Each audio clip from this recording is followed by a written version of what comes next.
Good morning. If everybody could take their seats, appreciate it.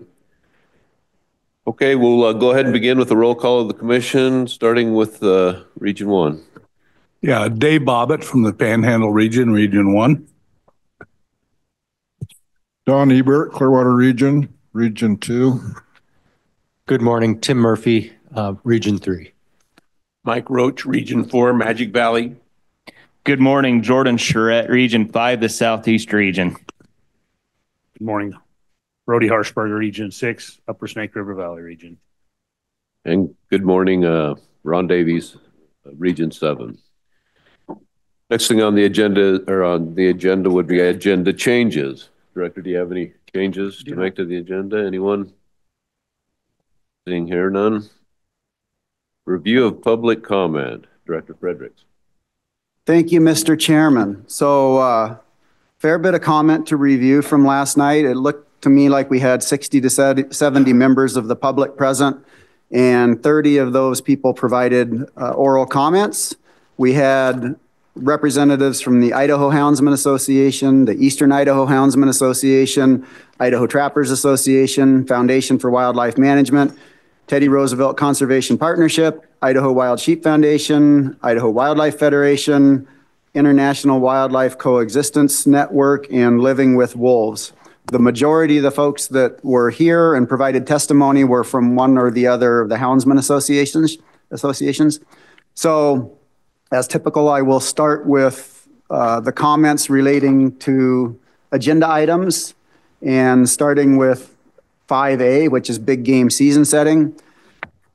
Most of the comments that we heard last night were related to the proposal to allow year-round mountain lion harvest. We had 16 people testify that they do not support the proposal. One person testified that they didn't have a position on the statewide year-round season, but did support a year-round season in units 41 and 42 to reduce predation on bighorn sheep. The reasons for not supporting year-round lion season varied, but some of those that we heard were that it's not based on science. It could lead to over-harvest of mountain lions. The optics are not good, and it could give ammunition to anti-hunting groups. Could result in more harvest of females with kittens. A statewide season is too broad of a brush to approach and devalues mountain lions. And finally, that it potentially can pit sportsmen against one another. We had a couple other comments related to mountain lion seasons. One suggesting we need to change the motorized hunt rule in southeastern Idaho to allow lion hunters access in the wintertime, and that we need to modify access yes agreements to allow for lion hunters to hunt in the wintertime as well. The second most frequently commented on item was proposals related to black bear seasons in units 22, 31, 32, and 32A. We had 12 people that provided testimony that they do not support the proposals for those units, and instead requested that in 32A, the spring bear hunting be allowed in that unit, 32A, controlled hunt. And that if harvest isn't allowed in spring by hounds, then a pursuit season should be allowed, and that general hunt should be restricted to private property. Unit 32 recommendation was that if 32 becomes a general hunt, the use of dogs and bait should be allowed August 30th through October 31st, as opposed to October 1st through 9th. And then in units 22 and 31, to specify that the general hunt is private land only. We had some comments related to wolf season setting. We had 2 people testify that they'd like to see wolf trapping allowed on public land in units 48 and 49, and to see an expansion of seasons where expanded methods of take are allowed. We had 4 people testify in opposition to allowing wolf trapping on public land in 48 and 49, and or in opposition to wolf trapping and wolf management policies in general. Related comments, but not specific to season setting, were 2 people testifying that wolves can be an effective tool in controlling the spread of CWD. We had a couple comments related to elk seasons. One person testified that they did not support over-the-counter elk hunts in some zones, and that they should remain as controlled hunts. One person testified that they did not support changes that were discussed in Unit 36B, which Rick will cover later, is no longer staff recommendation. Had a couple of comments related to deer seasons. One person testified with a brief history of the whitetail seasons in the Clearwater region and the creation of the whitetail tag. And he recommended eliminating the whitetail tag with the intent of taking pressure off mule deer. So that was the only comment related to deer seasons. And then we had some two comments related to the Hunting Advanced Technology Group, which Ellery will speak about later. Two people testified about that process, both of them expressing appreciation to the department and the commission for undertaking it and thought it was very valuable. One suggested that topics that did not result in consensus by the group should still get consideration by the commission. The other requested that we continue to stay on top of the technology issue because things are very rapidly changing. We had some general comments not related to specific agenda items. One person commented they appreciate the use of working groups in general. He also suggested that we continue to look and learn from other states who share common challenges. We had one person note that Idahoans interact with wildlife in many different ways, not just hunting and fishing, and it's important that we look for ways to increase funding for conservation for all fish and wildlife in Idaho. And we had one person express concern for legislative interference and politicization of fish and wildlife management in Idaho, and provided a brief history of the 1938 initiative that created the Fish and Game Commission. And so, Mr. Chairman, as you know, I don't make a habit of going in and trying to refute or correct some things that were said, because I think we could spend a lot of time doing that. There were a couple of comments last night, one that we don't have any human dimensions expertise in the agency, and I think in fairness to Ellery, I should point out we do have human dimensions expertise in the agency. She has her master's in human dimensions, and given all the work that she's done with the working groups recently, I think I just wanted to recognize that.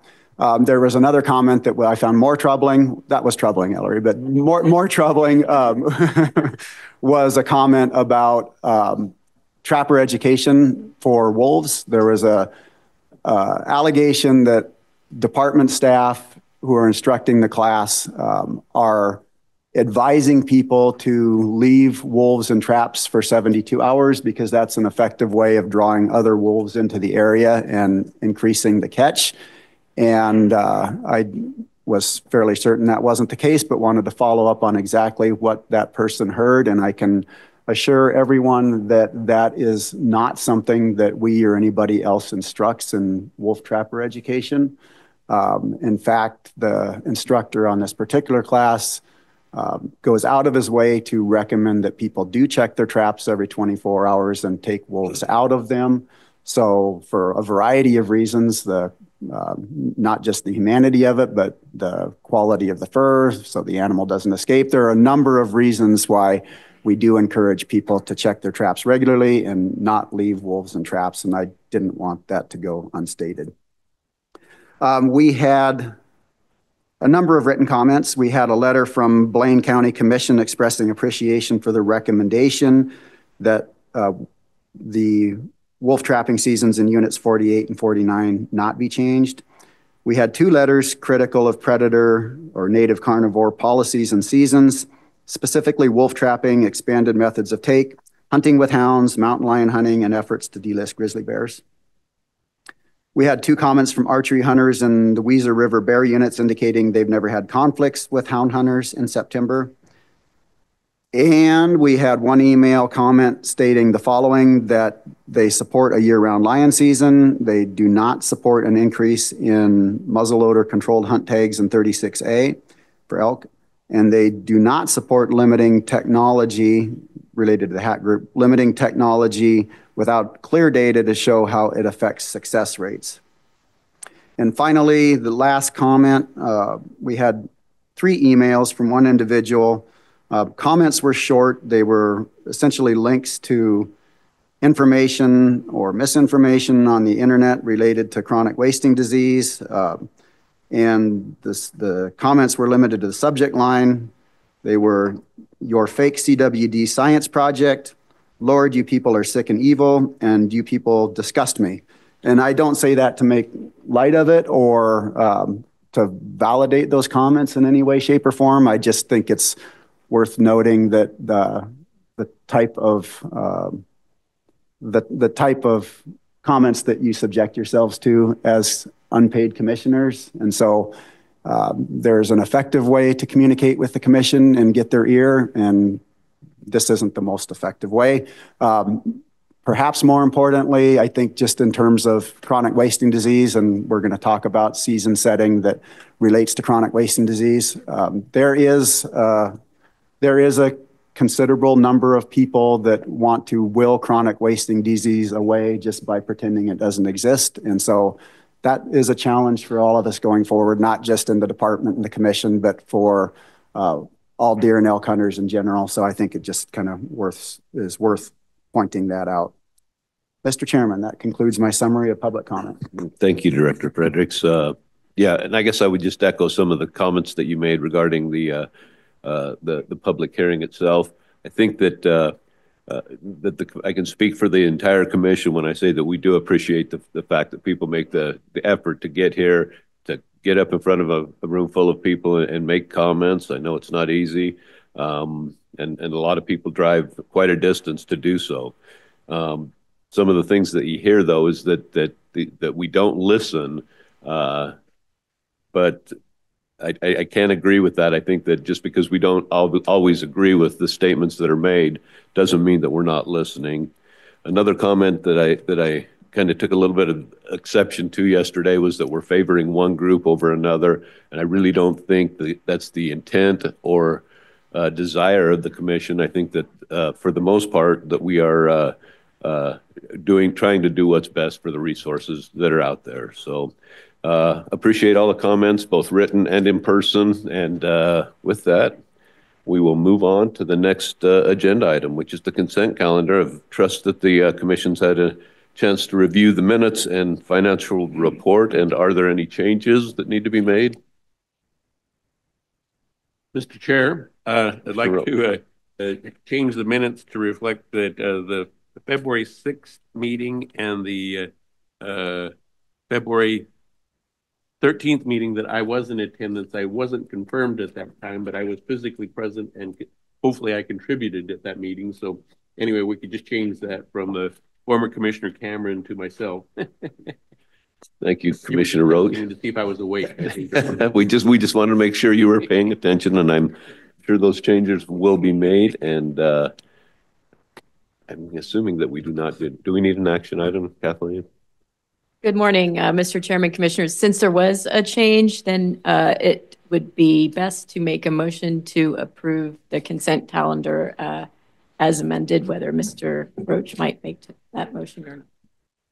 Thank you, Kathleen. Mr. Chairman, with the change that Mr. Roach just suggested, I would motion to approve the minutes. And the consent calendar. A motion to accept the amended consent calendar. Is there a second? I'll second that. Commissioner Harshbarger is seconds. Is there any discussion on that? Hearing and seeing none, all those in favor signify by saying aye. Any opposed? Aye. Hearing and seeing no opposed, the motion passes. Next on the agenda item is action items for commissioner approval, and we will start out with the 25-26 big game season setting. Rick, the floor is yours.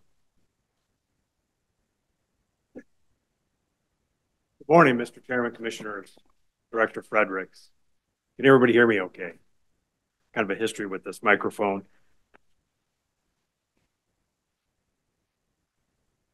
So this morning I will be going over the big game season proposals.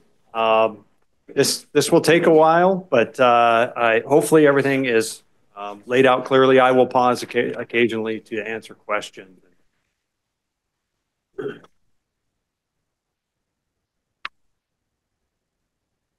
So just to give you a quick overview of how this is laid out, I will discuss how the department reached out to the public and what we heard in response relative to big game seasons. I'll provide you an update on winter conditions and feeding operations, and also an update on recent big game survey results. Then we'll get into the department proposals, and I will go through each of these by species. Deer are lumped together, but in order, basically in the same order that the proclamation book is. And on that note, you should have in your binders or in your inbox, you will have 4 different handouts. Of course, the proclamation, the draft proclamation. And I want to make the point that this proclamation is actually what you will be deliberating. But when you make a motion to approve seasons, it is the markup that is in this booklet. I want to make sure that that is clear. Part of that is the landowner permission hunts. We now put these in a separate book, but they are part of the big game. And I'm doing this is the order we will go through all this stuff in. Then next up comes the regional working groups. So we have the Dwarshak Elk Working Group and the Southeast Mule Deer Advisory Committee. There is a handout that goes with those two that has all the details in it. I'll work through that when we get to it.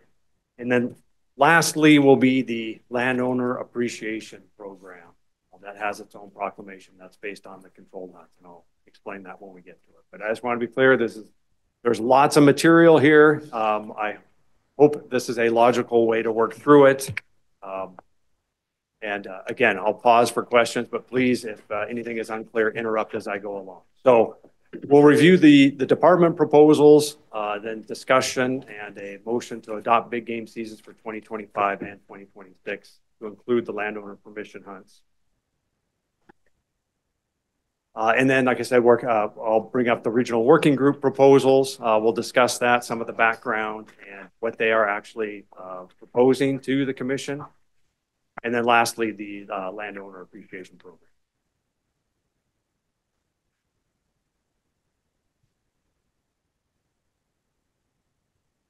So the department put out for public scoping preliminary proposals. So those are proposals that are developed by department staff.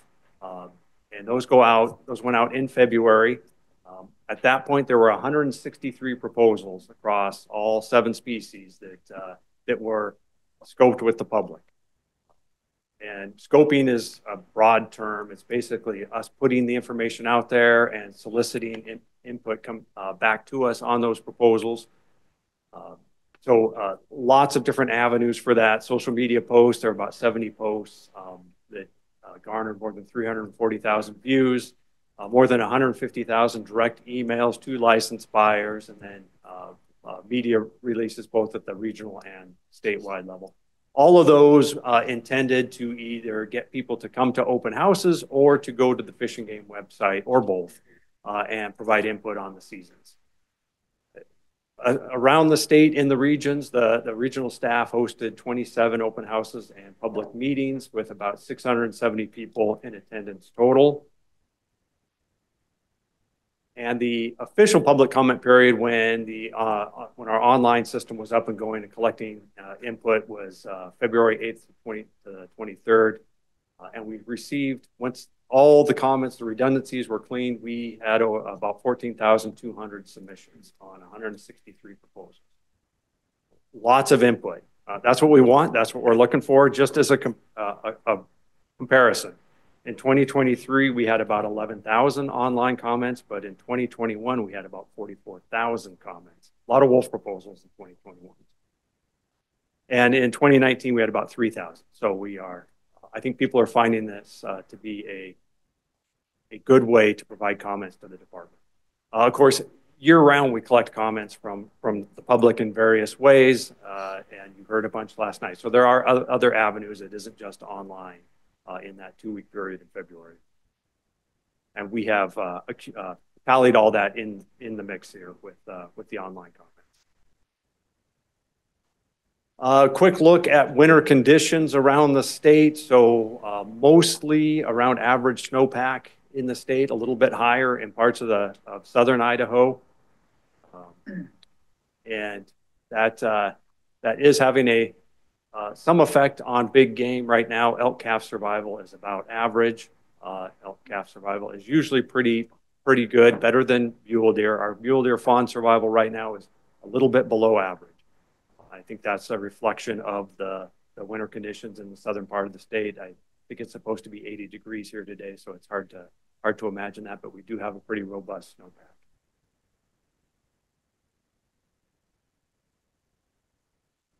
And real quickly, current feeding operations, there is only one that is current, and that is in the Magic Valley in Unit 48, the Bullwhacker feed site, feeding about 100 elk, and that is a regular feed site in the wintertime, excuse me, to keep elk from creating conflicts down in the valley.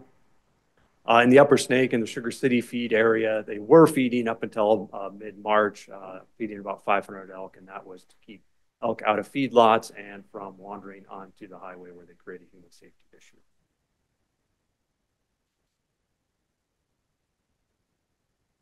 And a summary about changes made based on public input. So as I said, we had about 14,200 public responses online on 163 proposals. Of all those, we changed, modified, or dropped 32 proposals. And I will be going through most of these. 6 deer proposals, 23 elk, 2 black bear, and 1 mountain.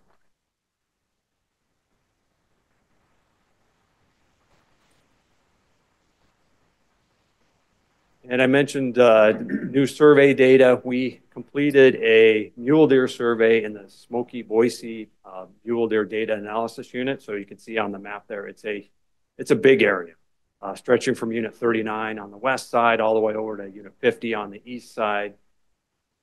That was our big deer survey of this winter. We completed that in about mid-March and worked on developing abundance estimates. And what we found, at least on the western side and most of the Magic Valley sides, the mule deer numbers have declined since the last survey in 2018. In some places, markedly.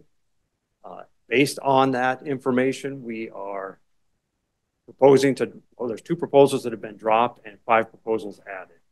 Those proposals that are added are proposals to eliminate antlerless harvest or reduce antlerless harvest, and I'll cover that when we get to that.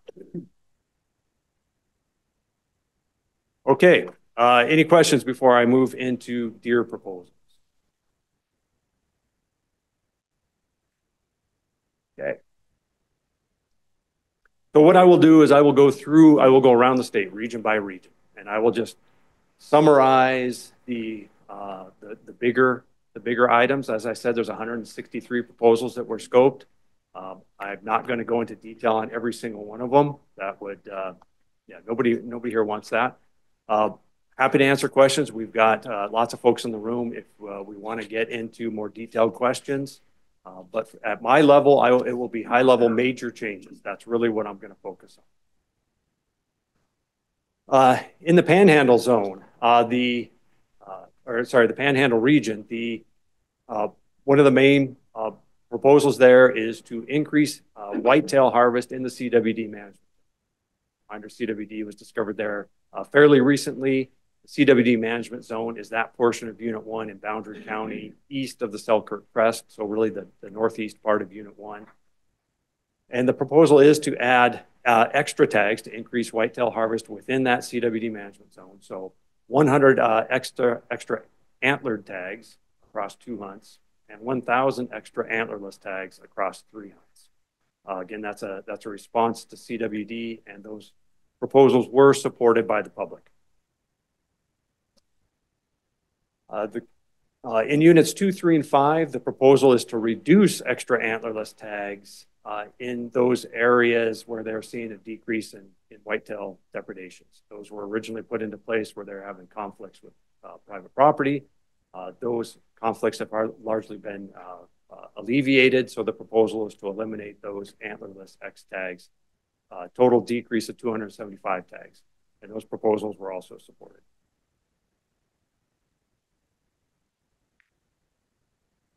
In the Clearwater region for deer, in Unit 10A, there is a proposal to add a late season opportunity to the whitetail general season. And this proposal, the original proposal was scoped a little bit differently. There were 3 options provided. Most other proposals were scoped as support or do not support, or in some cases, an option for people to select support with concerns. In the 10A whitetail one, there were 3 options that people were able to choose from. The first option was to add general archery only seasons from December 5th to the 20th and allow antlered harvest during the general muzzleloader only season, and to remove a controlled muzzleloader hunt. Now, option 2 was to extend the general any weapon season on the whitetail deer tag until December 1, and option 3 was no changes. So what came out of this was kind of a mix between options 1 and 2, but that, I guess you'd call them the action alternatives to expand opportunity. And so the department has developed a modified proposal, provide a general any weapon hunt to December 1st, so that's extending it from November 20th to December 1, to allow the general muzzleloader whitetail hunt December 2nd through the 11th, and to have a controlled muzzleloader hunt December 2nd through the 21st. And that modification is based on a pretty strong response from the public that is pretty excited about a late whitetail opportunity in 10A. In units 14 and 18, reminder that is the CWD management zone in Region 2. CWD first found in Unit 14 in 2021. The proposal is to add a late whitetail deer muzzleloader general season for either sex. That is an opportunity, but also a CWD management response. And those proposals were supported, or that proposal was supported. And in Unit 18 across the river, again, part of the CWD management zone, the proposal is to add 55 tags to an existing hunt, or across 2 hunts rather, for either species, and then to create new extra tag hunts, 50 tags for antlered only whitetail deer, 100 tags for antlerless only whitetail deer, and 50 tags antlerless only mule deer. Again, that's a disease response to CWD that had mixed support. Of those 4 proposals, 2 of those proposals were supported, 2 were very close, essentially tied by 49% support, 51% opposed.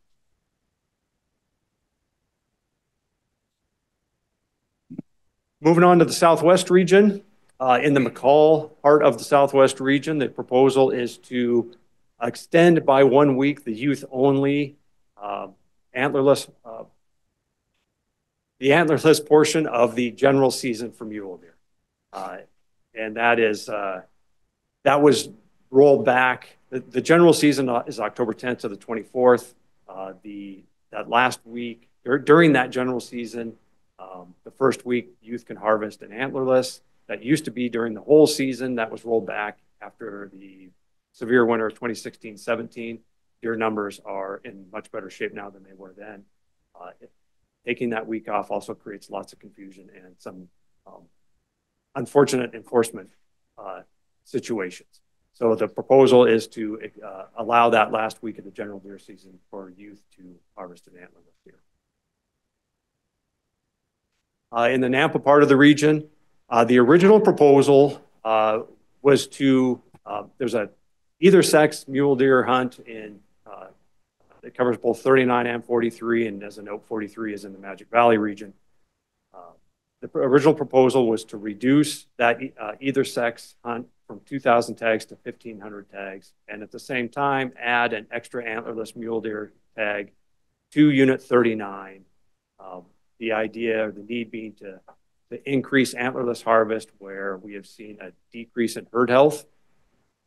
That proposal has been withdrawn based on the new survey data where we've seen a decrease in mule deer numbers. So essentially it is a status quo in the Nampa part of the region.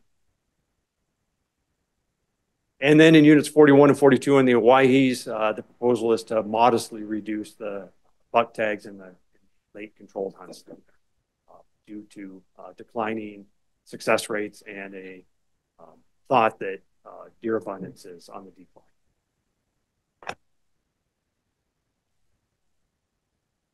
Moving on to Magic Valley. All these proposals are new proposals, again, based on the recent survey results. And really the theme here is to reduce or eliminate controlled antlerless hunts in 44, 45, and 52. So in Unit 44, the proposal is to reduce the controlled hunt, the antlerless controlled hunt from 250 tags to 125, and the youth-only controlled hunt from 150 to 75 tags. Then in Unit 45, to eliminate the controlled hunt with 250 tags. In Unit 52, to also eliminate the controlled hunt with 100 tags. And then there's a youth-only antlerless hunt, controlled hunt in 45, 52 hunt area, and the proposal is to remove that.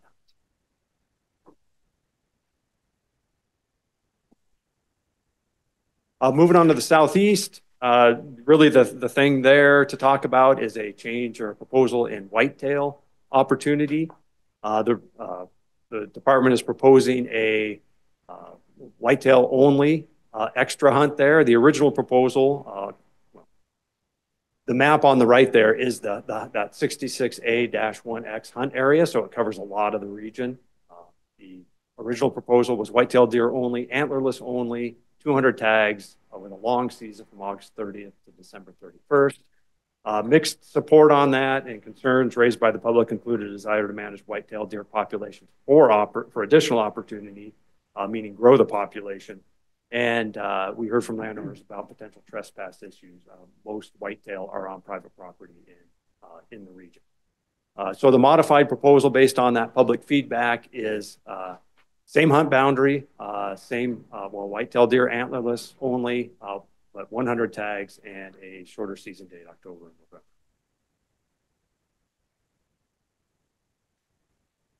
November. Upper Snake region. So the Upper Snake is also has a recent survey on mule deer and elk, which I'll get to in a little bit. They have found robust deer numbers in the Island Park DAU, which is the northeast part of the region, and what you'll see are some proposals based on that. In addition to more deer, they're also continuing to grow deer. Fawn production has been good. So, so in hunt area 60-1, which covers all those units there listed, the proposal is a new hunt, antlerless only at 300 tags. And in an existing youth only, either sex hunt to increase the tags to 250 or increase it by 50. And in hunt area 60-2 to increase tags in that existing either sex hunt by 175. And just to step back a little bit, one of the primary concern here with this level of deer abundance is that managers are concerned about overabundance of deer and damage to winter range, which has happened in this area before. So we have management guidelines in our mule deer management plan, and this area is in excess of those numbers. So there's concerns about the capacity of the habitat to sustain that many deer.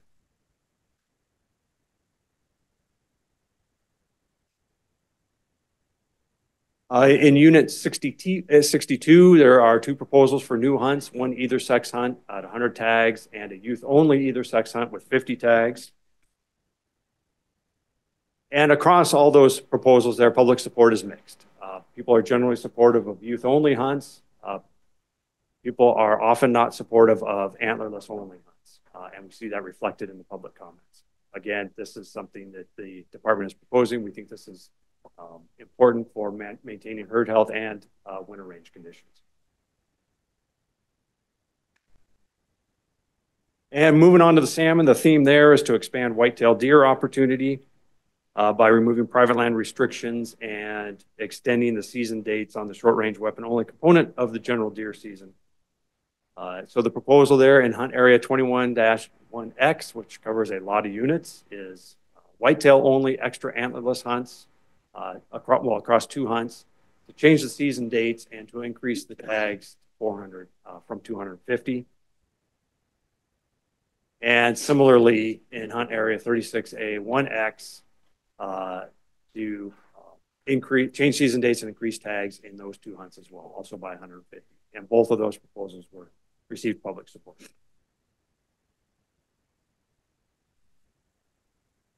I will pause there. Any questions on here before we move on to elk? Commissioners, any questions? Commissioner Ebert? Mr. Chairman, thank you, Rick. I'd like to make a few comments about particularly 10A extending the whitetail season. There's a lot of noise concerning that, and I get a lot of it. And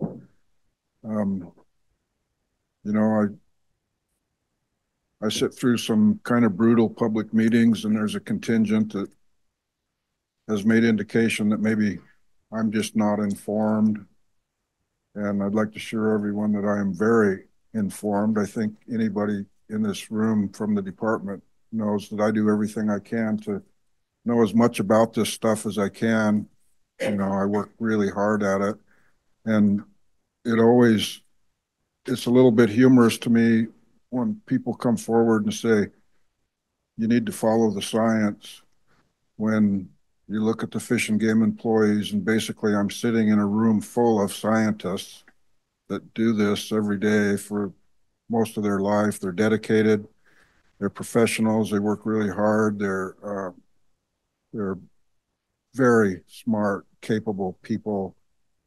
And, you know, as far as extending the tag in 10A for the whitetail to December 1st, I came into it pretty open-minded, and which is to say I don't have a vested interest in whether we extend the season or not. I was pretty open-minded to, you know, what the public wants and what the science says we can support. I believe we can support extending the season. The way the season was shortened to begin with was a little bit, I won't say go so far as to say underhanded, but it wasn't scoped in the public. Commissioner just came in and said, let's just cut this back, and they did that. We tried it. I think it's been what, 5-6 years now? 6 years. And if you look at the units adjacent to 10A, it really didn't make a whole lot of difference. And there's a lot of people out there I know that disagree with that. But if you really do look at the science and the numbers and everything we have on it, we gave up a whole bunch of opportunity for something that didn't move the needle a whole lot. And then every so often, EHD comes along and kills a whole bunch of deer that we didn't have the opportunity to hunt. And so going into this with very open mind, and I got to be honest, I struggled with it a lot because I know it's kind of a emotional thing. And I spent a lot of time trying to, you know, want to do the right thing here. And 28% of the people are for no change, and that's a pretty small minority. That's the minority that makes the most noise, but it doesn't mean they have the most credible argument. And I think people support extending the season. I don't think we're going to decimate the whitetail population, you know. In fact, everybody, I hear from a lot of people, well, I spend a lot of time in the woods and here's what I'm seeing. Well, I spend a lot of time in the woods too, and I also know what I'm seeing. And yes, when we had EHD there, the deer population declined, and then the department said it'll probably come back 4 or 5 years. And so if you really look with an open mind, it's like, yeah, it comes back, just kind of like we said it would. And it's probably not back to where it was. But my contention in that regard is when people remember, oh, we used to have hundreds of deer everywhere. And my contention is that maybe we should consider then that that's too many sometimes, you know? So I just wanted to speak to the extending the season in 10A to December 1st. Very difficult decision for me, but to the best of my ability, I've tried to inform myself and try to listen to all the scientists and try to see what the people say they want. You know, first the science has to support it, and then you have discretion of what people want. It isn't always just about what people want. You got to have the science to support it. And so I'm going to support extending the 10A deer season to December 1st. Thank you, Commissioner Ebert. Any other questions, comments regarding the deer proposals? Seeing none. Rick. Okay, thank you, Mr. Chairman, Commissioners. I will do elk a little bit differently. I'll go zone by zone where there are big changes proposed. And I will start with the Panhandle zone, which is the same as the Panhandle region in this case. The original proposal in the Panhandle zone was to eliminate antlerless elk harvest on the general season. So it's on both the A and B tag. That was the original proposal. Then to replace some antlerless harvest through a series of controlled hunts in several units, totaling 375 tags. That would reduce antlerless harvest. The estimate would be that would reduce antlerless harvest by about 2/3. That did not scope well. People really like having that antlerless opportunity in a general season. So the modified proposal from the department is to remove the either sex any weapon season from the B tag, therefore allowing some antlerless harvest on archery and muzzleloader on the A tag. That is expected to result in about the same amount of antlerless harvest as the original proposal, but also leaving some general season antlerless opportunity. In the Weiser River zone, they conducted an elk survey earlier this year, and you would have seen some of that information presented by Toby Boudreau in January. There's a lot of elk in the Weiser River zone right now. It's over objective, so there are proposals to address that. The original proposal in the zone was to remove the quota from the B tag, which currently sits at 4,000, to change dates on the private land portion of that hunt, and those proposals were not supported. So the modified proposal coming from the department is to again remove that quota from the B tag, add an antlerless component to the A tag in Unit 32 only, and to change the dates on the B tag. The reason for this was we did hear a lot of comments about overlap between archery and rifle, and also about hunter congestion. So the modified proposal is an attempt to address both those issues. Mr. Chairman, if I can just interrupt for a second. I did just get a comment from somebody that's listening on Zoom and having a little trouble hearing you, Rick. So maybe Connor can turn it up a little bit, or you can be just a touch closer. Maybe not a combination of both. Okay, you've been warned. I don't know what's going to happen. Okay, is that better? Is that too loud? Okay.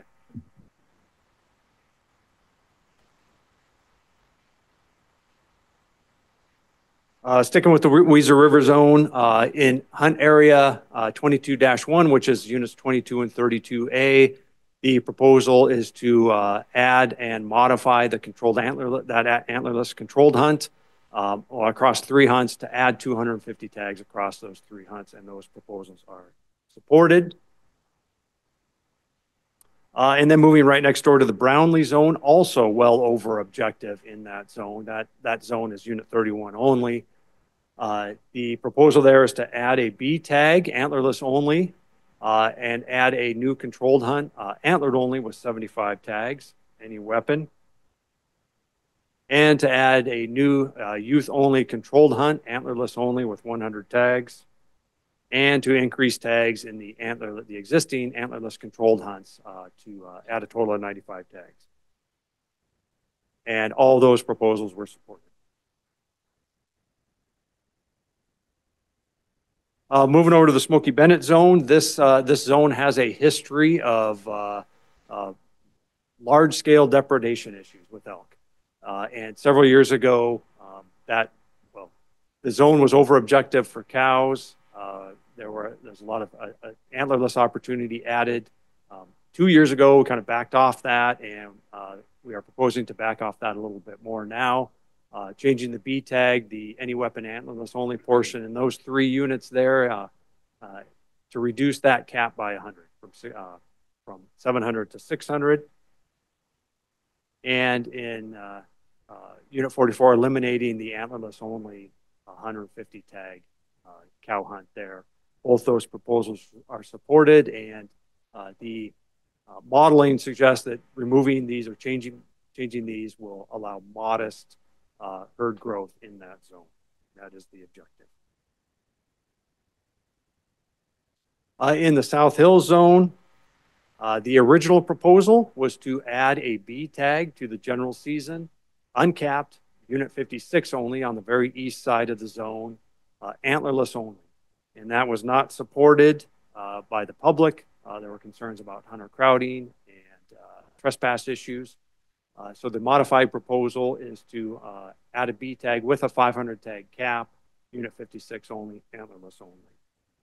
And this proposal is largely driven by depredations in Unit 56. So it is a way to address depredation issues by providing a public hunt. Big Desert Zone.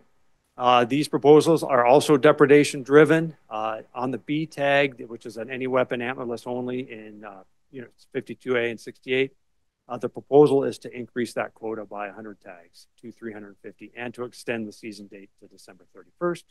And that proposal was supported. In the Diamond Creek zone, a proposal to add a B tag. And the original proposal was 300 tags in the southern portion of Unit 76, any elk on both archery and any weapon. That was supported, but lots of concerns were raised. And so the modified proposal from the department is to add a B tag with 150 tag quota, a smaller portion of Unit 76 only, and it would be any elk on archery, and any weapon would be antlerless only. And this proposal is largely driven by depredation issues and elk residing on private land. And this is an attempt to get at those elk. In addition, in the southeast region, there are several smaller controlled hunt changes also aimed at addressing depredation. In the Island Park zone, as I mentioned earlier, the Island Park zone has been over objective. It's more over objective now. So there are proposals to try and address the elk abundance issue over there, also depredation related. On the A tag, adding Unit 60A back into that A tag, which is an archery, any elk season, and a spike antlerless opportunity on muzzleloader. And that proposal was supported. In controlled hunts, I'm just going to try and summarize this. There's several, and there are 9 controlled hunts, or 9 controlled hunt changes proposed. The theme there is to increase antlerless opportunity across those nine hunts throughout the Island Park zone. And as I mentioned before, antlerless often is not supported by the public, and these proposals are the same way. They did not receive a majority of public support.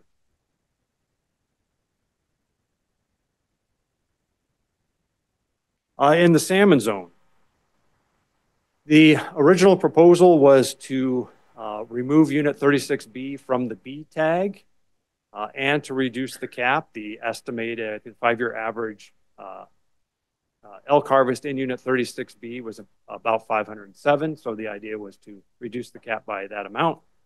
And then to add in some controlled hunt opportunity in 36B. That proposal was not supported, and that proposal has been withdrawn. Part of the issue there is that that zone is within objective. The harvest of elk has been disproportionate. So there's a higher proportion of elk harvested in 36B. And when talking to the public, the sentiment was we'd rather have our opportunity in 36B than to restrict things further in maybe an effort to improve elk numbers.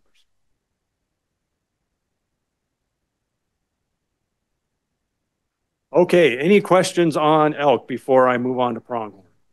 Commissioners, any questions? Comments? Hearing and seeing none. Rick? Thank you. So I'll summarize pronghorn pretty quickly here in a couple slides. Really, the theme is to provide additional opportunity where populations have been rebounding.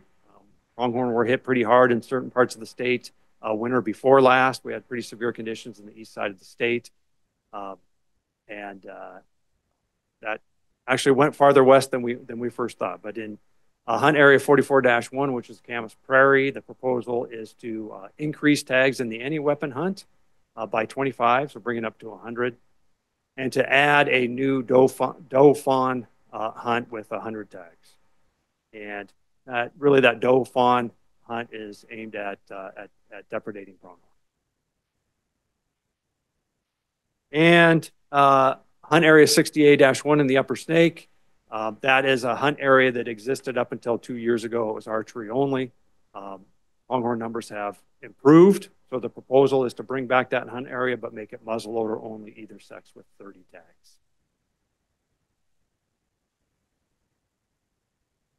And both of those proposals had public support.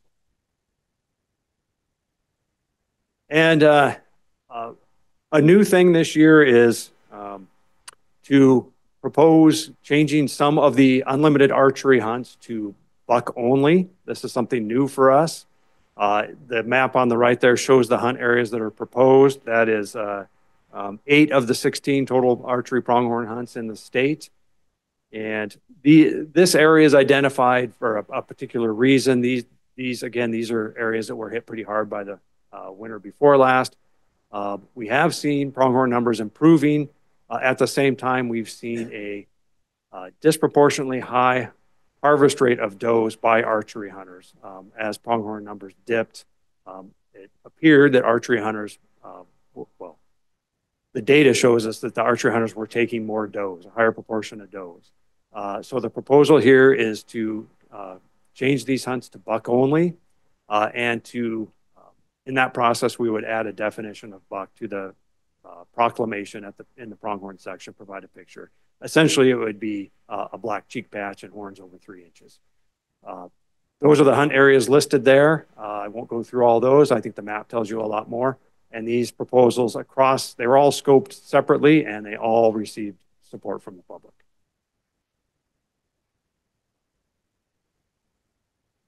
Black bears. Well, any questions on pronghorn before I move on? Gentlemen, any questions on pronghorn? Rick, I hate to do this to you, but I need to go back to the elk. I should have looked at my own notes prior to moving on, but you didn't mention the 36AX antlerless increase. I'm assuming that is going forward.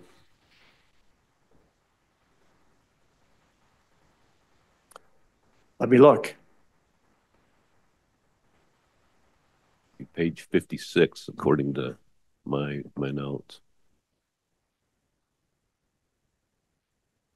Mr. Chairman, yes, that is. You're talking about the 2159 increase from 200 to 250 tags? Correct. Yes. So that was scoped, approved, supported, and is moving forward. It's moving forward. I don't recall off the top of my head what the scope and result. Yeah. I can certainly look. I have that handy. If you... No, that's okay. I saw the numbers, and yeah. I just wanted to make sure that we mentioned that and that we had that on there. And kind of piggybacking off of that, I talked to you yesterday about the outfitter allocation and the numbers in that 36A outfitter allocation, where we're combining 36A1, 36A2. There was a changing of the numbers, and you were going to look and see if that was due to historic use, because it was down a little bit from what it was when they were separate hunts. Mr. Chairman, yes, that is. Yes, I did look back at that, and 3 is the intended number on that. Okay. And that is based on historic use. Thank you. That's just wanted to make that clear.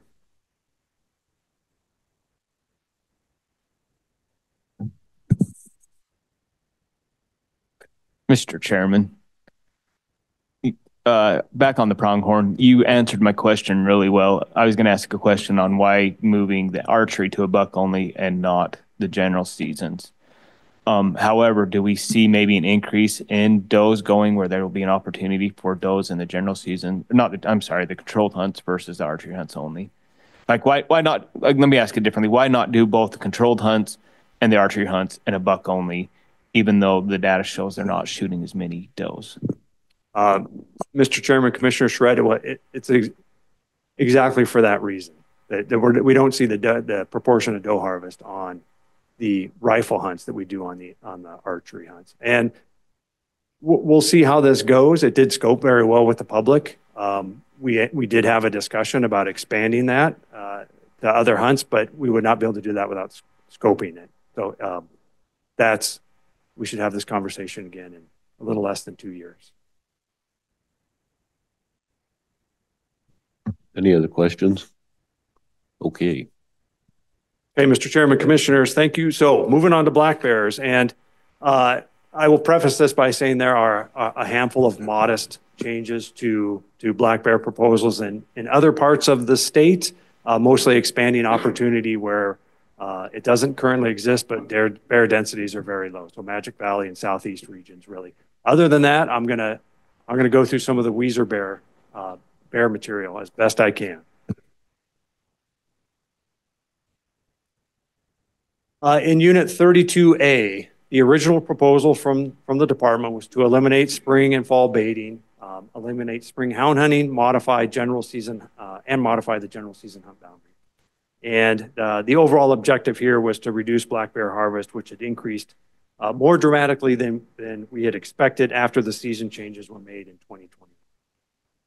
And the general season hunt boundary, the proposal was to shift it away.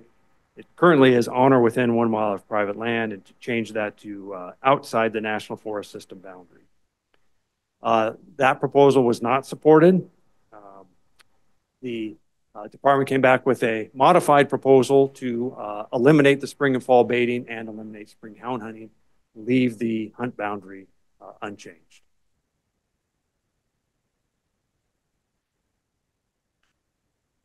In Unit 32, the proposal is to allow use of dogs October 1 through October 9, and to shift the Unit 32 controlled hunt to a general bear season. There are 2 controlled hunts in there, and those have actually resulted in fewer bears harvested than originally intended. And a general bear season will provide additional opportunity and help alleviate ongoing bear conflicts. And that proposal was supported.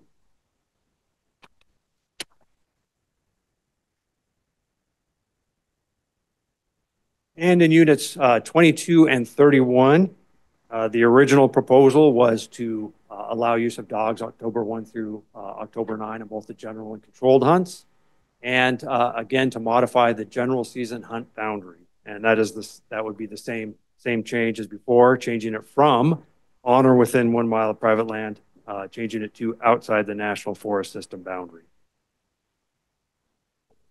And that proposal was not supported. The modified proposal is to allow use of dogs October 1 through 9 in both the general and controlled hunts. So again, eliminating that proposal to change the hunt boundary.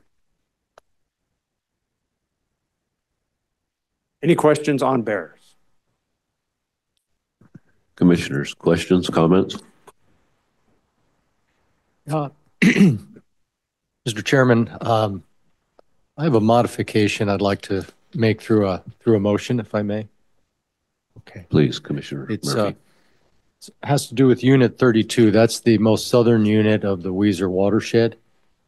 And I would move to modify the proposal, big game season setting proposals, to modify the department's proposal for black bear to strike and remove the dogs prohibited dates of September 15 through September 30 for Unit 32 only. This would allow hound hunting during the last 2 weeks of September, and it's a time when we do not expect much or any overlap or crowding to result. Kathleen? Mr. Chairman, just in terms of procedure, I would suggest that we, I wanted to jump up before someone seconded it. I think it would be better procedurally to have that motion come up in conjunction with consideration of the proposals rather than now, so that we make sure it is captured and then either integrated or not with the overall adoption of seasons, and make sure we get your motion right in the meantime, so that when we come back to it, it will be part of the package and part of a sequence to make sure everything ends up the way you all want it to. So I would suggest waiting and renewing that motion when you get to the actual adoption of seasons, once you get through the presentation. Okay. Sounds like a reasonable housekeeping suggestion. Let's go forward. Thank you. And then we'll make sure that we get it right. Thank you, Kathleen.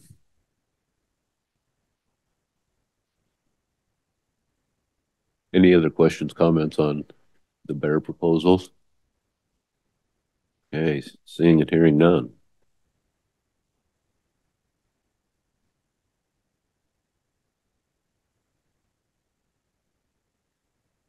Mr. Chairman, Commissioners, I will now move on to mountain lions. So as we all know, there is a proposal to change the statewide mountain lion seasons to year-round. And I did want to bring up a point of clarification. I sent you all summaries of the scoping input, and had a discussion with the chairman yesterday about that, and have some corrected information in front of you here on this slide. So once all the input was cleaned, we had 983 submissions. Of that, 531 or 57% indicated support for the statewide year-round season. 393 or 43% indicated do not support. And if you add 531 and 393, it is less than 983. That's because some people do provide written comments, but do not indicate a support, do not support. So the percentages there are only about the people who said support or do not support.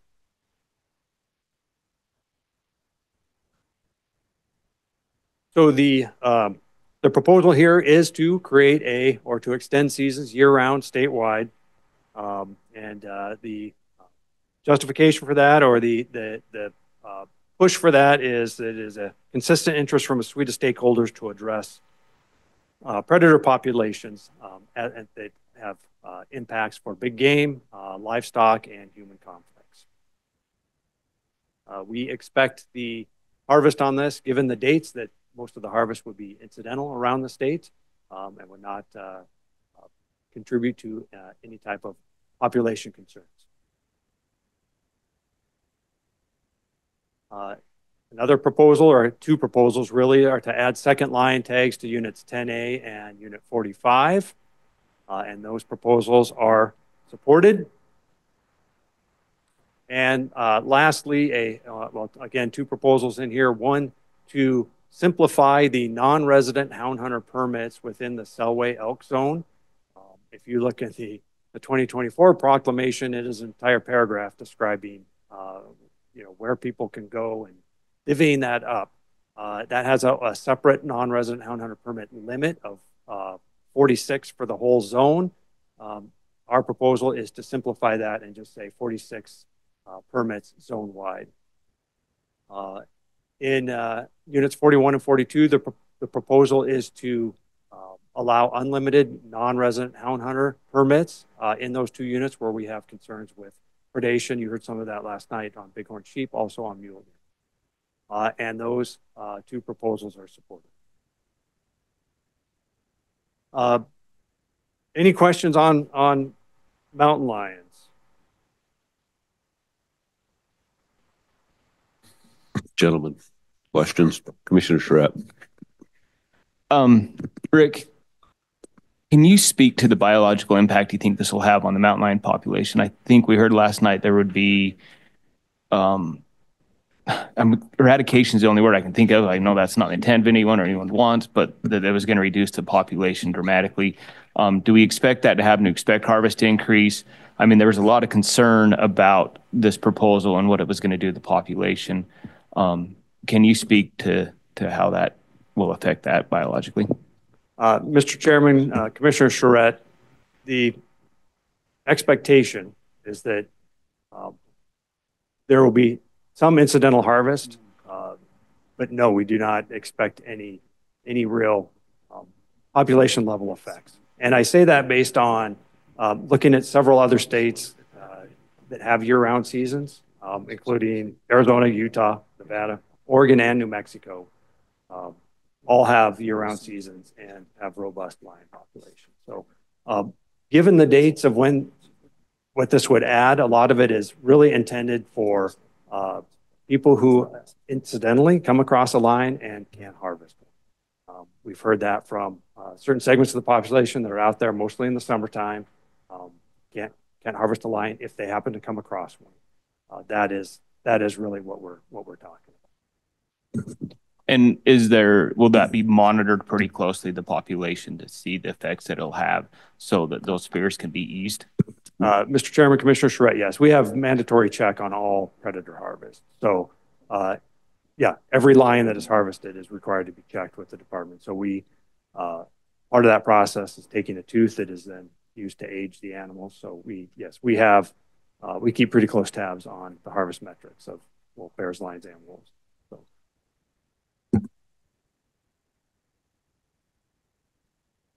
Mr. Chairman.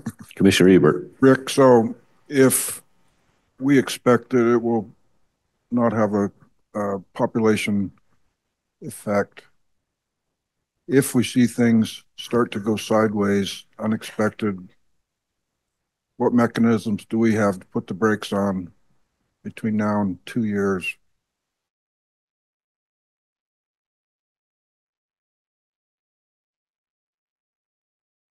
On any hunt at any time you so choose. So if we were to see information coming back that raised concerns, we would certainly bring that to the commission. You have emergency authority to make a change at any time. Owen? The director also has emergency closure authority to close seasons in the event there's too much harvest. So he can even do that quicker than we could schedule a meeting. Thank you, Owen. And then and I just have to ask this, but Director, then if you do see things going sideways, you will be on top of it and you will act accordingly. I will.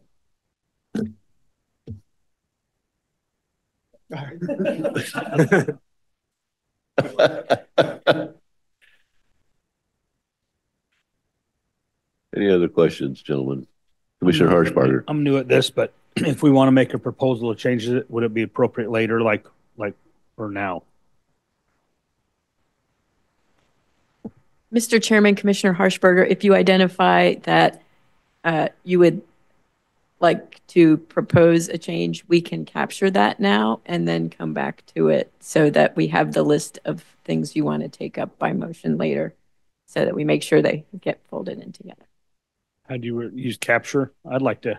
Just say I would, when we get to season settings, I would like us to discuss. When we get to season settings, I'd like to discuss a modification of this. And what would that be? Would be helpful. Opening it up to sections or region areas 41 and 2 year round and not possibly the rest of the state unless, we see a need.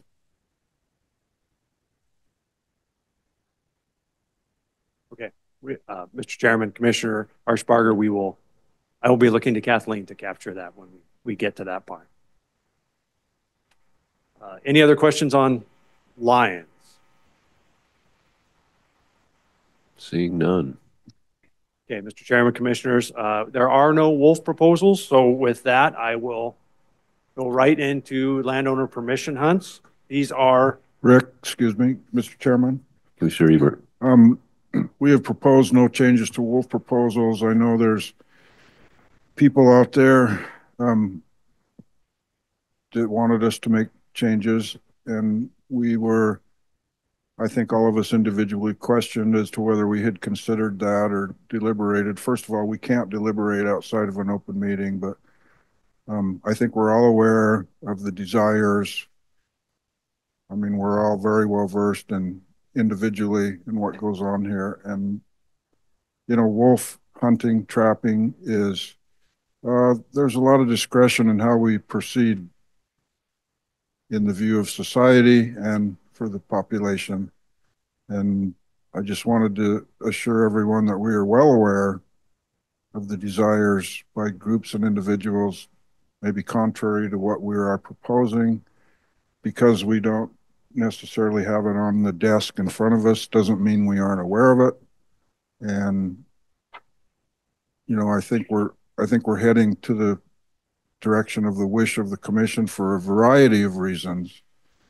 You know, the fact that we walk a pretty fine line as to what's going to draw a lot of fire and get us sued. And I don't mind, I say this all the time, I certainly don't mind doing the battle to push on one thing or another. I hate going to court and losing. That depends a lot on just simple discretion. And I think we're exercising our discretion in that regard, and we're well aware of all the issues. So no changes to wolf proposals. I think that's the most realistically prudent to go forward in this climate here today. Thank you, Commissioner Ebert. Any other questions or comments on wolf proposals or lack thereof? Seeing none, go ahead. Mr. Chairman, Commissioners, and just for the record, we did open up scoping to all species and almost all species in all regions. So there was an opportunity for people to leave comments for species where we did not have any season proposals, including wolves, and all that information was provided to the commission. So we solicit input in multiple ways. Yeah. So we are listening, but we have no proposals at this time. So landowner permission hunts. These are a form of controlled hunt. So this is wrapped in with the big game seasons. And just to give a little bit of background here, landowner permission hunts are one of the most effective tools we have when dealing with depredations. And we're talking mostly about elk, but not only. And they provide a lot of flexibility. So the way they work, it is a controlled hunt with a maximum tag number on it, but that there is a lot of discretion on how many of those tags actually go out. So when a landowner has an issue, has an ongoing depredation issue, they contact the region. The regional landowner sportsman coordinator gets with the landowner. They give them permission slips, a certain number of slips. It might be as many as there are tags or a smaller number. The landowner can then give those permission slips to a hunter who comes to the Fish and Game and gets the tag, and then can hunt in that hunt area. Usually they're limited to private property. So when I put tag numbers out there, I think it's good to keep in mind that's the maximum number of tags. It's not a minimum, it's a maximum.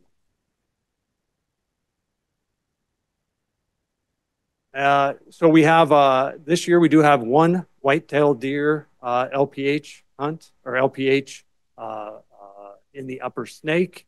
It's a proposal for 50 tags where they are experiencing depredation issues.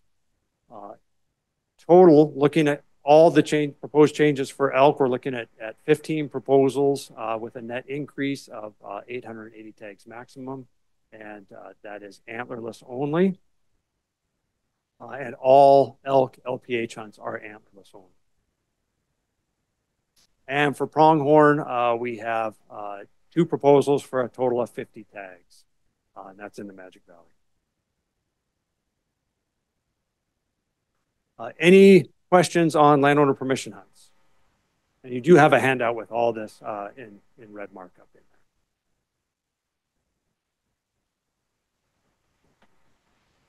Chairman, I just have one comment. Commissioner I think it's Harshbarger. a wonderful tool to utilize for a lot of conflict issues on private property. I'm glad to see it. Thank you, Commissioner Harshbarger.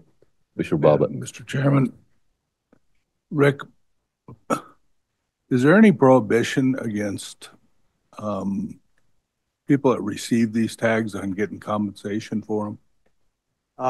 Mr. Chairman, Commissioner Bobbitt, tags cannot be bought or sold. Access, landowners can charge for access if they so choose. And that's perfectly legal, but the tags themselves cannot be bought or sold. Follow up, Commissioner Bobbitt, or you good? Okay. Any other questions or comments on the landowner permission hunts? Hearing none. I guess I better make a comment. Landowner permission hunts, you know that a lot of people pretty emotional about that because they maybe see a bunch of elk on someone's private property and they're, you know, it's up to the landowner who gets to go there. Some people, particularly the ones that don't get to go there, are pretty emotional about it. And it's kind of a hard issue, but I see, for example, where I live, there's pretty good sized ag ground, and those elk do cause a lot of damage. It costs that farmer a lot of opportunity in their crops. And I can certainly understand, you know, this is a private property state and you don't have to just let everybody tramp on your property. However, I have to say, for ag producers, I'm thankful for those that tolerate elk and they actually help us grow elk, because guess what? That's where they want to be for a good reason. And so I think you made a good point there. Just because we authorize a certain number of tags don't mean we just hand them all out. It's like it's a depredation tool. Am I correct in that? It's to help us where there are problems, and they're used very judiciously. But also I need to say that a lot of the discretion we have is dictated to us by the laws and the rules in the legislature. And so that's another thing. We're very aware of the arguments for and against. And I just appreciate those farmers that keep farming, because we need farmers, and we need, you know, thankful that they tolerate the elk, that they basically help produce elk for everyone, because they eventually go off that property. And just realize that it's a very sensitive issue to the general public. Mr. Chairman, Commissioner Ebert, one thing I will add to that is that, you know, we do ask for public input on our LPH hunts, and what we have found is that online people are generally not supportive. Not surprising. This is all we're talking about, all mostly antlerless hunts here. And there's concerns about access and whatnot. But when we have conversations with people in person, support for LPH hunts is markedly higher. There's a lot more to the LPH story than just throwing tags at landowners.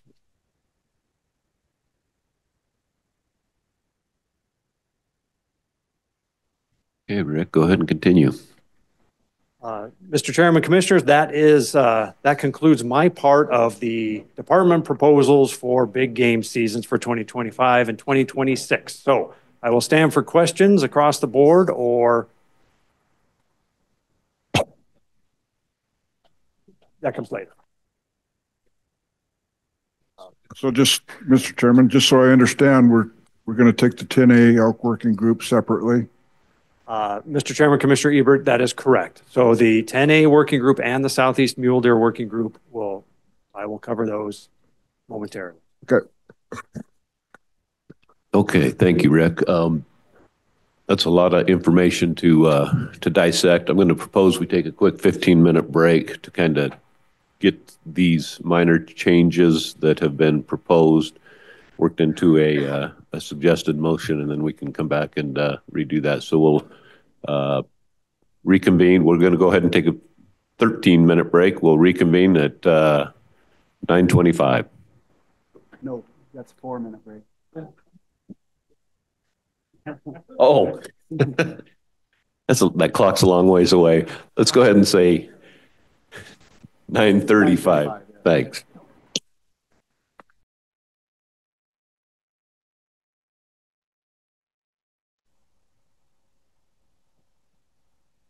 Okay, if we could have everybody grab their seats, please. So after discussion with council and the director, it sounds like the way we should move forward is actually adopting the proposals as presented. Then we'll take up the changes for the bear and the potential changes for the lion, and then we'll move on to the Dvorak and Southeast Idaho mule deer proposals. So with that, Rick, do you have any more to add at this point? Mr. Chairman, I do not. Okay. Commission, any other further questions for Rick?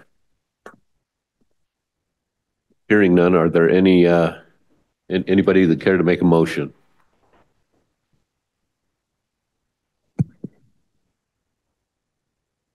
Commissioner Charette, you look a little confused. Well, there's two motions. I wasn't sure which one to read, but I figured it out. Would you I'd care to be make a happy. motion? Mr. Chairman, I move the commission adopt the staff recommendations for the big game hunting season, tag numbers and hunt boundaries for the 2025-2026 hunting seasons. So I have a motion before you. Is there a second? Second. Commissioner Bobbitt seconds. Is there any further discussion on the motion? No, we'll hold off on that. Hearing and seeing no other comments or questions, all those in favor of the motion signify by saying aye. Aye. Aye. Opposed? Chair votes aye. Motion passes. Do you want me to do motion two? Ellie. Commissioner Murphy. Okay, I'm gonna, excuse me, circle back earlier. This whole journey on season setting is in Idaho works really well, I think. Wildlife management's iterative, I recognize that. Sometimes we're right on and sometimes we're not. We always have opportunities to circle back and make adjustments. And that's what I'd like to do now. Maintaining sustainable wildlife populations while seeking to maximize opportunities, both for hunting and for non-hunting wildlife interactions. There's all kinds of opportunities. So here's my proposal. And I move that we modify the proposal for big game season setting proposals to modify the department proposal for black bear to strike and remove the dog's prohibited dates of September 15 through September 30 for unit 32 only. Thank you. We have a motion. Is there a second? Mr. Chairman, I would second. Commissioner Ebert seconds. Discussion? Mr. Chairman, Commissioner Ebert. I'd like to say, I'm not a hound hunter, but a neighbor that I grew up next to was a hound hunter for years and years, and I hear what the hound hunters are saying. I believe I understand your concerns, but the ability to hunt with hounds in Idaho is something that I will defend. I will defend your right to do that. We're not trying to chip away at it or take away from it. So I know that you people are into that. That's what you love to do, and I support your right to be able to do that.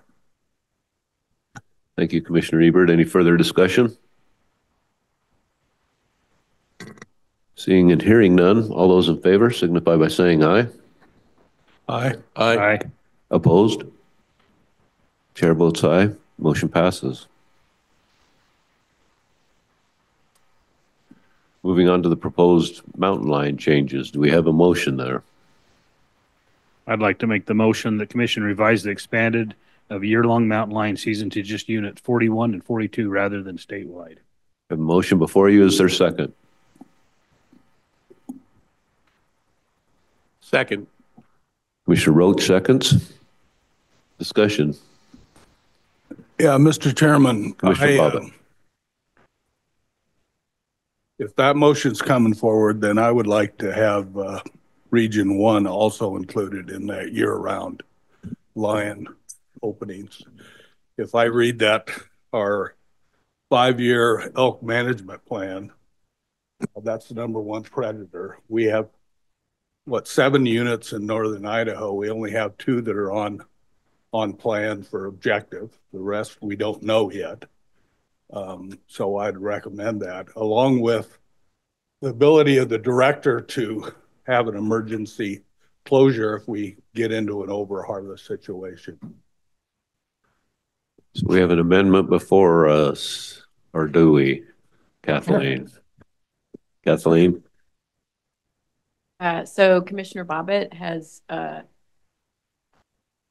identified that he would like to have this, where I want to make sure you have proposed an amended, which would include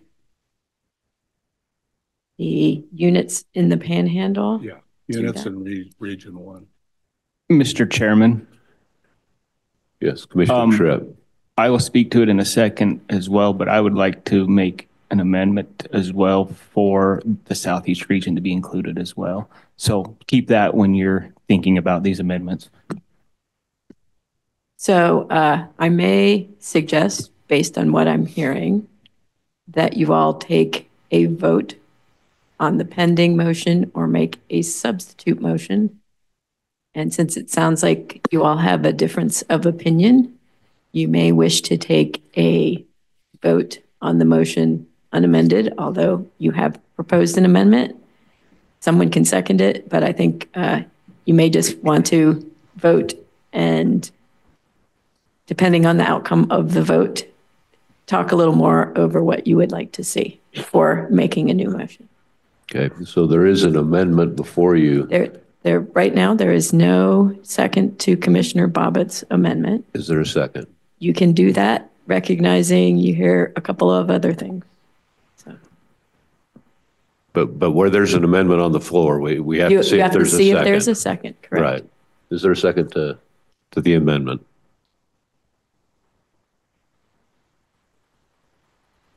I'll second that amendment.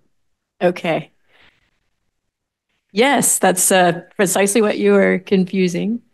So, first, procedurally, you will vote whether to amend this motion to include units in the Panhandle. So we have an amendment to the motion. It has been seconded. Is there anyone that wishes to speak to the amendment? If I want to add to the amendment, should I wait? So I'm going to be blunt. I'm going to suggest you kill this and start over so you don't confuse yourselves. Thank you, counsel. Okay. We're going to go ahead and move to a vote. All those in favor of the amendment signify by saying aye. Which amendment is that? Yes. We had 41 and 42. Yes. So I'm just going to suggest that if you want a clean slate, you will need to kill your amendment or vote no on your amendment. Then you will return to the original motion, vote no, and then start over on maybe what your discussion is, and then we can frame a motion that covers them. Okay. Just when you start having amended rather than substitute motions, you will lose track. So you may just want to vote nay on your motion, start over, have a discussion on what you would like the state of year-round mountains lions to be. Okay, on the amendment. All those in favor signify by saying aye. Opposed? Nay. Nay. Chair votes nay. And on your original motion. Back to the original motion. We have a motion to revise the expansion of year-long mountain lion seasons to 41 and 42 only rather than statewide. All those in favor signify by saying aye. Can we have some discussion? I'm going to again suggest you make a clean slate because you have people having different views. Okay. Thank you, council.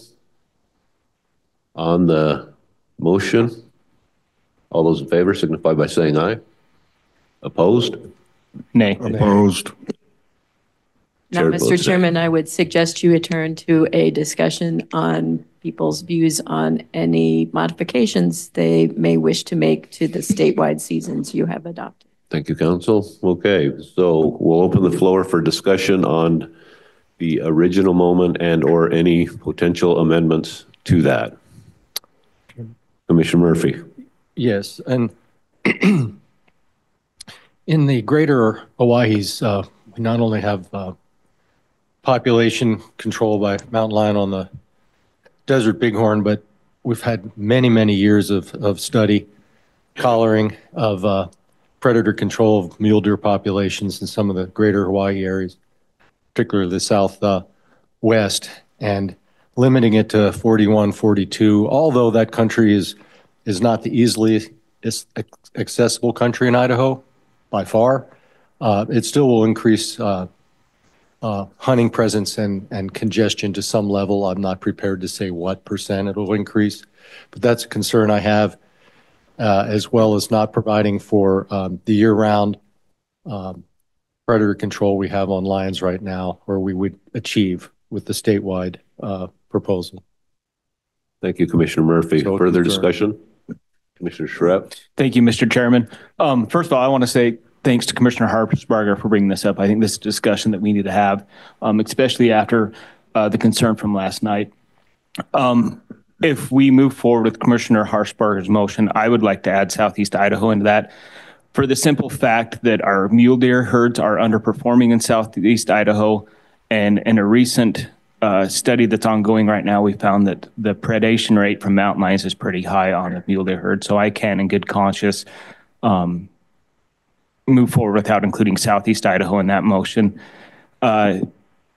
Just for the simple fact, I understand the concern of a year-round hunt, but we've also got to help manage for all the wildlife and not just a specific species. And definitely in Southeast Idaho, we are underperforming in the mule deer herd. So again, thanks for bringing this up. I think this is a great conversation that needs to happen amongst the commission.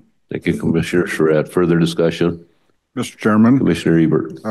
I too I appreciate my friend here, Brody, bringing this up. And I think that a little bit of maybe disagreement or differences of opinion, I see that as a good thing on this commission. It's not personal. That's really what our job is. And that said, I cannot support my good friend's motion. Thank you. Thank you, Commissioner Ebert. Further discussion? I guess I will go ahead and...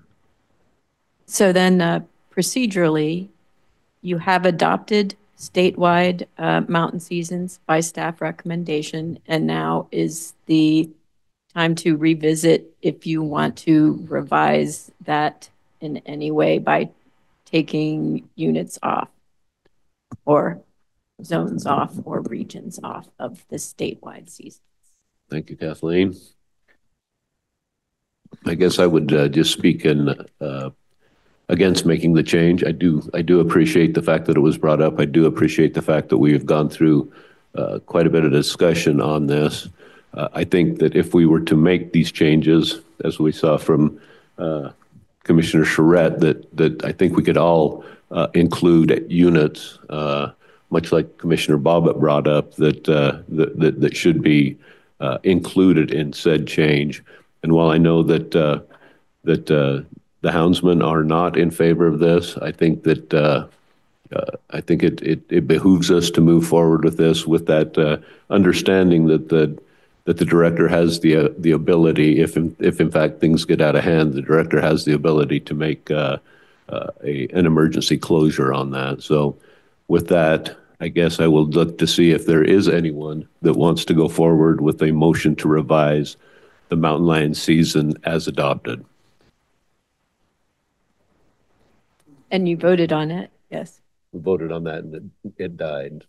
So is there anything else that anybody wants to bring up? Commissioner Charette? I just want to say I don't think it is the intent of the commission. In fact, I know it's not the intent of the commission to eradicate the population or cause hurt to the population, but it is a full-fledged management would also creates opportunity. If this doesn't have the effect that some are fearing, then there's going to be year-round opportunity to hunt off mountain lion, and that is a good thing. So there could be benefits from having this in the opportunity aspect of it. But I'd also implore what Commissioner Ebert said. You will monitor it pretty close and make sure that we don't over harvest. Thank you, Commissioner Charette. Any further discussion on the possibility of another motion? Hearing none, we can move on to whatever we had next. Yeah, the working groups. And before I turn that over, just for the benefit of the record relative to mountain lion seasons, as the commission is aware, there is mandatory check requirements and big game mandatory reporting that occurs to track the harvest. And then that provides information to the Wildlife Bureau and the regions as to the level, area, and type of harvest that can then either be brought to the attention of the director or the commission in case there is facts that support changing or narrowing the seasons you have set. Thank you, Council. Rick, back to you to discuss the Dworshak and Southeast Mule Deer proposals. Mr. Chairman, Commissioners, Director, thank you.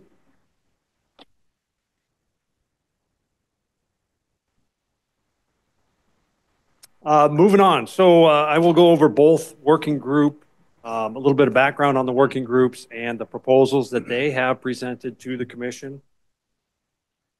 And you do have a handout like this that has all the pertinent information in it. Pretty much everything that's in here is what we put online when we scope. So we did scope these working group proposals along with all the other department proposals, and I will provide a wrap up of that.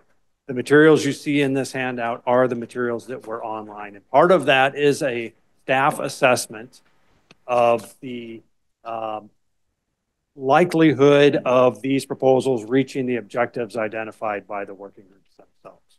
So that's in there as well. And I will proceed then, and I will start with the Dworshak elk working group. So the Dworshak elk working group was really the overarching objective was to improve citizen involvement in the decision-making process. And it was a 12-member group made up of rifle, archery, muzzleloader hunters, outfitters, landowners, sportsmen's group representatives, and a private timber company representative, all of which live, hunt, or work in 10A. The working group was guided by a charter that the working group put together. They had 7 meetings total from May to October in 2024. Consensus in this group was determined to be 100% agreement. So that's all 12 members agreeing. And IDFG's role in this really was to provide technical support. We got the process rolling, kind of set the sideboards, and then let the working group process work. And we provided technical information along the way. So the objectives identified for the working group were to manage for mixed public desires, and to increase both bull and cow components of the elk population in 10A. Sideboards on the working group were that the season setting, that this is to affect season setting, not management plan level types of changes, to increase elk numbers, to provide additional opportunity where available. Seasons cannot be too complicated. And lastly, that the group is advisory to the commission.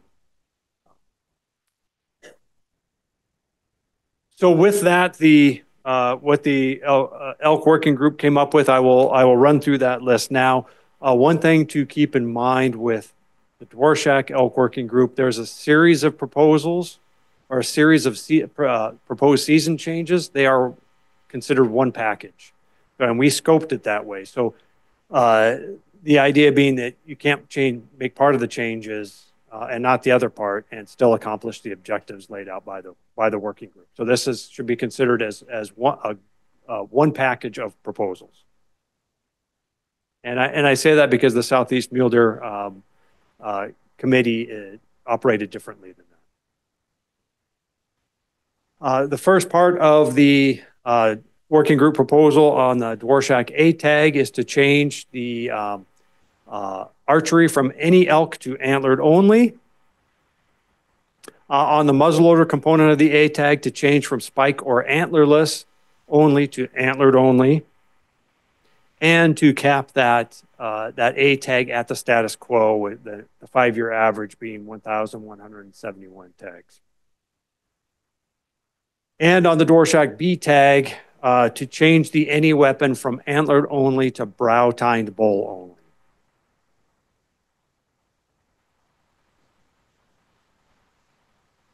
On controlled hunts in the Dworshak zone, the proposal from the group is to expand the boundary of the landowner permission hunt and the parent hunt, both of which are antlerless only, and to add a muzzleloader only controlled hunt, 60 tags, early December, antlerless only. And part of that would be to add one outfitter allocated tag. That is the sum total of the proposals. We did scope this along with all the department proposals, as you saw it there. 328 submissions on that. Of that, well, let me step back for a second. This was scoped a little bit differently. We gave people 3 options: support with concerns, and do not support. Of that, 22% support, 18% support with concerns, and 60% do not support. After this was scoped with the public, the working group was reconvened or contacted at least with the scoping results, and the group was asked if they wished to make any modifications to their original proposals, and they chose to not make any changes. And just as a reminder, any adoption of these proposals from the working group would then modify the 2025 and 2026 big game seasons that you all just said. So with that, I will stand for questions. And I have also provided a sample motion on what this might look like. That's all I have on this one. Thank you, Rick. Questions, comments? I got to give a shout out to the 12 members of the working group. They were pretty enthusiastic. Fish and Game put to them mountains of information. They were troopers in trying to absorb all of it. So at the end of the day, I would say that group was well informed. You know, they understood it. I sat through all the meetings except I missed one, and I think they did their job well. Comes out, do not support by the public 60%. Well, that kind of puts me in a difficult spot. It is my belief, however, that, you know, these people dedicated, they met 7 times over the summer, which, as you all know from all the meetings we attend, that's asking a lot of someone. They put a lot of work into it. They were informed. And so the proposal they came up with, if I were king for a day, it's not maybe exactly what I would do, but I have to defer to what they came up with, because if you're going to ask somebody to be on a group and they come up with a conclusion, then I think we need to give them a little bit of deference for carrying that forward. And so it is my intent to support the conclusion of the Dworshak Elk Working Group. Thank you, Commissioner Ebert. Further discussion? Is there a motion? Mr. Chairman, I would move the commission revise the 25-26 elk seasons by adopting all of the Dorsack Elk Working Group proposals as presented. We have a motion. Is there a second? I'll second that. Commissioner Harshberger seconds. Further discussion? I guess I would just make a few comments that I know that in talking with Commissioner Ebert about this, that this has been a very difficult decision for him. It's hard to go against the public's sentiment on these things, but I concur with his assessment that this group absorbed a lot of information and made their decision off of that. So I think that it's prudent to move forward with this. So any further discussion? Hearing none, all those in favor signify by saying aye. Aye. Aye. Opposed? Chair votes aye, motion passes. Rick. Thank you, Mr. Chairman, Commissioners. Moving on to the Southeast Idaho Mule Deer Advisory Committee. This was structured similarly to the Dvorak Elk Working Group, but there were some differences. Again, the overarching objective was to improve the citizen involvement in the decision-making process. 12-member committee, again, made up of mule deer hunters residing in Southeast Idaho, guided by a charter.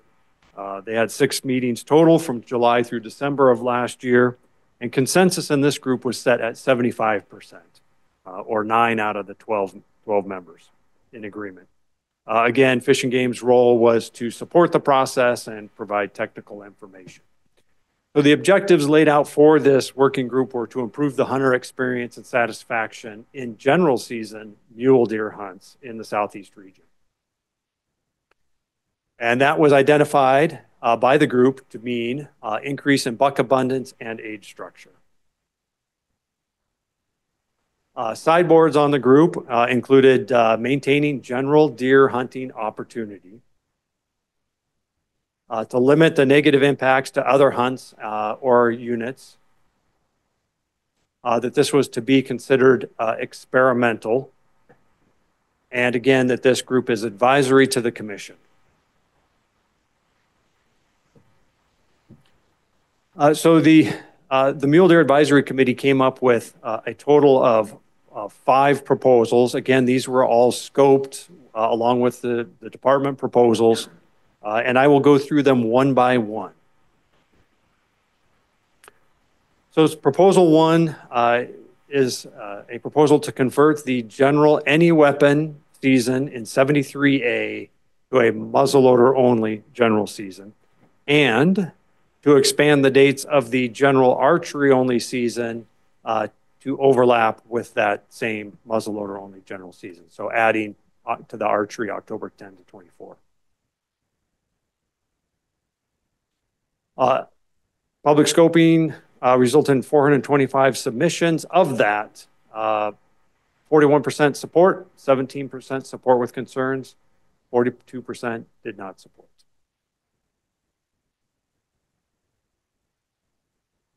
Essentially the same proposal, but for Unit 76. This time, 76 is a bigger unit that does have more general season hunter participation. Yeah, same proposal, convert the general any weapon mule deer season to muzzleloader only, and expand the archery only general season to include October 10 to 24. We did receive quite a bit more feedback on the Unit 76 proposal, over 1,000 submissions. Of that, 35% support, 13% support with concerns, 52% do not support.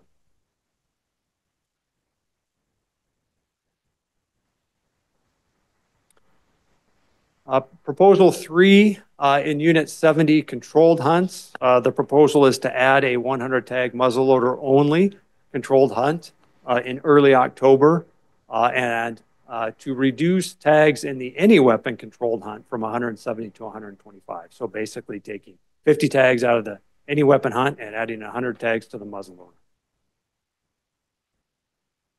And of that, we received 196 submissions, 51% support, 9% support with concerns, 40% do not support.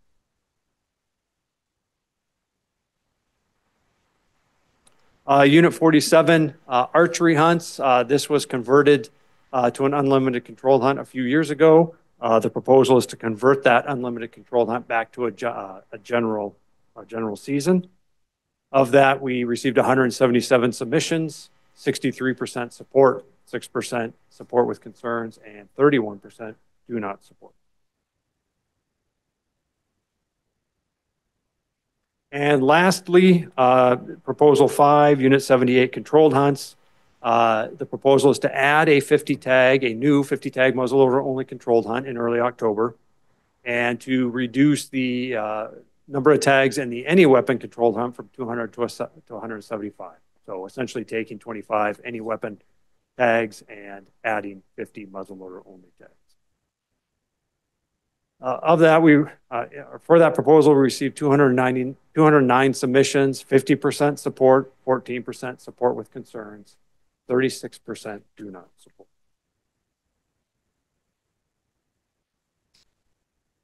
And this group, again, was contacted after scoping results were in. They were given the scoping results, asked if there was an interest in making any modifications to their proposals, and they chose to not make any modifications, similar to what the Door Shack Elk Working Group did.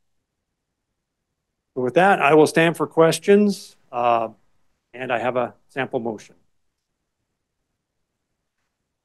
Commissioners, questions, comments? Commissioner Shrebb. Mr. Chairman, I'd like the opportunity to speak to this. I'll try to be brief, but there's a lot to be said. First of all, I think we need, again, give a huge shout out to the 12 individuals who dedicated their spare time to be on this committee. They were individuals from Southeast Idaho with varied backgrounds, but they had one passion, and that was mule deer hunting. And they came together to look at the general seasons or the mule deer hunting in Southeast Idaho, and if they wanted to recommend any changes, and you can see that they did. They were a creative bunch. You could see the majority of the proposals did receive good support. And so they came up with ideas to not only address herd health, but keep opportunity and also still have the opportunity to hunt. They did receive a lot of criticism, whether it was through the not from the department, but through the department, emails into the department about them, or on social media or whatever. They did see a lot of criticism. You can argue some of that, most of that probably wasn't warranted because they had the most pure intent of doing what was right for the mule deer in Southeast Idaho. And I will vouch for them on that. They did not leave a stone unturned. They looked at every idea, every tool that they had, and they came up with these proposals because of the tools they had. One thing I do want to point out that I did not see in the presentation is that had there been an option for an open-sighted rifle, I think that is the proposal that they would have went forward with. I do believe that was a proposal that they submitted to the commission. And so I think that is something that the commission, that we need to do moving forward is give them that tool to maybe have that option to have a season setting for an open-sighted rifle. And I do think that would receive higher support. One other thing I want to say about that committee is I don't think any one of those 12 would have identified as a muzzleloader hunter. And I think if you went through the group, only one or two of them actually owned a muzzleloader. And they chose muzzleloader because it allowed for opportunity but decreased the success rate. So despite what rumors are out there, that was not a muzzleloader interest group that wanted to advance muzzleloader seasons. Let's make sure I said everything on that I wanted to on them. Yes. With that being said, most of their proposals were supported, and I want to talk about a couple of them. I do want to have a motion to change a couple of them. The first one is the Unit 70 muzzleloader hunt. This is the committee they did a good job of increasing opportunity, and as you'll see, there's a net gain in tags that they came out with. We want to take the Unit 70 and mirror it with the Unit 78 muzzleloader hunt. So essentially what we're going to do is just make it so it's uniform across the board. So both of the muzzleloader hunts from October 1st to October 9th will have 50 tags, and both of the controlled hunts will be reduced 25. And I'll say that better in my motion here in a second, and I will have a motion. Second, I want to speak towards 73 and 73A and 76. These are general any weapon seasons. And they want to convert those general any weapon seasons from any weapon to a muzzleloader or an archery season for the 2 weeks in October. As you see, 73A received a support to do that, and I want to move ahead with 73A.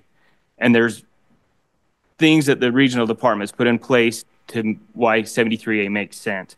For example, they have a collared buck study already going on in 73A, and this will help aid in that collared buck study. They're also going to expand that study to neighboring units to see the effect that has on the bucks in those neighboring units. And then last but not least, they have the partnership in place already with the University of Idaho to monitor the social impacts that this will have, such as displacement, such as hunter satisfaction and stuff like that. So everything's in place for us to be moving forward to have the best decisions to do the right thing. Last but not least, I want to talk about 76. 76 is the southeastmost corner GMU. It's a big unit in southeast Idaho, and everyone loves to hunt it. And truthfully, it was my back door growing up. Since I've been on the commission, my phone calls, my emails, and my texts from the herd in 76 have been immense. Everyone that I've talked to is not happy with the herd health in 76, except for one individual that just called me a couple weeks ago. Everyone else says that we need to do stuff to help the herd in 76. So the committee understood that, and that's why they proposed 76. And when these proposals went out, my personal phone calls, emails, texts, I would argue were 80% in support of this proposal in 76. I thought for sure 76 was going to be a slam dunk. But unfortunately, I have different social groups, I guess, because the public support came back saying that only 42% or 48% supported it. What was very intriguing is when we took the non-resident comments out of that, the resident support dropped down to 40%. And because that resident support is so low, I don't feel in good conscience that we can move forward with 76, moving it to a muzzleloader and archery season. So I'd want 76 to say the same, to say as a general any weapon season. So with that, Mr. Chairman, I move the commission revise the 25-26 deer seasons by adopting the Southeast Idaho Mule Deer Working Group proposals with the following exceptions. No change to the GMU 76 general deer season.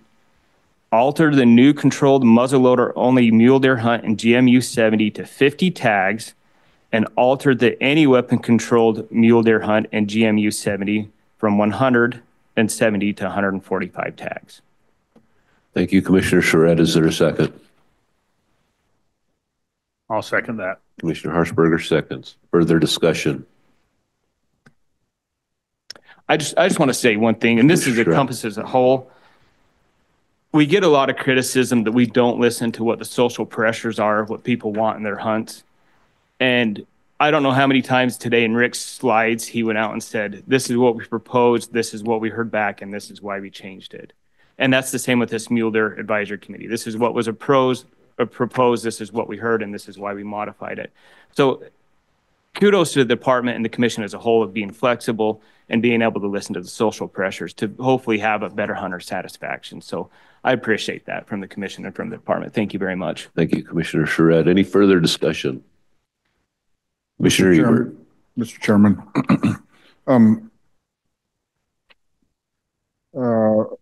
I believe Jordan's the youngest one on the commission. I point out last night someone said we were all old. He's really not that old. The rest of us, okay. Hey, I do have gray hair.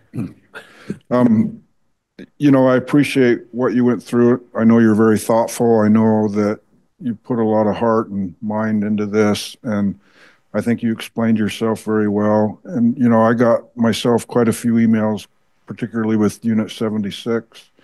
But I believe you're on top of it. I believe you've explained it well. And I think you know the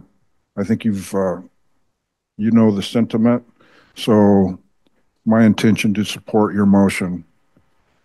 Thank you, Commissioner Ebert. Any further discussion? Hearing and seeing none. All those in favor signify by saying aye. Aye. Aye. Aye. Nay? Chair votes aye. Motion passes. Thank you, Rick.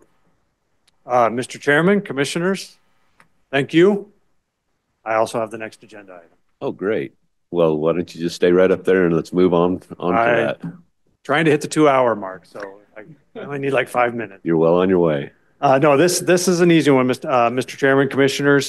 This is agenda item 5A-1 or I. This this order of business is a refund order for non-resident general deer tags. So because 73A now has been modified from any weapon general season to a muzzleloader only season, that is a significant change in opportunity. As you all know, non-resident general season tags are limited by unit for general season deer. Those tags were sold in December or go on sale in December. So non-residents have already purchased 73A general season tags, assuming that the rifle season would continue for 2025. That has changed. So the way the refund process works with the department, if a non-resident wants a refund on a tag, they can get up to a 75% refund. If their request is postmarked before April 1st, they get 75%. After April 1st, it drops to 50%. So today is the 26th. Thank you. So they would only have a handful of days. Monday is the 31st, so they would only have a handful of days to return their tag to even get a 75% refund. So the order proposes to allow non-residents to submit for a full refund through the month of April.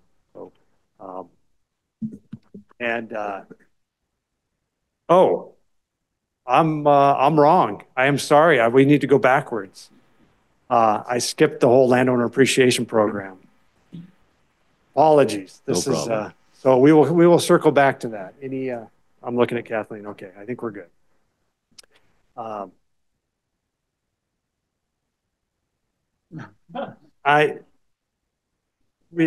Okay. Well, I'm advised from legal counsel that we can keep going with the discount order. So we will do that.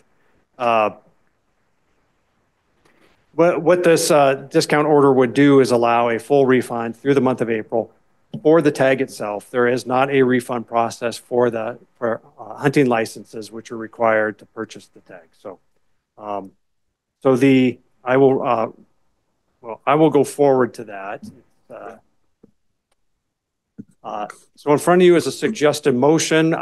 When I put that together, not knowing what units that might affect, I left a blank there to be filled in as needed. So are there any questions on the discount order? Commissioners, any questions? Mr. Chairman, Commissioner Sherritt. Since I'm the cause of the discount order, I will make the motion. I move the commission adopt the refund order, which allows 2025 non-resident general deer tag holders in GMU 73A to be eligible for 100% refund on tags purchase price if requested is received or postmarked on or before April 30th, 2025. Thank you, Commissioner Shred. We have a motion. Is there a second? Second. Commissioner Ebert, seconds. Further discussion? Mr. Chairman, Commissioner Ebert. I appreciate this. I think it highlights the fact that although we sell non-resident tags traditionally in December, that we do have the ability. That does not lock us into seasons going forward. I hear that criticism quite a lot, actually, but I think this highlights the fact that we can indeed change seasons and circumstances for the non-residents as we are being asked to do here right at this moment. Thank you, Commissioner Ebert. Any further discussion? Seeing and hearing none, you have a motion before you. All those in favor signify by saying aye. Aye. Aye. Aye. Opposed? Chair votes aye. Motion passes. Thank you, Mr. Chairman. Commissioners, going back a little bit here. Yeah, apologies for skipping this part. Last thing to cover, the Landowner Appreciation Program, and I will start by saying things were put in a certain order for a reason. We put this at the end after the working group proposals because any changes to controlled hunts can affect or will affect the Landowner Appreciation Program. So the Landowner Appreciation Program well, it's just what it sounds like, but it is all the Landowner Appreciation Program tags are based on what we call the parent hunts or controlled hunts. So what it says in rules, that once the department has determined the number of controlled hunt tags to be issued in any controlled hunt unit, an additional 10% of the number of controlled hunt tags may be issued as Landowner Appreciation Program tags. And that can be changed up to 25% in subsequent years if those hunts are oversubscribed, meaning more landowners apply for them than there are tags. There are no proposals this go around to increase the percentages on any of the existing LAP hunts. But because there are changes made to controlled hunts, both from the department proposals and from the working group proposals, that triggers a change in the LAP.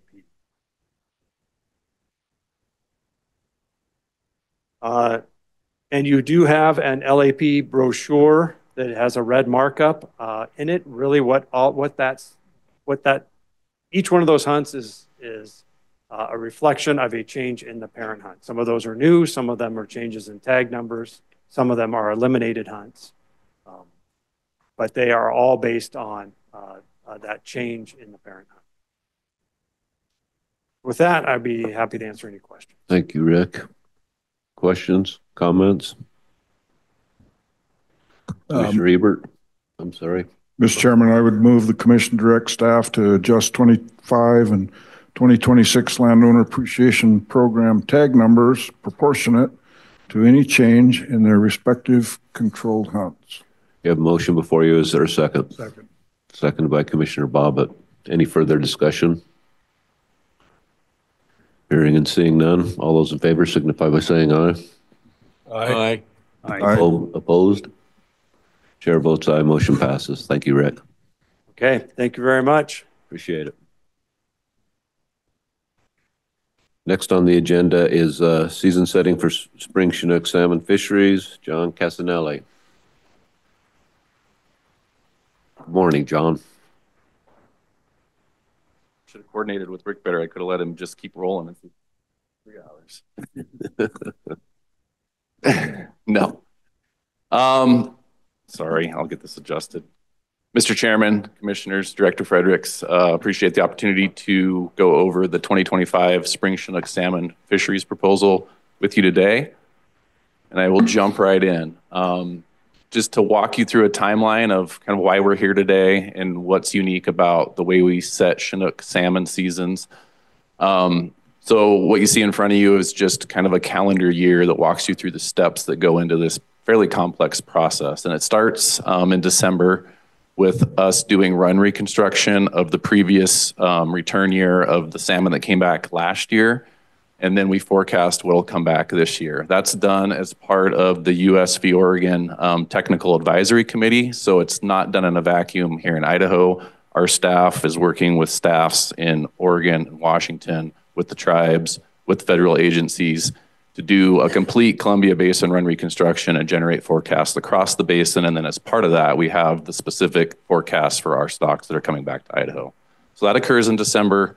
It's a large process. That sets the stage for us to then determine what our seasons will potentially look like as we move into the next calendar year, and in this case, 2025.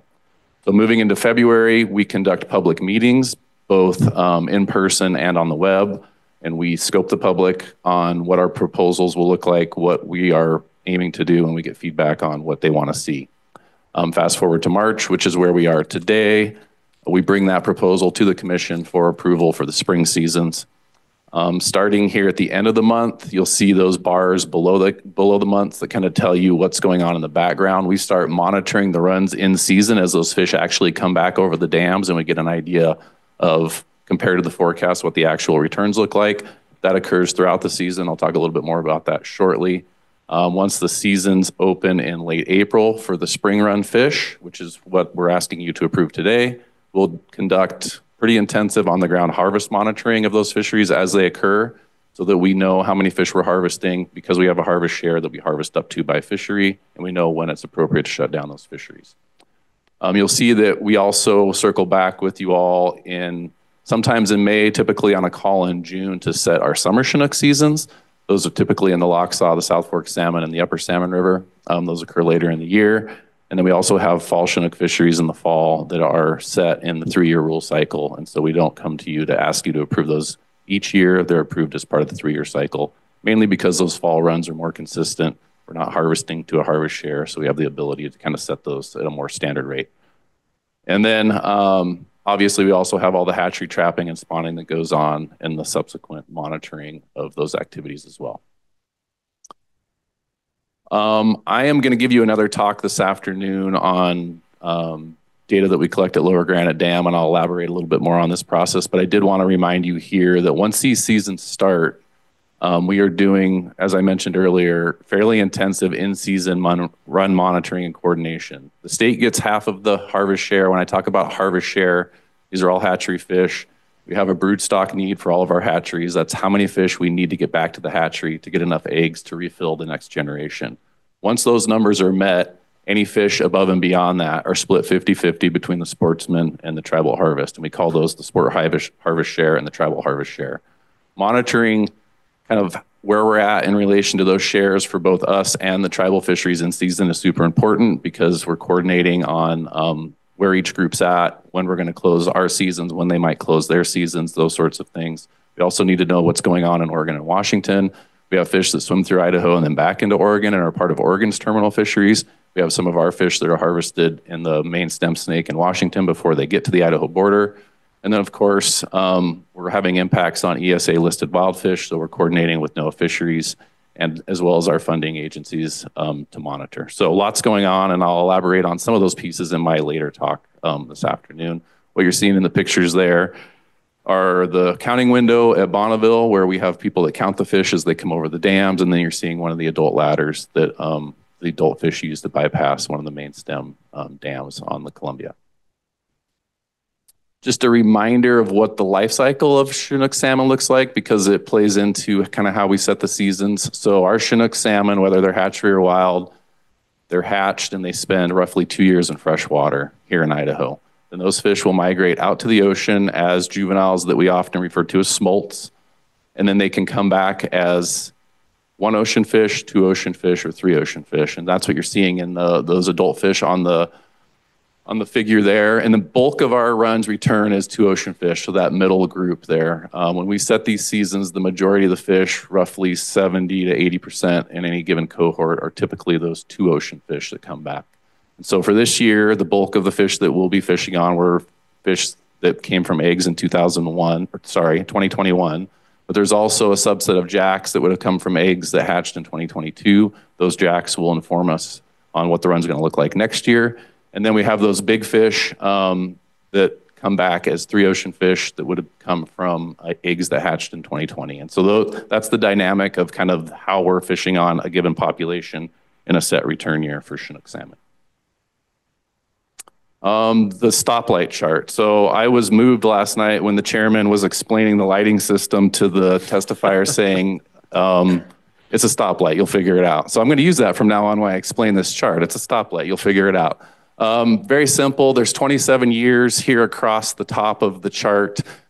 It's looking at a suite of various ocean ecosystem indicators that help us determine kind of what the ocean condition is.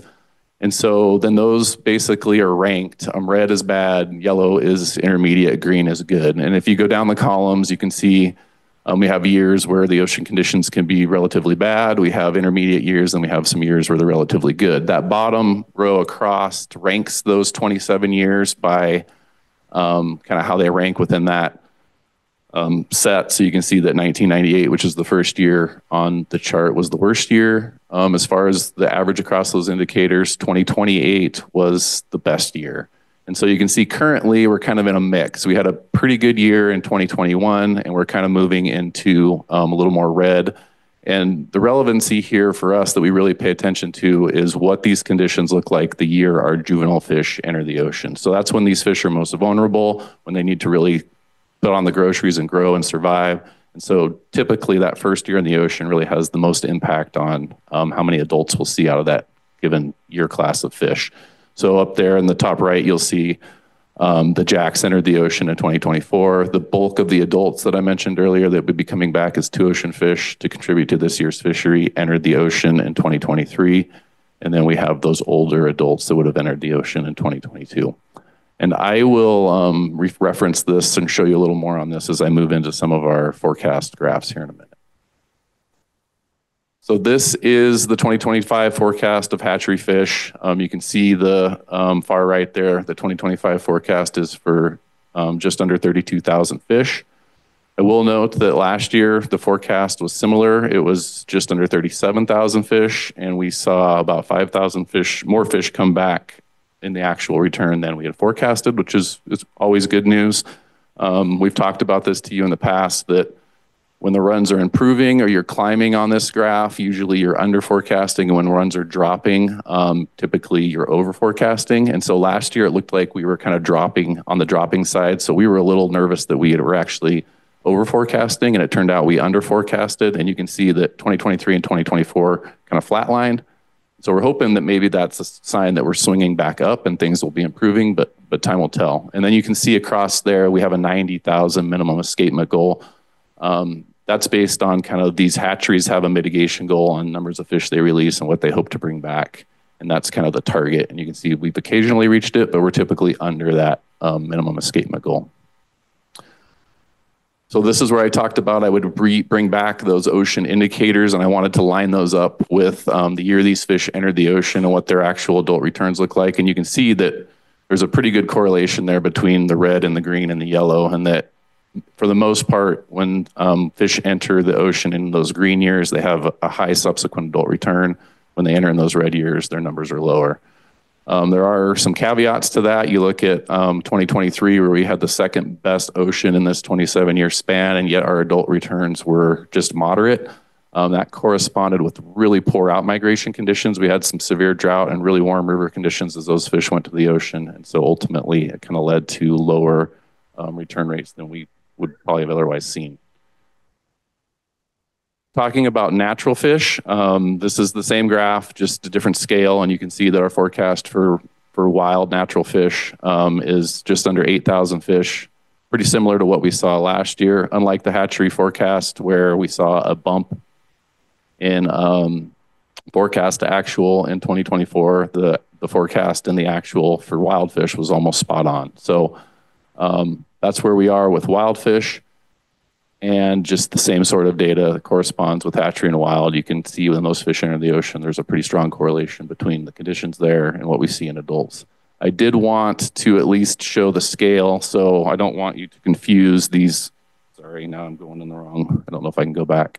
I don't want you to confuse these high gray bars here that look very similar to the hatchery graph, because the y-axis here for the wild fish only goes to 50,000. When we were showing hatchery fish, that number was 160,000. When you put wild returns in the scope of kind of what we want to see from the grand scheme of things, you can see this is from our recent fish management plan. The minimum abundance goal we're looking for with wild fish is around 41,000. And our escapement goal to where we'd really be kind of getting recovered and have harvest opportunity on wild fish again is up there over 200,000. And you can see that we're well below that for wild fish.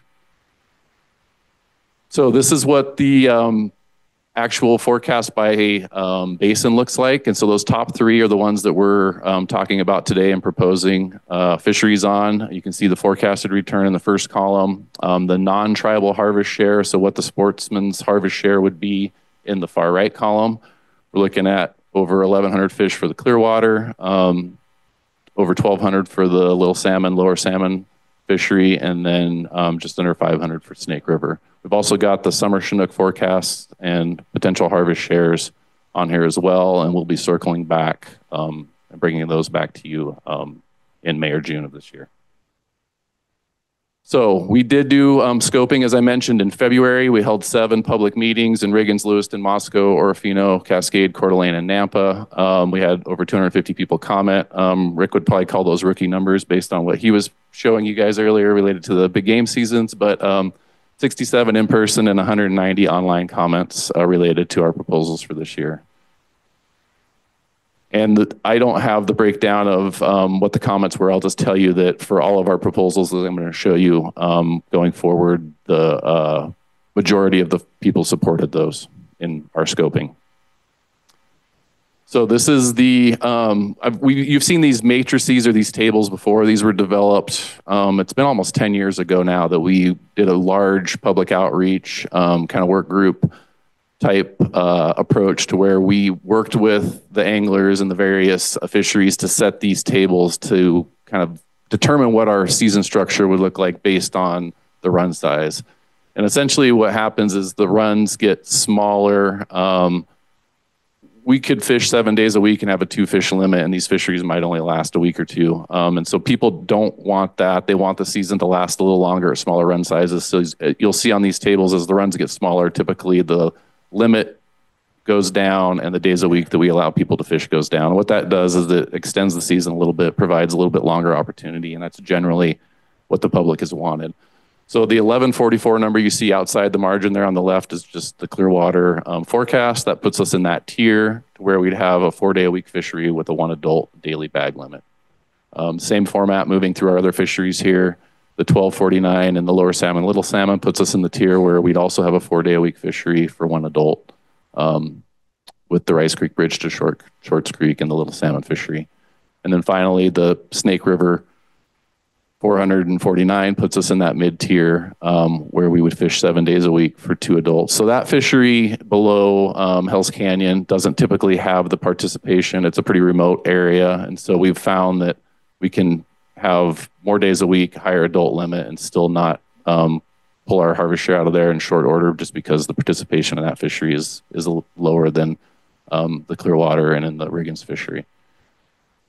So summary of the actual proposals, the start date would be Saturday, April 26th. The boundaries are consistent with prior years with the exception, we are no longer releasing Chinook salmon upriver in the little salmon. We weren't getting very good returns. Those fish weren't really going back up there and providing much of a fishery. So we moved those releases down to Rapid River with the rest of the releases for that fishery. So we've shortened up the boundary so that we're not giving the false idea that if you go fish further up the little salmon, you're going to have an opportunity to catch a salmon when not many fish are going up there. So that's been moved down to about 1.2 miles upstream of Rapid River.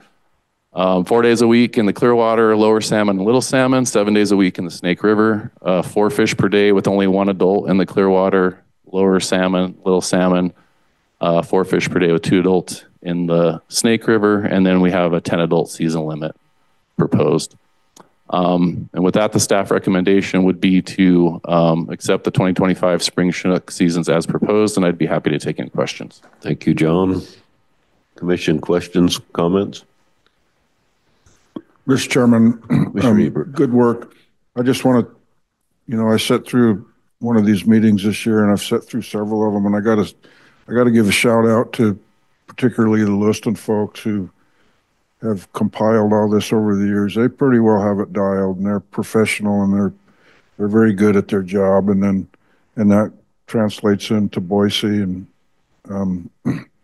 you guys know a lot about fish, I'll tell you. So with that, Commissioner Ebert, would you care to make a motion? I don't have the motion in front of me, but I'll take a shot at it. I make a motion we adopt the proposals as presented. Is it, so it'd be 2025 spring Chinook season. 2025 spring Chinook season as presented.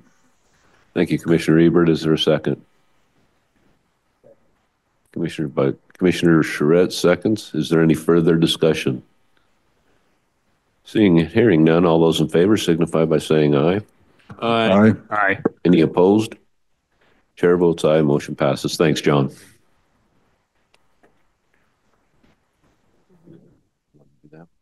Behind schedule. Okay. All right. Well, why don't we take about a 15-minute break and we'll reconvene at, let me see if the little hand is on the, we'll reconvene at 5:02. Thank you. Okay, we're going to go ahead and get started again. Next up is the HAT Working Group recommendations. Ellery Tucker Williams, welcome. Thank you, Mr. Chairman, members of the commission and director. Just for the record and out of habit, my name is Ellery Tucker Williams. I am the Legislative and Community Engagement Coordinator for the Idaho Department of Fish and Game, here today to talk to you and give the final presentation of the Hunting and Advanced Technology Working Group. So before we really dive into it, I just want to highlight for people watching online and members of the public in the room, and for anyone else that's of interest, that we have a Hunting and Advanced Technology Working Group web page on the Fish and Game website that has a plethora of information, including recordings of all of the meetings, meeting minutes, charter documents, survey information, just anything you could possibly want to know about the HAT Working Group. So if anyone, if I cover anything in the presentation that you want a little bit more information on, that will be on the website for the public to review. And after this presentation, we will be obviously adding some more information, but didn't want to get ahead of the commission and putting it out there before we had today's meeting. So with that, the purpose of the Hunting and Advanced Technology Working Group was to assess public perspectives on what is and is not considered fair technology to use in the pursuit of big game, and to develop recommendations to the commission that strike an appropriate balance between the use of hunting technology and fair chase ethics. And naturally, we had to have some sideboards because that's a fairly lofty topic and large topic. Those sideboards for the working group included that recommendations must be within the authority of the commission. The scope of work was limited to deer, elk, pronghorn, moose, mountain goats, and bighorn sheep. So obviously did not include the toothy critters. Recommendations must align with management objectives as identified in species management plans. Recommendations must be enforceable, and that throughout this entire process and in the sideboards from the beginning, we reminded the group that the commission will make the ultimate decisions on the recommendations brought forth by the working group, whether or not that's in totality, in part, none. The commission will be presented with all of the information and be able to make the decision on how to move forward. And then additionally, any recommendations that come forth with the blessing of the working group had to have 100% consensus. So with that, just a quick overview of the working group members. There were 23 Idahoans selected to serve on the working group. They're spread throughout the state. The breakdowns are right there for you. Of those 23 Idahoans, 4 were female, 18 were male. Average age was roughly 48. 22 were self-identified hunters. 1 was a self-identified non-hunter. 2 were self-identified disabled hunters. And their interest ranged from traditional bow hunters all the way to competitive long-range shooters and everything in between. We did hire a third-party facilitator to help with these meetings. This would ensure that Fish and Game served in an ex officio capacity to provide technical expertise, while the facilitator led the group through this conversation. We had 8 meetings total. 3 were in person here at Boise HQ, and 5 were virtually held through Zoom. Every meeting was available to the public. Public could participate in person in our in-person meetings, and then the Zoom link was posted to the website so they could view those virtual meetings through Zoom as well.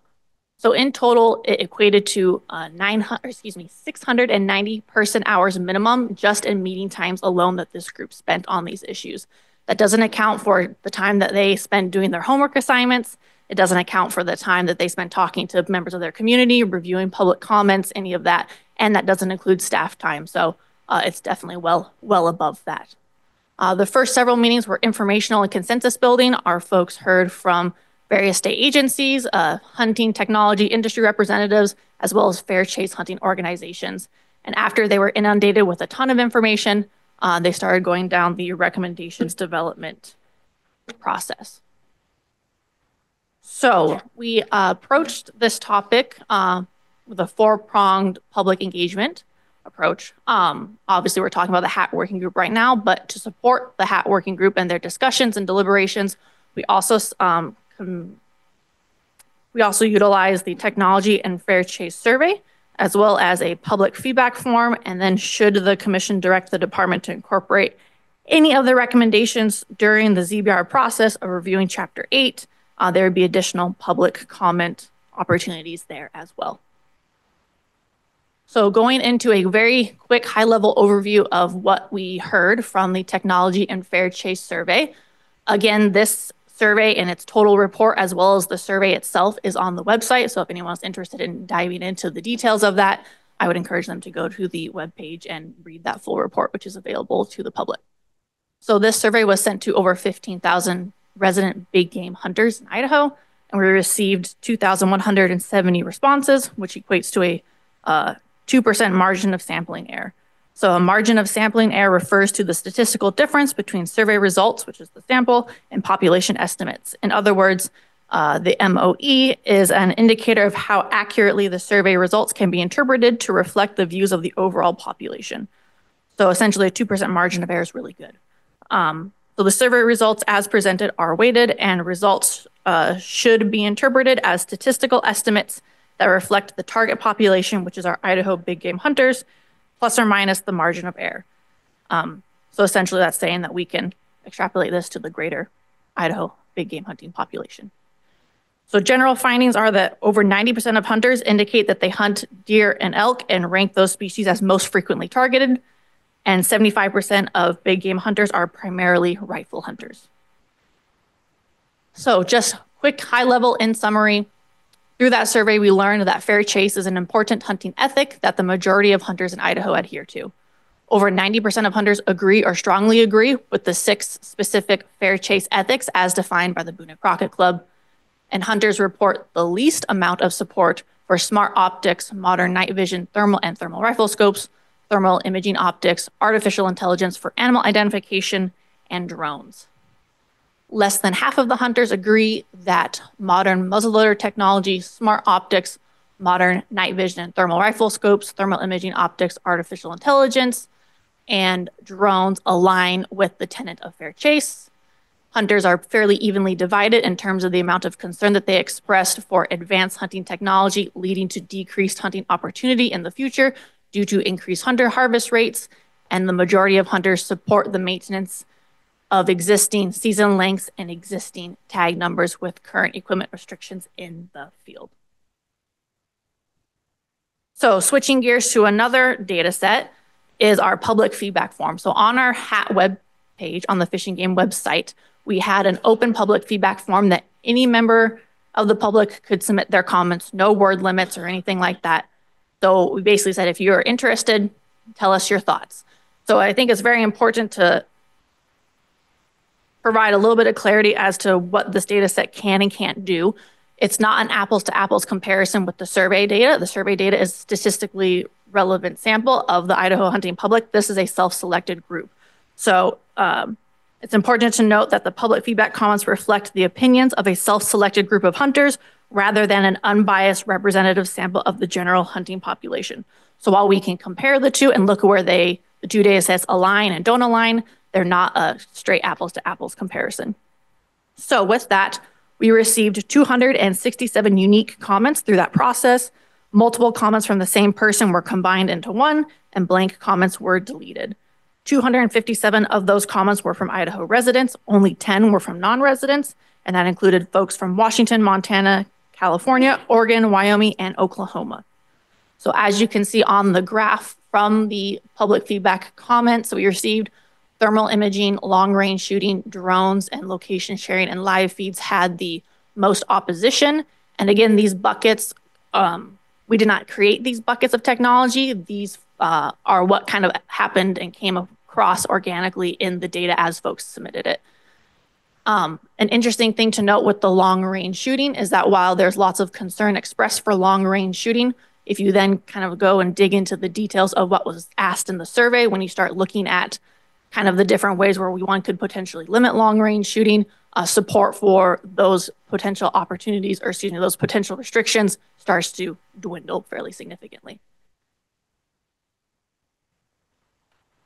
So with that, I will now move into the consensus recommendations from the HAT working group. Again, just to reiterate and for the public, the consensus recommendations package, as I'll refer to it, received 100% support from every single member of the 23-person HAT working group. Some of these recommendations are more general guidance. Some of them are more prescriptive, but I think they did a really wonderful job in trying to strike a balance that provided enough direction to the commission that they could understand what they were trying to do, but not so much detail that it made it difficult to look at holistically. So the first part of the consensus recommendation package was that principles for evaluating technology advances in the field. So the following guiding principles were used during the development of the HAT working group's recommendations. These principles and definitions were unanimously supported by all members of the HAT working group. The HAT working group recommends that the commission adopt similar principles to inform the future considerations of advancements in technology. So again, you were all provided with a breakdown of what it entails and all of those different principles. Those will be available online as well after the commission meeting. But essentially that's their request, basically them saying that this is how they assessed all of these technologies and that they would encourage that the commission look at doing something similar to assess technologies as they come up in the future, because we know that this issue of technology isn't stopping and it's only going to continue as industry develops things. Next is specifically a consensus package recommendation related to drones. The HAT working group recommends that it be unlawful for any person to use any aircraft, including drones, helicopters, and fixed-wing aircraft, to spot, locate, or aid in the taking of any big game ungulates from July 1 through December 31st, or dates as determined most appropriate by the commission. So currently, you have to wait until the next calendar day to hunt after you use a drone, and it is unlawful to stir, molest, rally, or drive game animals or birds, and it is unlawful to communicate location of animals to hunters on the ground. So this is kind of just adds a little bit more specificity to what is already in statute. Moving on to smart optics, the HAT working group recommends that the current regulations related to smart optics be kept in place. Under current regulations, smart optics are unlawful when attached to or incorporated into a firearm, while scopes with battery-powered or tritium lighted reticles are allowed. So that's just a recommendation to maintain the status quo.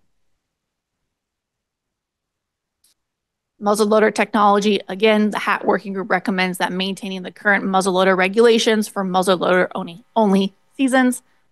This is, again, another recommendation to maintain status quo. Short-range weapons. So the HAT working group recommends that the commission consider the weapons allowed in short-range seasons and whether they align with the intent of short-range hunting seasons. There was concern within the group that the original intent of a short-range weapon season was specifically due to human safety concerns in more urbanized areas and where you wouldn't necessarily want something that could shoot long range to be utilized. And so there was a concern expressed and consensus that came around to assessing whether or not that the current technologies allowed in our short-range weapon seasons still aligns with the original intent of those seasons. Education. This was a big topic of discussion amongst the group. They were very much in agreement that you can't necessarily regulate ethics and that a lot of this comes down to education and trying to encourage folks to take it upon themselves to be ethical hunters. And so they put together this recommendation, which is to promote ethical hunting practices and fair chase principles. The HAT working group recommends that Fish and Game increase education and outreach efforts. Potential strategies include, and then they listed all sorts of different ways in which they thought could be beneficial to helping to collaborate and get the word out about how to be ethical hunters and what that could mean, because it is very much a personal journey. Specifically, they called out the I Am Fair Chase, which is a campaign that Arizona uses to kind of do similarly about encouraging folks to be ethical hunters in line with fair chase, and they really very much liked that and would like to see Idaho to do something similar, but they also understood that Idaho is Idaho and that we need to do what's best for us and to just encourage us to look at what other states are doing and explore ways that we could focus on education outreach efforts specifically related to ethical hunting practices and fair chase. Transportation. The HAT working group recommends that access policies be balanced to provide hunting opportunity mindful of wildlife conservation to promote fair chase and sustainable hunting through strategic management. The topic of transportation was another one that they discussed at length, but they were not able to necessarily identify a clear path forward for a direct recommendation. But they wanted to make sure to elevate it to let the commission know that it is something that they were passionate about and that they thought was a big issue, but they couldn't necessarily find a clear path forward and just wanted the commission to continue to be cognizant of it and try to balance all of the things that you're asked to balance when looking at transportation and access to our game units. Artificial intelligence. This is a long one. I'm not going to necessarily read it all out loud for you, but essentially what it says is that AI is kind of artificial intelligence and identifying animals in the field and others is on the cusp of becoming a readily available tool to hunters. And that while they don't necessarily have the knowledge to be able to give a recommendation specific to AI because it's still somewhat nebulous, they knew that it was likely coming in the near future and wanted to make the commission aware of it and to ask that they remain vigilant and adaptable when assessing future technologies related to AI and hunting in the future.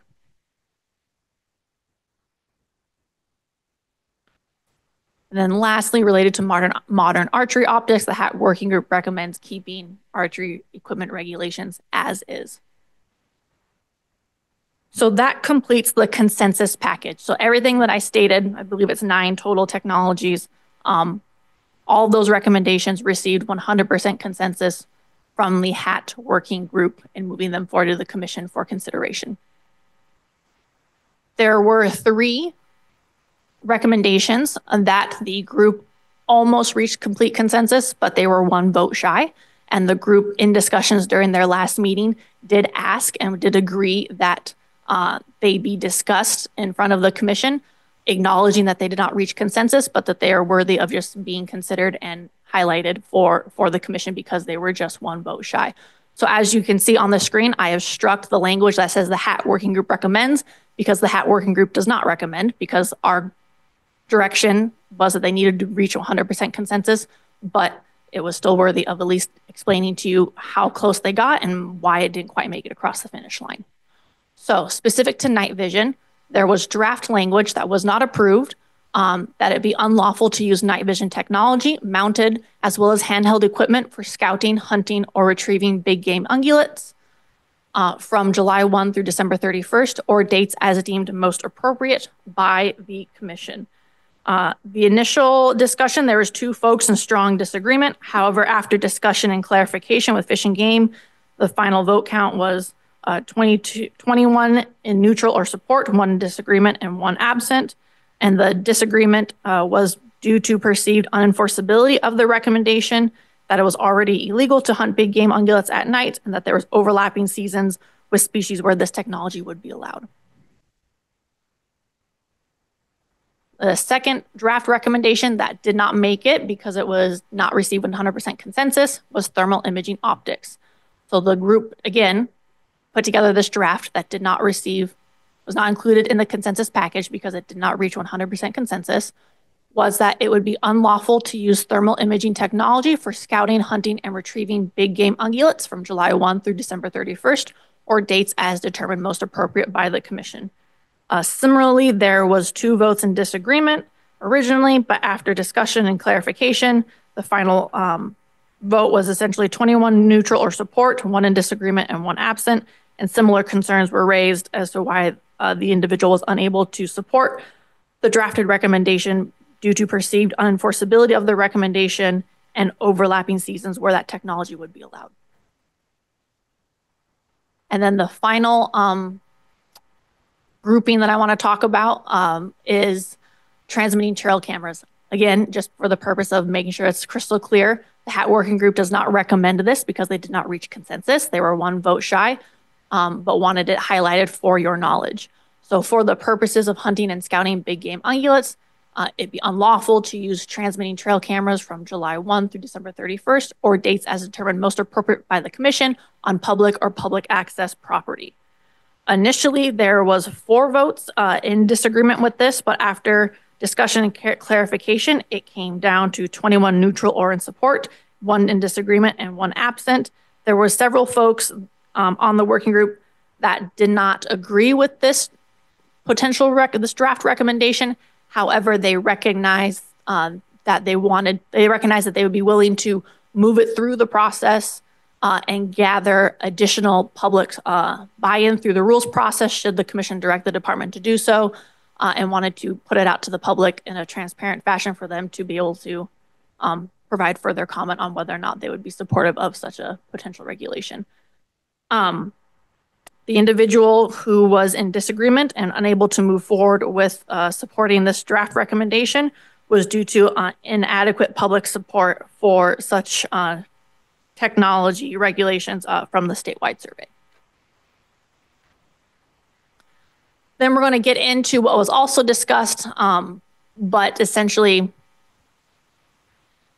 had a lot of trouble getting to anything close to consensus, to be frank. Long-range shooting was discussed at length at several meetings during the Hunting Advanced Technology Working Group.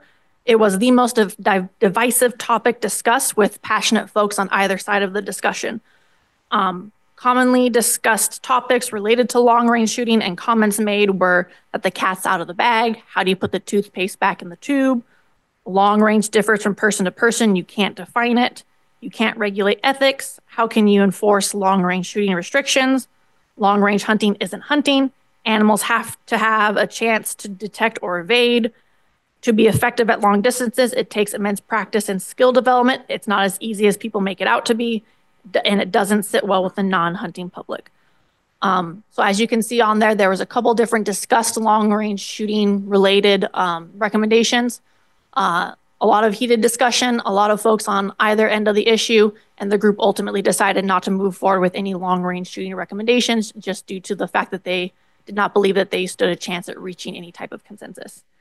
Additionally, they had more discussion related to long-range shooting in general, and then more specifically discussions on a scopeless modern rifle season, but there was pretty strong opposition to that from the start, with concerns about modern rifles not necessarily coming with iron sights anymore, and displaced hunters going into other units and creating crowding issues, and potentially creating unethical behavior and a potential increase for wounding loss.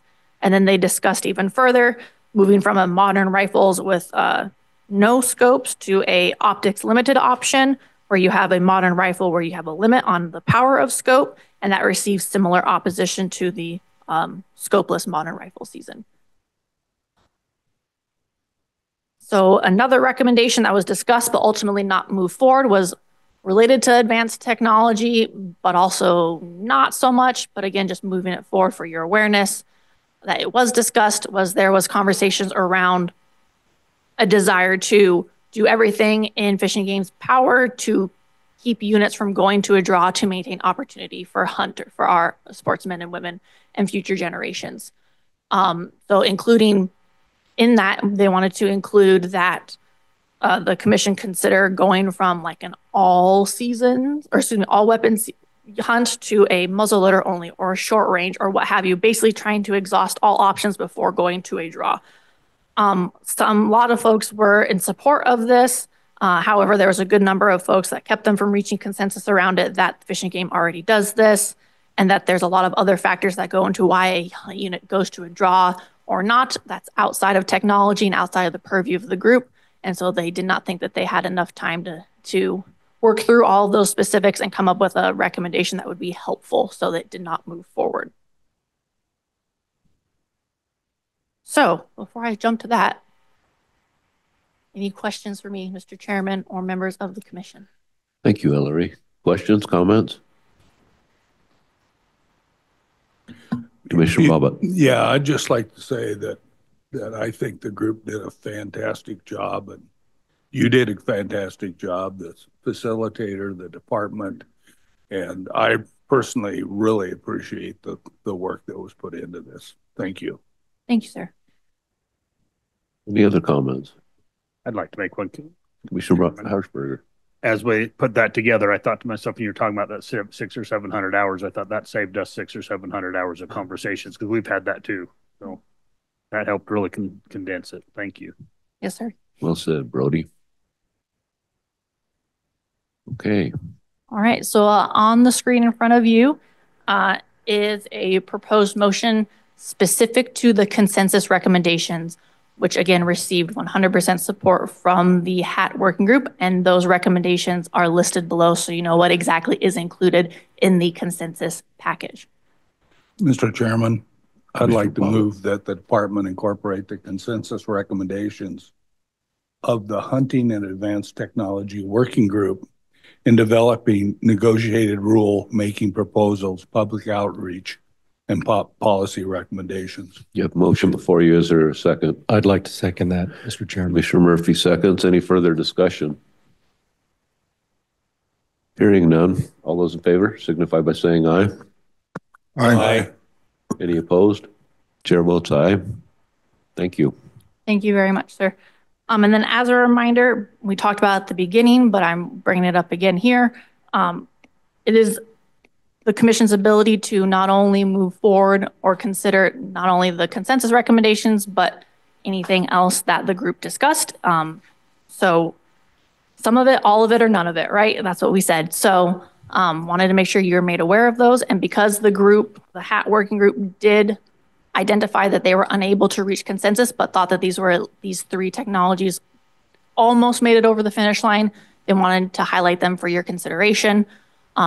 So with that, the HAT working group was unable to reach consensus again, but agreed that these three topics warranted consideration. Does the commission wish to add any of these three draft recommendations or other items not on the screen to the direction for developing negotiated rulemaking proposals? Mr. Chairman. Commissioner Bobbitt. I would like to propose that, or make a motion that we approve all three of these that were almost unanimous decision. Thermal night vision, thermal imaging technology, and transmitting trail cameras. Council. I can tell I screwed up already. You did. I'm sorry I have that effect on people, but it would be helpful, appreciating that. I would recommend, if that is the motion you would like to make, if you would frame it relative to what the department can do, is move the department include those three items in developing negotiated rulemaking proposals, just so that it matches the intent. You have a motion. Is there a second? Seconded by Commissioner Surratt. Further discussion? I guess I would just say, yeah, I think it's important that we look at this and go forward with the process. That meaning that we're going to go through with another scoping process, putting it out to the general public to make their comments and just see where it lands. I think it makes a lot of sense, especially where they were so close to getting consensus on this topic. Any further discussion? Mr. Chairman, I just have to throw this out just because transmitting trail cameras, unlawful to use transmitting trail cameras from July 1, December 31st, or days determined most appropriate by the commission on public or public access property. And I'd just like to flesh that out a little bit as to why not private. And I get that there's other reasons to use transmitting cameras, but this is specific to hunting. So could we just talk about that for a moment? Director? Yeah, Mr. Chairman, Commissioner Ebert, I think there would likely be, well, one, I would just observe that we would embark on the negotiated rulemaking process, and so that could come up. I would expect that there would be a lot of concerns about restricting what people can or can't do on their private property, and remembering that whatever rules come out of our process that you approve and then become pending need to be approved by the legislature. So we've got to bear that in mind. Doesn't preclude that conversation from continuing, but there are a lot of sensitivities about restrictions on private property that I think we just need to be cognizant of going forward. It's fair enough. Thank you, Director. And to, if I may echo the director's comments, I would expect that to be part of a discussion with a negotiated rulemaking, that where they apply the geography of where that restriction applies would be addressed during that. Thank you, Council. Any further discussion? Commissioner Murphy? Oh, just a comment. Thank you, Mr. Chairman. And thank you, Ellery. I believe we've assembled a real good platform or portfolio for moving forward with negotiated rulemaking. And, you know, pursuit and harvest of game in a manner that doesn't give a hunter advantage over the game. Gosh, for decades and decades, that seemed pretty easy to understand. It really did. And now between AI and other advances, it really clouded things up. And now we've got different camps of folks that embrace technology or don't. But I think another piece to the Boone and Crockett fair chase is just a comment I'll make, that when a hunter's presence is outside the game's sensory limits, we're taking advantage of the game. And so 10 years ago, I would never have thought of making that comment. But we now have technology that can separate the hunter from wildlife sensory limits, and you get into a no-fair situation. So I'm really glad we're going forward, and I know we've got a ways to go. It'll be July that we'll wrestle over negotiated rulemaking wording. July. Let Kathleen speak to the timing of the whole process. But I'm glad where we're at and how we're going forward. And this seems to be a good portfolio. That the scheduling of negotiated rulemaking will be addressed as with the rest of Deputy Director Worthington's proposal regarding rules. Thank you, Council. Any further discussion on moving these almost consensus items forward?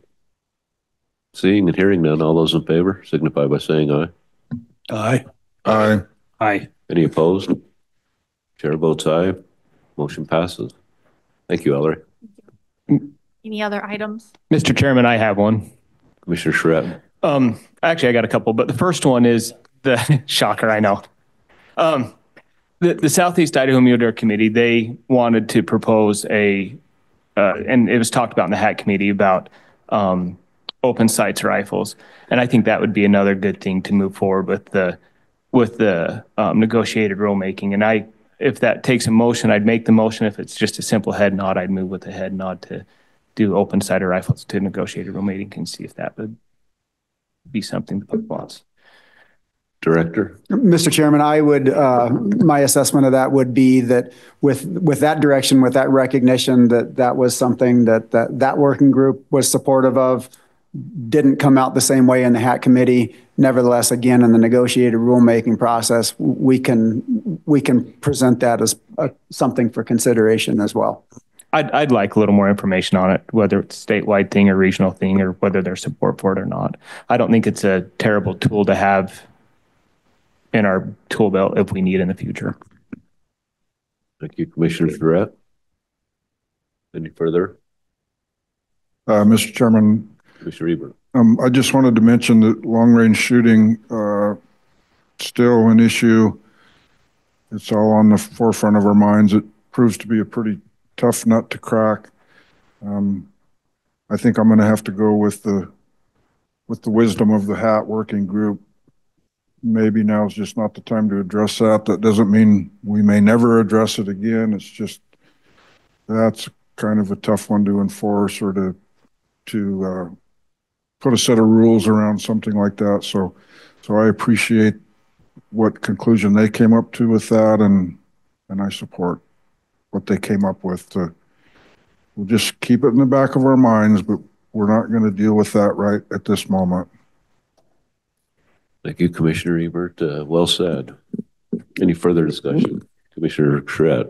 Do I need to make a motion on that, or is a head nod good? I'm looking at you, Kathleen. Mr. Chairman, unless there's any concerns from the rest of the commission, I will consider that as direction. Okay. Looks like you have your head nod on that then. Thank you. Yes. I have one more thing I want to ask. With technology evolving and who knows where it's going to be in 5 years, 10 years, or whatnot down the road. It seems like this HAT committee maybe gave us framework to be proactive. Would you share those sentiments, or is there a plan forward to move to be more proactive? Thing I was going to ask. Mr. Chairman, Commissioner Charette. So yeah, we heard last night in the comments relative to the HAT that given the advancements of technology, how quickly it's happening, that the woman encouraged us to stay vigilant with regard to what Ellery just shared, specifically to AI, but to other things, again, stay vigilant. And so I certainly concur that there's a need and an opportunity here to develop a process for assessing technologies as they come forward so that we don't wait 5 years, develop another HAT group and, do it in that framework, but we're, again, to be more proactive. So what I would suggest is that there are other states that are wrestling with this in different ways, where we've got some familiarity with some of those and standing committees and advisory groups. What I would suggest is that we do a little more coordination with other states and kind of look at what they're doing, what we can learn from them in terms of if they have assessments of technological advances that we can use as opposed to go out and do our own. I don't know the answer to those questions right now. So I would just suggest that and offer that we will do some legwork and try to understand what types of frameworks, structures might suit us best going forward, and then come back to you with some of those ideas. Yeah, thank you, Director. I think I think the commission would be in total agreement with developing some sort of a proactive approach to dealing with this advancing technology issue. And so, yeah, I think everybody would be on board with that unless somebody feels differently.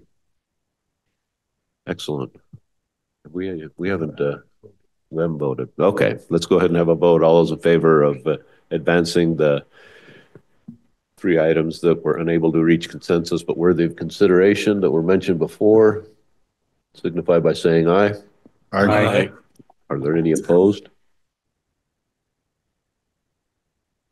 Hearing none, chair votes aye. Motion passes. And I guess I would like to acknowledge the group, being able to sit in that last meeting, that a lot of the concerns that came out of the group that I was able to talk to during that meeting was that, they would like to see us develop or look at other options rather than going to a draw. And there was quite a bit of concern, at least in the room and the people that I discussed this with, that they'd like to see that be one of the last options, actually going to a draw, that we should explore a lot of these different ideas prior to having to make that step, because everybody is so in favor of being able to continue the heritage and tradition of hunting, and using other limitations prior to having to go to the draw system, I think is well heard by the commission. I think the commission acknowledges that as well. So with that. Thank you, Mr. Chairman. And just to echo that, I just want to give a huge shout out to the members of the working group. As stated earlier, they put a lot of time, effort, and passion into this, and they came out of it all with smiling faces and all wanting to go grab a drink together afterwards. So I think that's a pretty good success in and of itself. And I also wanted just to thank not only our facilitator, Wendy, but also Toby and Greg and Elizabeth and Sarah for all their help and participation in that. It was absolutely a team effort, and we would not have been able to present such a well-rounded package to you all today if it wasn't for the collective efforts of not only the members, but also the staff that were included in this process. So thank you to them, and also to you for supporting us through this process. Thank you, Ellery. Looks like you're next up with the legislative update as well. So we'll just go ahead and continue on. I forgot. I passed out each of you on the break a description, or excuse me, an updated bill tracker. We have no additional bills that have been introduced since our last phone conference call on legislative sessions. So this is just an opportunity to provide you a quick update on where all of the bills are at that you took positions on. So House Bill 82, which is related to livestock depredation claims, and it aligned terminology with Wildlife Services terminology, that has been signed by the governor. House Joint Memorial 4 and House Joint Memorial 6, which did not take positions on, but were applicable.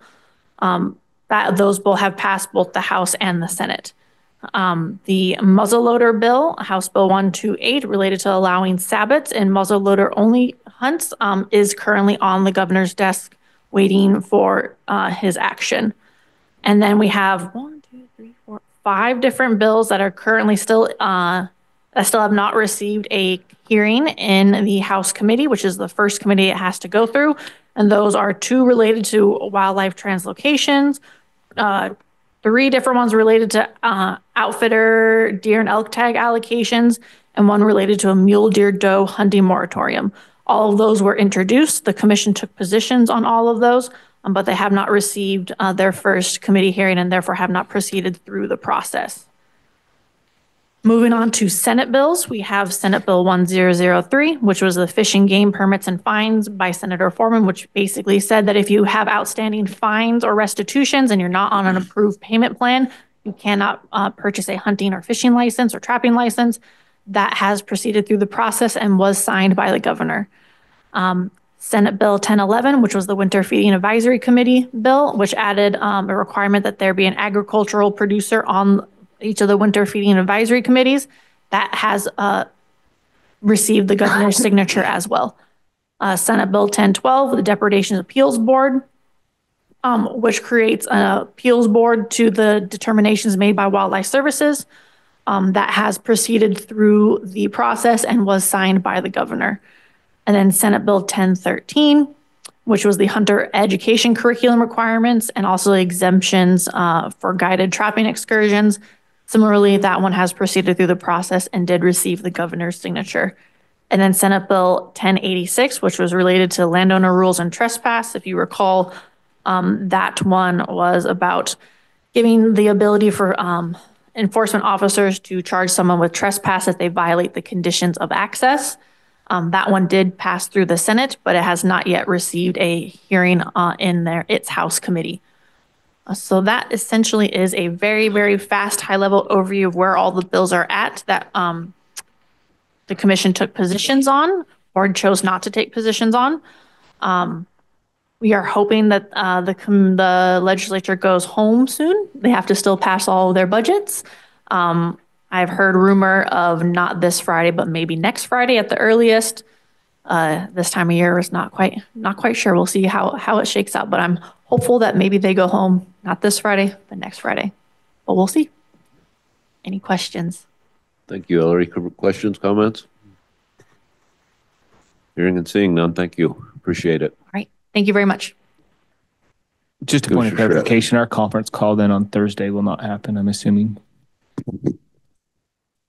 Correct, unless something gets introduced that we are unaware of. Good question.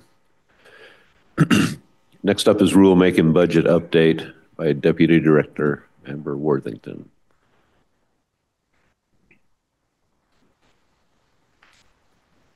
Good morning, Mr. Chairman, Commissioners, Director. I have actually just a really quick report for you. No action since Ellery has covered the action around the Hunting Advanced Technology Working Group, and Tara will be addressing the non-resident tag draw framework in a later motion. So as a note, to kind of address what the conversation has been circulating around, as a note with your vote to go ahead with some of the HAT working group considerations and the outcome of your vote around the non-resident tag draw framework later, staff will begin the work of incorporating the vetted language in a red line version or a straw man of rules to be scoped with the public that will come before you at a later commission meeting as a temporary and or proposed rule. So we will definitely scope as many things as possible that have come through the HAT working group, of course, and then the mentions that we're hearing today. We'll also scope what is brought through the public process through the continued negotiating rulemaking. So one of the things with negotiated rulemaking is making a very concerted effort to do outreach. So we have all the public that we can engaged in that process. So we will be working with probably some of the working groups that made the recommendations, making sure they're aware of when our negotiated rulemaking meetings are happening so they can participate in those meetings. Typically we do press releases, post on Town Hall Idaho, post on our own website, as far as when our rulemaking meetings are occurring. But in these types of situations where we recognize that there's things that really need to be addressed in a bigger picture, we do intentional outreach with folks that we know have been showing interest in what we're discussing. So the intent would be to do negotiated rulemakings between now and the June, July timeframe, and then bring a proposed rule in front of you in July.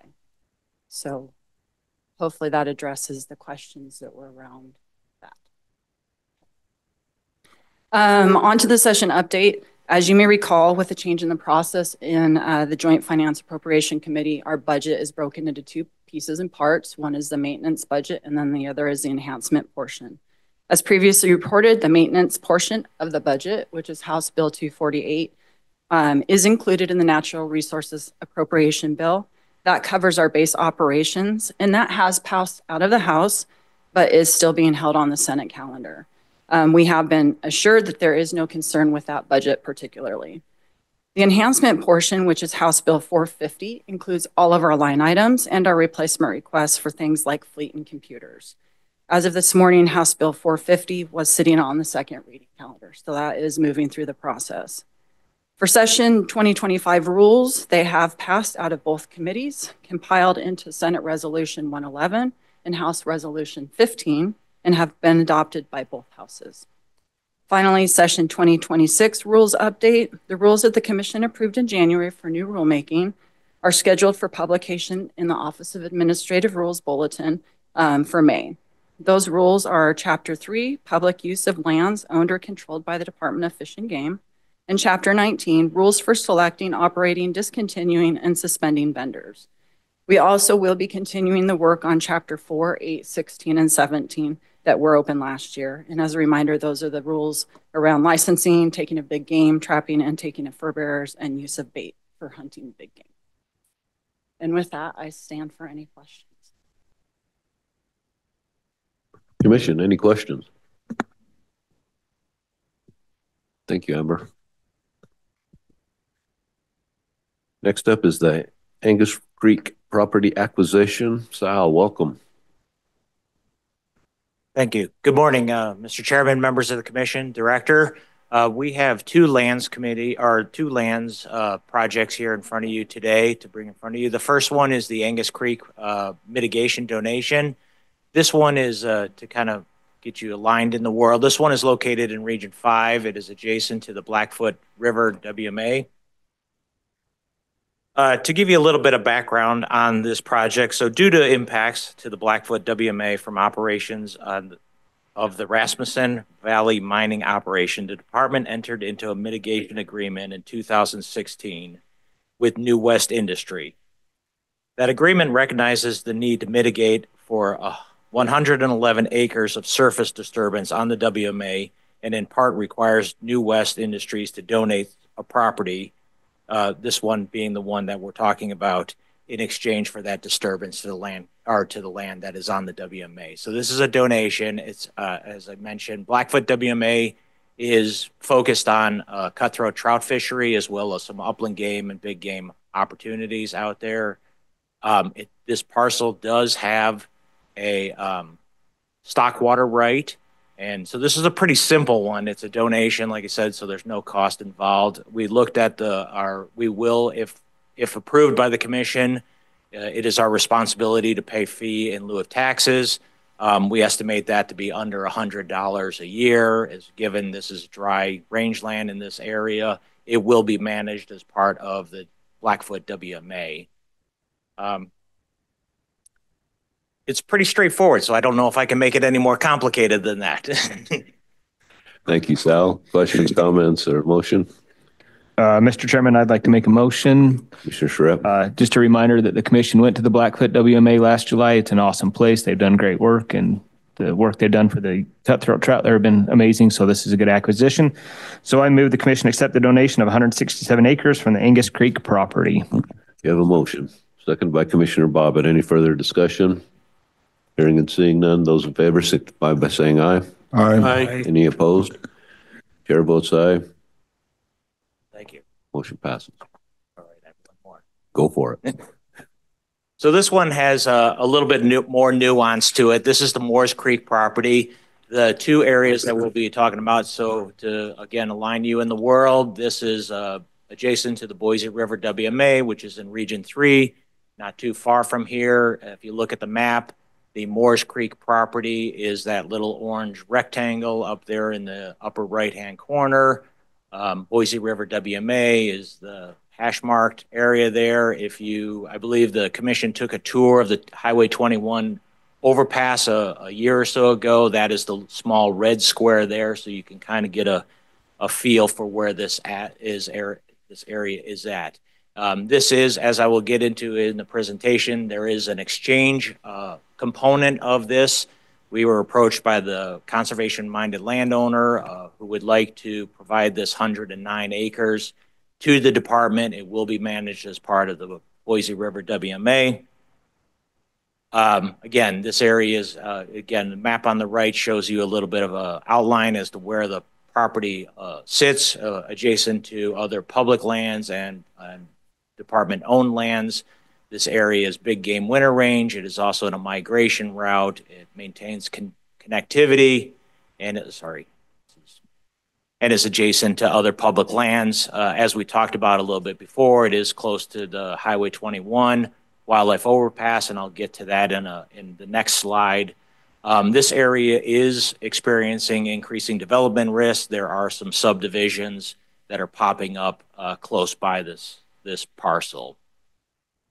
So this is just a map to kind of show you again how this plays into the bigger landscape picture of Boise River WMA, Unit 39, and both the mule deer and the elk migration patterns in that area.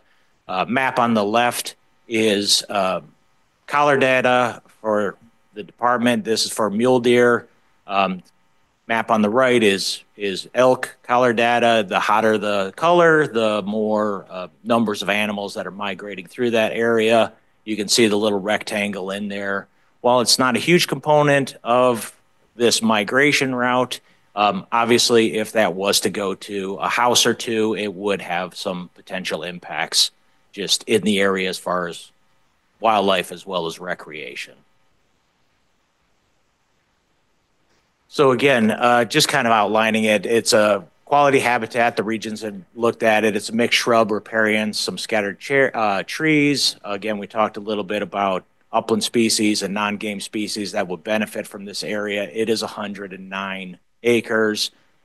It will be managed as part of the Boise River WMA. Due to its location and intact habitat, we don't anticipate an extensive amount of restoration. It was not impacted by any recent fires. It's on the other side of the highway. No immediate plans for any kind of major improvements. So this is where the exchange part comes into it. The department has owned a parcel up in Region 1 called Kalispell Creek. It's a 4.5 acre property. It has been on the department disposal list for quite a period of time. It was acquired in 1963 for $2,500. Its purpose was to be an incubation channel for some of the fisheries efforts up there. It was last used for its intended purpose over 40 years ago, stocked with trout or cutthroats in 1970, last stocked with kokanee in 1988. Like I said, it has been on the commission-approved disposal list for quite some time. This was brought up to the owner of the Moores Creek parcel as a potential interest in exchange. She was interested in acquiring this parcel for her own personal use. So again, kind of building on this, if you need more evidence, the Kalispell's area it's 75 miles from our nearest WMA, so it's quite a remote little piece because of its size, and as you can see, completely surrounded by other houses, minimal wildlife and recreational benefits, no infrastructure from the department standpoint other than an old outhouse that is sitting there.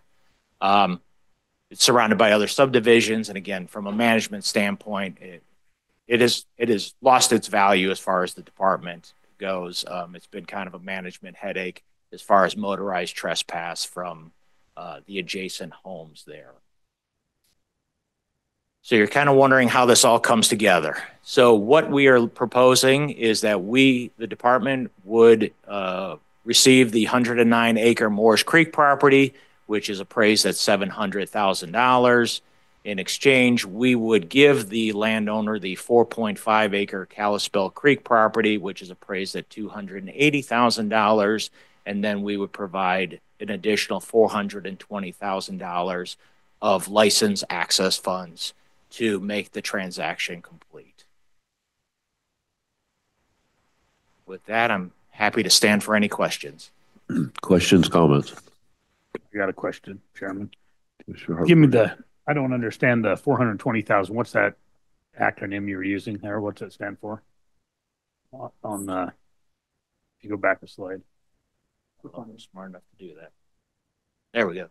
Yeah, Mr. Chairman, members of the commission, the $420,000 is funds that it is licensed funds that we generate through the sale of the Super Hunt raffle.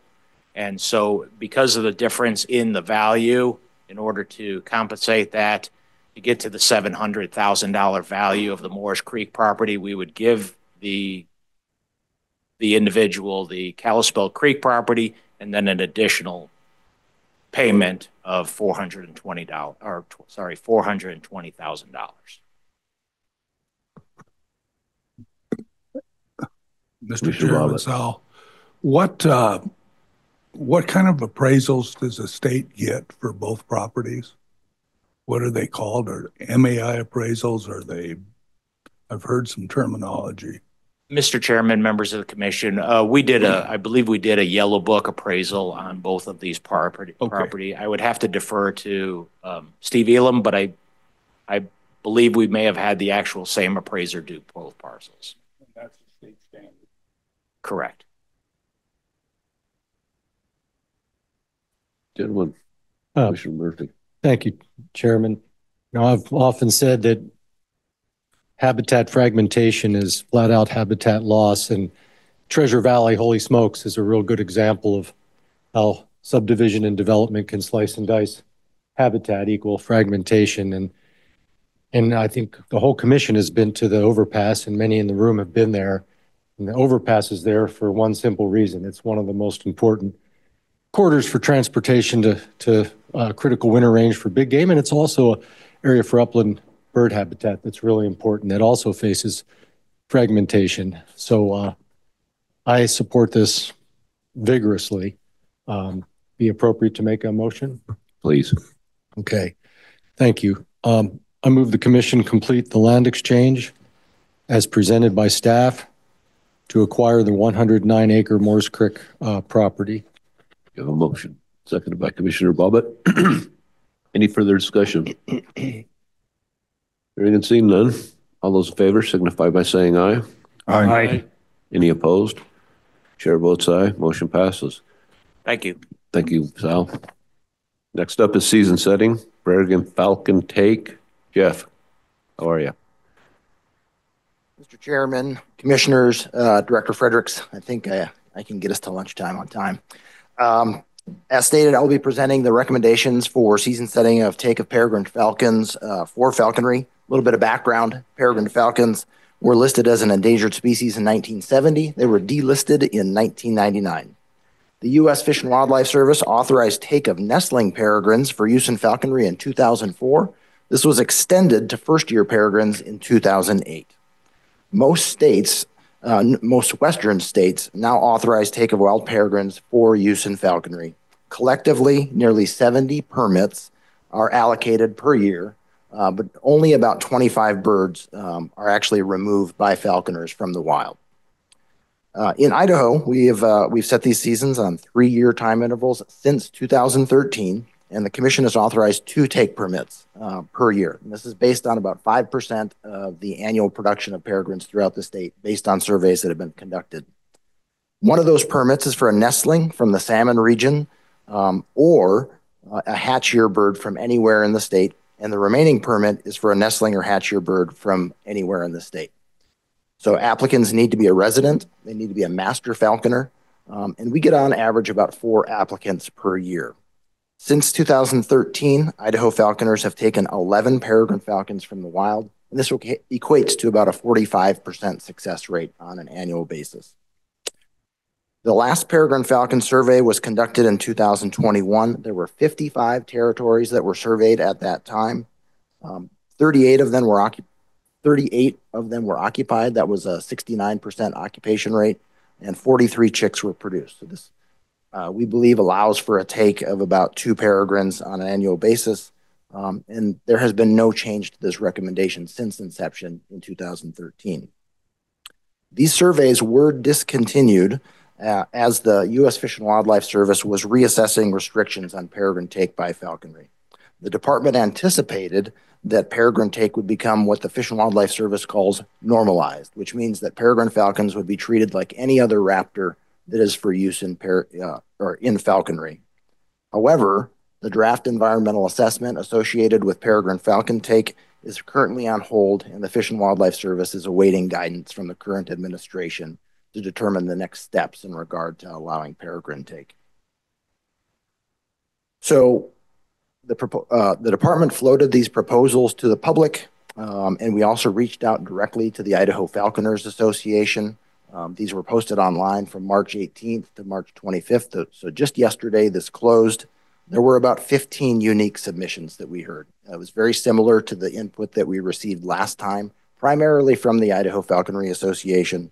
And the most common theme was to increase the number of permits that were allowed for take within the state.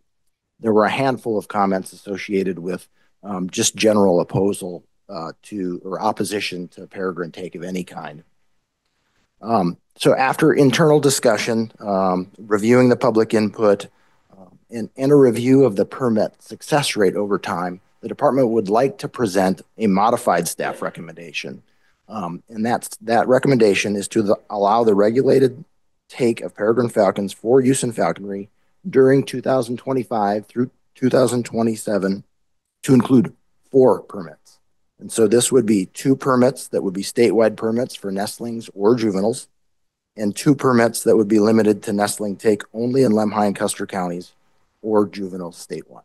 Mr. Chairman, that concludes my presentation. I'm happy to take any questions. Thank you, Jeff. Questions, comments? Is there a motion? Commissioner Ebert? No, I don't have anything. You need a motion? I'd make the motion to accept the recommendation as presented. We have a motion before you. Is there a second? I'll second. Commissioner Charette seconds. Any further discussion? Hearing and seeing none, all those in favor signify by saying aye. Aye. Aye. Any opposed? Chair votes aye. Thank you, Jeff. Thank you. With that, we are 1 minute off of schedule. So strong work, Jeff. With that, we'll go ahead and break until 1 o'clock. Yeah. So when you want to, okay, we'll break until 1 o'clock.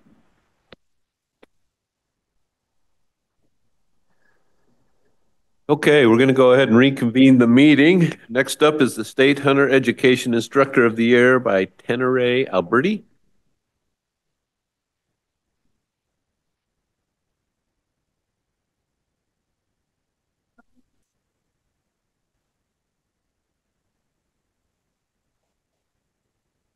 Today, I have the privilege to introduce our 2025 Idaho Instructor of the Year, Mike Fairchild. Mike, would you join me? We want to thank Mike for his outstanding dedication and contribution to the Idaho Fish and Game Hunter Education Program. Since being certified on May 1st, 2011, Mike has taught 81 hunter education and field day classes across various locations, including Filer, Hagerman, Haley, Jerome, Twin Falls, and Wendell. Through his unwavering dedication, he has helped certify an impressive 1,732 students, installing in them the knowledge and skills necessary to be responsible, ethical, and safe hunter. Mike not only teaches classes during the year, but he loves to help other instructors. He is the first call I make when I need help during a field day or if an instructor needs help with their own class. I have known Mike to stop working on a project drive to the regional office, help for maybe 2 or 3 hours during a class or field day, and then he heads back to work. Mike is not only an instructor, but he has been a mentor for our youth pheasant hunt for over 10 years. During our youth pheasant hunt, we use a large field at the Niagara Springs Wildlife Management Area where we set up an actual pheasant hunt.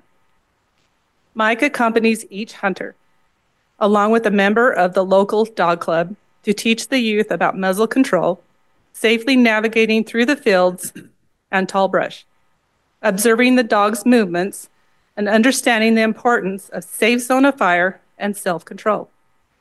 When the dog goes on point, Mike guides the youth through loading their firearm and what to do when the bird flushes. Each year, parents and members of the dog club commend Mike for his calm approach and his strong emphasis on safety throughout that hunt. He mentored during the 2 years we had a youth deer hunt in the Magic Valley. Driven by a desire to mentor youth who lacked a parent or a guardian to guide them on their first hunts, we paired him with a young hunter and he took it from there. He would take the youth out several times to teach them how to sight in their rifles, practicing until they felt confident with their firearms, their marksmanship, and accuracy. Then they would spend a weekend attempting to harvest the first deer. While success wasn't guaranteed, they understood that when it became a part of hunting journey. So, Mr. Chairman, Commissioners, and Director Fredericks, may I present to you our 2025 Instructor of the Year, Mike Fairchild.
Well done, Mike. Well done.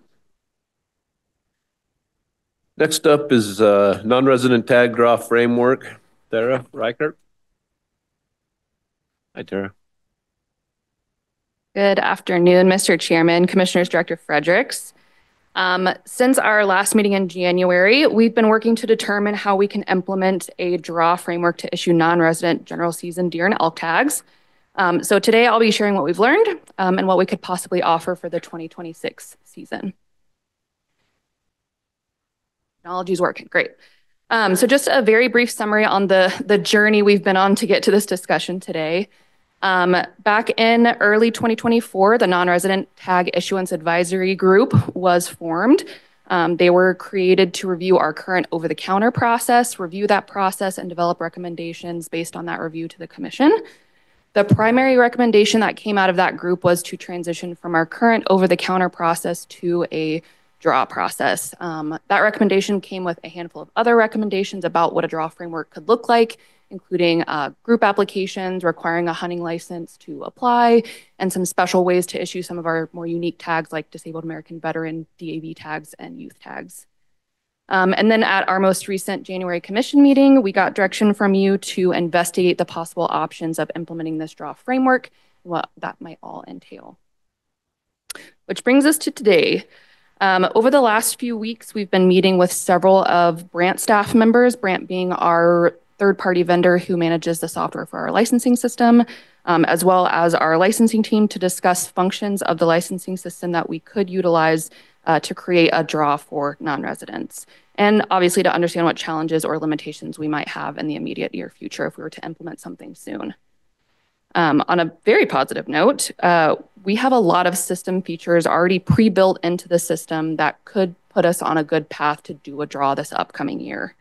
Primarily, that's because a lot of the features that are being asked for a non-resident draw are very similar to a lot of the components we have for controlled hunts. We can take a lot of those features like the ability to apply as a group, requiring a hunting license, randomizing applications, and apply that methodology to these general season tags. Additionally, Brant is incredibly familiar with this process. They have built and run draws for many, if not all of their other states. So this is familiar to them. They have a dedicated group of experts that work just in this realm of draw functionality in our system. So we have a lot of confidence that we have good resources with Brant as well with our licensing staff that could work together to create some maybe creative options to get this off the ground for the upcoming year. And so these are very good wins, feeling very positive, but obviously there are a couple limitations if we want to do something in a shorter turnaround time, like something for the 2026 season. And a couple of those big things are non-resident American disabled veteran tags or DAV tags. Not to get too in the weeds, but those tags are handled pretty uniquely in our general season framework. They come out of multiple pots of quota and work pretty uniquely within our capped elk zones. And there really just isn't a very straightforward methodology to issue those tags exactly as we issue them now when we do them in a draw. So we could perhaps get creative with what that looks like and maybe deviate a little bit from our current processes if we wanted to do a draw for 2026. It would very likely need to be something a little bit different than we do now. Additionally, an item that the non-resident tag issuance advisory group talked about pretty heavily was the ability to pre-authorize or auto-charge credit cards. But that is a very heavy lift, both in a functional lift and from a risk perspective in our licensing system. Not to mention there's a pretty hefty customer service component that we need to consider. And as I'll mention when we get to our next slide, given the tight turnaround time of something like a 2026 draw, and our uncertainty on what tags might or might not sell out, it could be a little risky and a lot of resource put into a big functional change to our system without knowing if we really need it. So it's possible we could use both Fish and Game and Brant resources to focus on other aspects of creating a draw process rather than focusing on this kind of bright, shiny new option that we might have. And of course, as we were working through this, it was all under the caveat that we'd be moving into a realm of uncertainty. We've made a lot of assumptions about what we think might happen when we move to a draw, both from a licensing system perspective, as well as customer and hunter behavior on buying our tags and demand for our tags. So we really won't know the outcome of some of those big questions of uncertainty, like finding fiscal neutrality or what is our demand really like and what is buyer behavior going to look like until we actually move to a draw. So that brings us here to why there could be a lot of value in us kind of pushing forward to a draw for 2026, even if it isn't under all of the bells and whistles options that we saw out of recommendations from the advisory group. There's definitely uncertainty moving this way, and candidly, I know there's some reservations in a few of these aspects, but I think there's a lot of valuable insight we could learn, particularly if we move in this more simple approach for the first year of implementation of a draw. As we continue to hear the push to move towards limiting overall non-resident participation to 10%, we're also learning that we just don't have some of the key pieces of information we need to know how feasible it is to move to that 10%. And we won't be able to get those key identifiers while we're in our current over-the-counter process and procedure. So for example, we don't really have a truly solid understanding of demand for Idaho non-resident tags. Because of the limitations we have in the queuing and waiting room function that we use during the over-the-counter sales, we know that there's multiple people logged in over multiple devices. We know folks are using their phone while they're standing in line in person, which really means we don't have a concrete number of unique people that we know want to buy Idaho tags. And while we have some estimates, we definitely have some estimates, that is an overall number and doesn't give us any visibility on demand for unique deer units or elk zones. So we don't have any visibility on what the demand looks like from a spatial perspective. So moving to a draw would change that a bit because we'd be getting a unique application for each individual that's interested in applying, as well as their selections on all of the areas that they're most willing to hunt in, which again, just gives us a much better picture and understanding of the demand for each of these tags, both from a universal overall perspective, as well as for each unit and zone that we make available. We're also unsure how this could affect our revenue. With the current over-the-counter system, really the only payment or stake in the game is someone's time and willingness to commit that time to waiting in line during the December sale. If we were to move to a draw and use one of the recommendations that require a hunting license to apply, that's then a $185 different barrier for entry than we've offered before, which could mean we lose participation for those that are unwilling to pay up front to participate in the draw. Conversely, maybe that isn't a huge barrier for the majority of the folks in looking for an Idaho tag, and then maybe we're in a revenue green. And not really knowing which of those scenarios will play out, I think it would be beneficial for us to move to a draw and determine what fiscal impacts really come out of that so that we can plan for, account for, and be proactive about what it might look like to come down to 10% and know what kind of fiscal changes we'd need to make. That is, if we moved to 10% without knowing where we're at fiscally, there's about a $4 million deficit that we'd need to figure out. And again, not knowing what our demand is and what items might sell out or not sell out, how many folks end up buying a hunting license and a tag in this whole draw situation, that $4 million deficit, we can't plan to recover from. And then lastly, as I kind of mentioned before, with bells and whistles kind of thing, we're not quite sure all the things we might need short-term and long-term to make a draw really successful.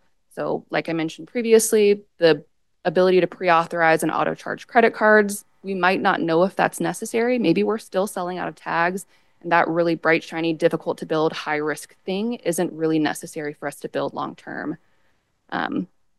So I think all of that is a really great starting point to better inform how we might move to 10%, as well as meeting the demands of what we've heard from non-residents, as well as the non-resident advisory group that has mentioned moving to a draw is what the public really wants to see for non-residents. Mr. Chairman, Commissioners, Director Fredericks, I'll conclude this presentation by simply saying that I feel confident that should you move to direct us to do a draw in 2026, that we do so successfully, both with Brant's resources and support, as well as the support of the body in front of us and our licensing staff. And should you direct us to move forward, I'd be happy to keep this body up to date with where we're at in implementation, our outreach efforts, any challenges we're experiencing as we move towards the later part of 2025 for the 2026 season. I'd be happy to stand for questions. Thank you, Tara.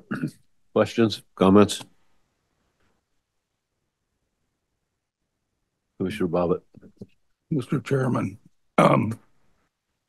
there other states have moved to the draw system. Have we talked to them about problems they've encountered? I mean, and our vendor has also done the conversion.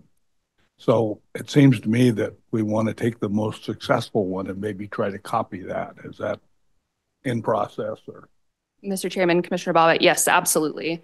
From the Brant perspective, they actually provided a pretty formal write-up to our office a couple of months back, really advocating for this process, providing us some examples from other states that were successful, some reasons why our over-the-counter process maybe wasn't sustainable long-term, and all the pros of moving to a draw, both from an agency perspective, but truthfully from their business organization perspective, which was really helpful. It was really insightful to understand that from a functional standpoint, they thought that was a great approach for Fish and Game. And then from a other states review perspective, I would say that most other states are complicated in other ways that Idaho isn't. It's a little tough to know apples to apples, what would work well in Wyoming might work well in Idaho. But I do know that, or I would suggest that our idea to move towards a rather simplistic approach would be beneficial. A lot of other states are bonus points and preference points and buying for years and a draw for your antlerless, but not for your archery. And it's a hodgepodge of things that are really hard to one, explain to the public, and then for the hunter to know what the heck they're applying for. So I think the idea of something simple would be best case scenario for Idaho as we kind of navigate our state specific needs. And it would seem to me that some of the other states have adopted taking credit cards and doing that process. And that seems like the ante whenever you go to something like this. So while we're listing it as could be an obstacle, I think it's possible to do. Mr. Chairman, Commissioner Bobbitt, yes, absolutely. There are states doing the auto charge or paying up front and doing refunds. There's definitely some options we have on the table. It's just truthfully quite a big lift from a functional perspective. So something I think would be beneficial for us to feel out as we go, as we kind of understand the results of moving to a draw. Further questions, comments? Mr. Chairman. Mr. Hebert.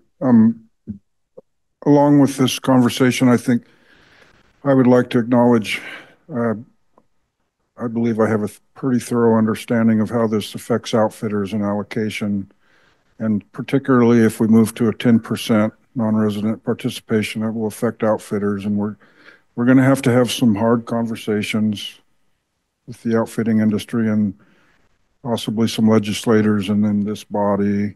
And I just wanted to highlight that we're very aware of that and trying to stay on top of how we impact our friends in the outfitting industry. And it's kind of a big part. It's off to the side a little bit, but it's still a big part of it. Thank you, Commissioner Bobbitt. Commissioner Schrapp. Thank you, Mr. Chairman. Tara, I want to go on record that says I don't doubt your ability and that you can do this, but this still scares the bejeebies out of me. I've got a few questions for you. When would the draw be held? Do you know? Have you gotten that far into the weeds? Mr. Chairman, Commissioner Charette, we've put together a couple loose timelines. I think best case scenario, we'd be looking at sometime in December for a couple of reasons. One is that's just similar to how we've been practicing for the last many years. And so we kind of have the non-resident public trained, so to speak, that December is the time to come get an Idaho tag. There's also a lot of discussion about maintaining Idaho's first in the West kind of idea. So again, keeping something in the December timeline keeps us really early in the game, and we're offering tags a lot earlier than most other Western states. However, I think there is a possibility that we could move even into January and still meet both of those marks. So best case scenario, December, but I'd feel okay saying January as well. The idea would be we'd be done with the drawing process by March. I don't think this is a question for you, but maybe one just a hypothetical is maybe we could do it if it would be all right after the season settings have happened. I hear that complaint a lot that the season settings, we sell tags before the seasons are set. So anyways, I've got a couple more questions if that's all right, Mr. Chairman. Part of the reason I think we sell out is people come on and then they have their first choice, their second choice, their third choice, their fourth choice, and then all the way down to whatever's left over. Would they still have that option? How many times would they be able to enter into the draw? And another thing, I think that first choice, second choice, third choice that the current system does is also helps with disbursement. It puts hunters in different units than probably what they would want. So is there something in that aspect? Mr. Chairman, Commissioner, the loose plan, and should we get directed to move forward with this, I'd like to come back in May with a lot of details for us to chew through. But the loose idea right now would be something like 5 choices that they could put on their application. And should they not draw, they'd have potentially a second application period to do the same thing with anything that's not yet issued or wasn't claimed from the first application phase, which is to say, yes, the idea is to continue to give them a handful of options to choose from. 5 just seems to be a good number that keeps coming up. Okay. And then a leftover tags, we still have a leftover tag sale on a first come, first served basis. Is that intent currently? Mr. Chairman, Commissioner, yes, the idea right now is 2 application periods. Whatever's not issued over those 2 application periods would go into an over-the-counter first come, first served sale. I have one more, if that's all right. And this might be for the director, but if there is a budget shortfall, if we don't sell out of the tags, is there a game plan on what to do from there as well? Because currently, 4 or 5 hours we sell out of the tags and it's done. You know, so what if that doesn't happen? What if the demand doesn't translate over? And I don't know that's for either one of you. I'm not sure who that's for. It's not an easy question for either of us, but I think we would have the ability to sell unsold non-resident tags to residents as a second tag. So that's a safety net to a degree, right? And when I appreciate the questions about when would the draw be, how many draws, how many choices, and all that. And so we've only really begun to start talking about all the different permutations and details of how you'd conduct that sale. So going into it, we would craft that in a manner that we're fairly certain that we would be able to sell those tags. So that's the first part of the answer. And then you do have that fallback in terms of selling unsold to residents at that price. So I'm not concerned that we're going to have a multi-million-dollar shortfall here. I think I think there's a decent chance that we'll be revenue positive. But we do have the financial reserves to carry us if there was a 1-year shortfall and then provide us that space to make adjustments to ensure that doesn't happen going forward. So just one more question. Sorry, you spurred some. Why do we need the motion today then to implement it in 2026 if it's still going to come back before us in May with more information? Mr. Chairman, Commissioner Charette, at some point we need to know that both with our contractor that the intent is to make this happen, and we've got rulemaking. We will need temporary rules to make some of the changes that will allow us to do some of the things that we're talking about. So at some point we need to get beyond the hypothetical and not get up to November and decide whether or not we're going to pull the trigger or not. We have a lot of work to do to get prepared for a December sale if it's in December. And it's just important that we know this isn't an exercise, that we're proceeding as if we're going to do it. And Mr. Chairman, Commissioner, and I know Kathleen's over my shoulder, so I'll be careful. As Director Fredericks mentioned, we'd need some temporary rule, and there would be an expectation that we could present that rule in public comment as we're doing other negotiated rulemaking so that we'd have the opportunity to get public feedback. And the earlier we can get that kind of developed, I think the better.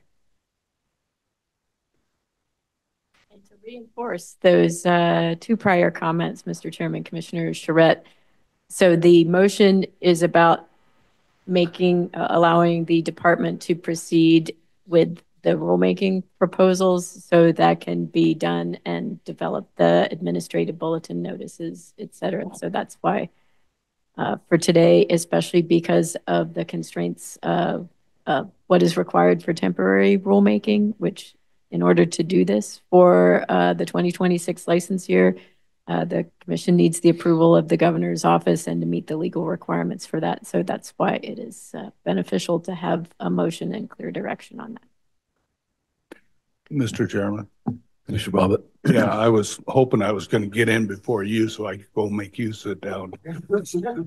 You always make me shut up, so. Mr. Chairman, I'd like to move to direct the department to develop rulemaking proposals that establish a draw framework to issue non-resident general season deer and elk tags to be implemented for the 2026 license year. You have a motion before you. Is there a second? Second. Second by Commissioner Roach. Further discussion? Mr. Chairman. Mr. Ebert. This is kind of I'm just going to say this, and hopefully it's pretty obvious that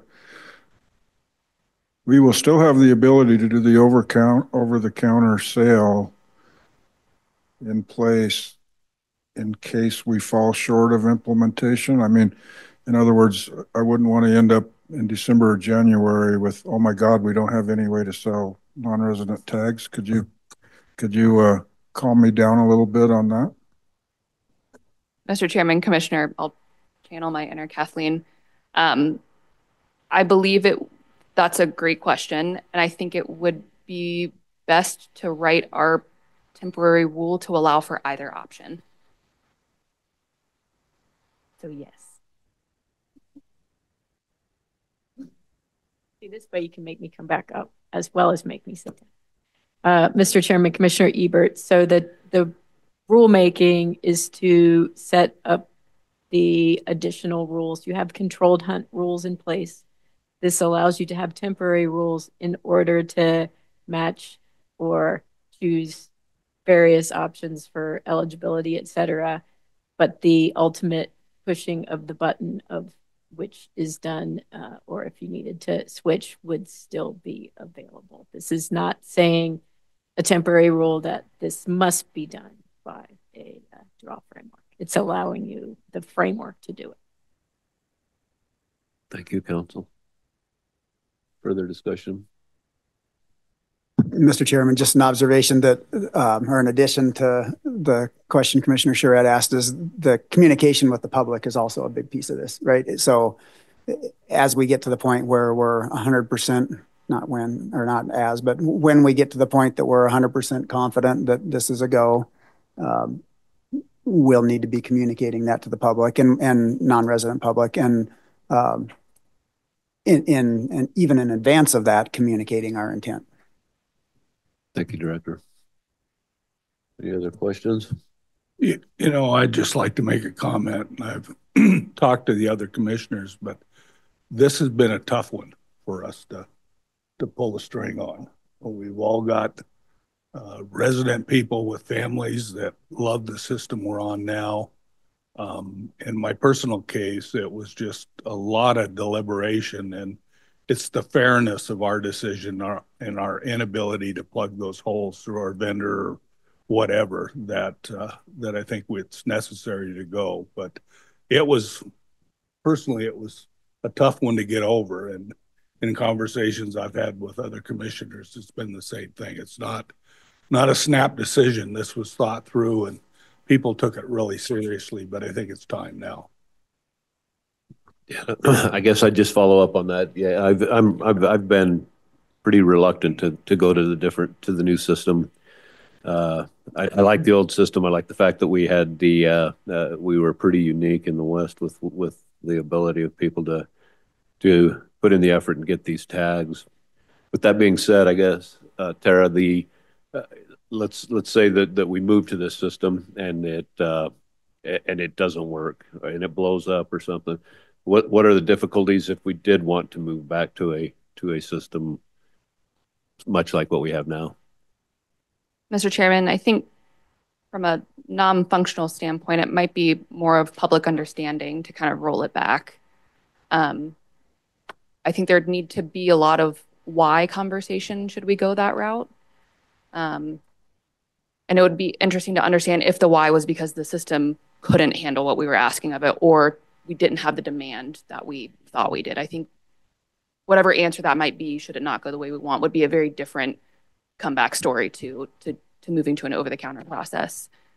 Should it be a system functional problem, thankfully, we're not really getting rid of any of the things that we would need to go back to an over-the-counter process. We still need all of that to do our leftover sale or a return tag sale or a second tag sale.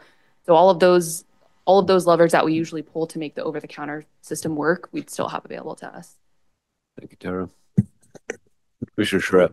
I can't go a commission meeting without reminding you guys I dropped out of college, and I need to make sure. So basically, all this motion is to go forward with temporary rule to have the structure if we wanted to implement the draw in 2026.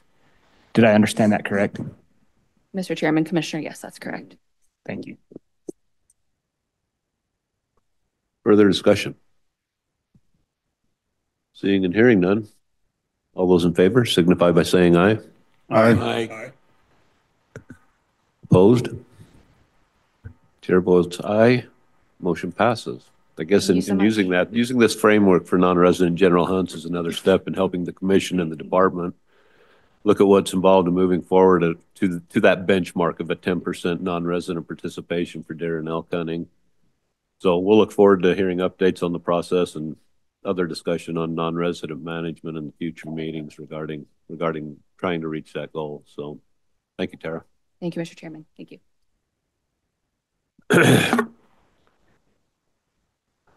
Next on the agenda now. Yes. Adult salmon and steelhead sampling at Lower Granite Dam. How and why? Welcome back, John. Thank you, Mr. Chairman, Commissioners, and Director Frederick. So I'm transitioning us out of the action agenda items and into the informational agenda items, and this will be the first of an informational presentation on how we're using data at Lower Granite Dam for salmon and steelhead management. So first, just to familiarize yourself with why Lower Granite Dam is important in the grand scheme of anadromous fish in Idaho. That's just an overview of the Columbia Basin. All the different dots on there represent different dams. And you can see that the red circle there around Lower Granite. Lower Granite is the upstream most of the 8 main stem hydro projects on the Lower Snake and the Lower Columbia. So all of our juvenile fish, they're leaving Idaho and heading to the ocean. That's the first major dam that they encounter on their way out to the ocean. And all of our adults returning from the ocean back to Idaho, that's the last major dam they have to ascend before they reach Idaho waters. So similar to earlier, I just wanted to highlight that this is a large collaborative process, the work that we do at Lower Granite. Lower Granite Dam exists in the state of Washington. We do a lot of work there, but because it's outside of the state of Idaho, we subcontract a lot of that work through Pacific States Marine Fisheries Commission. The dam itself is owned by the U.S. Army Corps of Engineers. The adult trap that I'll talk about and the juvenile sampling facility that I'll talk about in this presentation are both operated by NOAA Fisheries. That work is funded through Bonneville Power Administration. Oregon and Washington both obviously have vested interests, the states, in what goes on there. Some of those fish that cross Lower Granite Dam that come into border waters eventually return back to Oregon. And then, of course, both the Nez Perce and Shoshone-Bannock tribes and Critfic tribes have a vested interest in this data as well. And then on the hatchery side, a lot of the work that we're doing is funded by either the Lower Snake River Compensation Plan or the Idaho Power Company. So lots of collaboration going on in the work at Lower Granite. So this is just a look upriver at the dam. I just wanted to point out some of the facilities that I'll be highlighting and talking about here. So you think about a juvenile fish coming downriver or towards you in that picture. They have a few options to cross the dam. They can get, and I'll show you a little more detail on this in the next slide or in a couple slides, but they can go through the juvenile bypass system. They can go through the turbines, or they can essentially go over the spillway, which is all that white water you see in the middle of the dam there. Adults, however, going back up really only have one major option. In theory, they can sneak into the lock and a barge can come in and the gates can close and the water can rise and they can swim out. Very few fish actually do that because there's no real attraction to pull them in there. The bulk of the adults coming back over go through a single adult ladder facility that's on the south side of the dam. So this is just upstream looking down from on top of the dam. That large center flume that you see going down kind of the length of the picture, and it goes down into that spiral way down along the bank down there. That's the juvenile bypass system, and then the facility is down there by that spiral. Fish can either get put on a barge at that point or shot out in that pipe that goes out to the middle of the river with the sprinklers on the end and put back in the river to continue their migration downstream. The adult ladder comes in below the parking lot there where those vehicles are parked. It comes under the parking lot. You can see it then going up the middle of your picture where the white water is coming down through the concrete. It goes down there quite a ways. You can see it makes a hard left. It comes up under the road on the left side of the picture there, and it exits the dam, which would be over your left shoulder looking at that picture.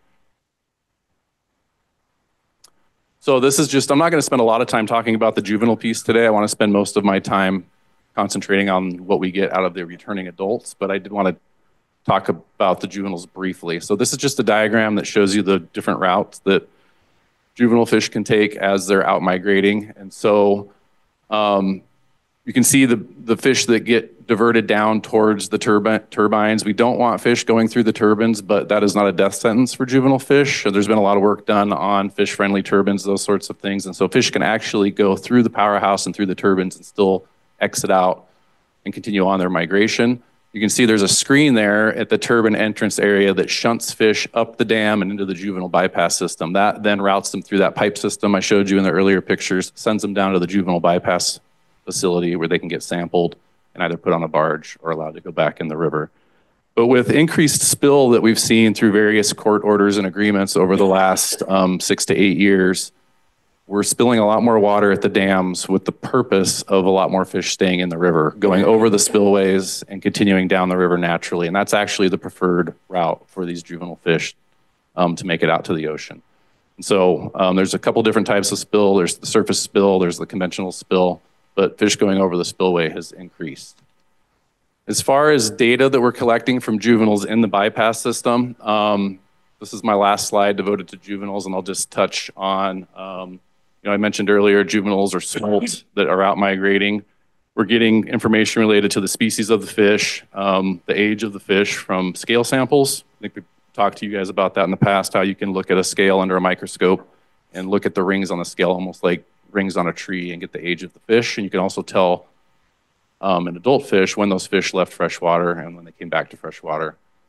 We've got a lot of work, and I'll elaborate on this more in the adult piece related to genetics, looking at different stocks and sex as well.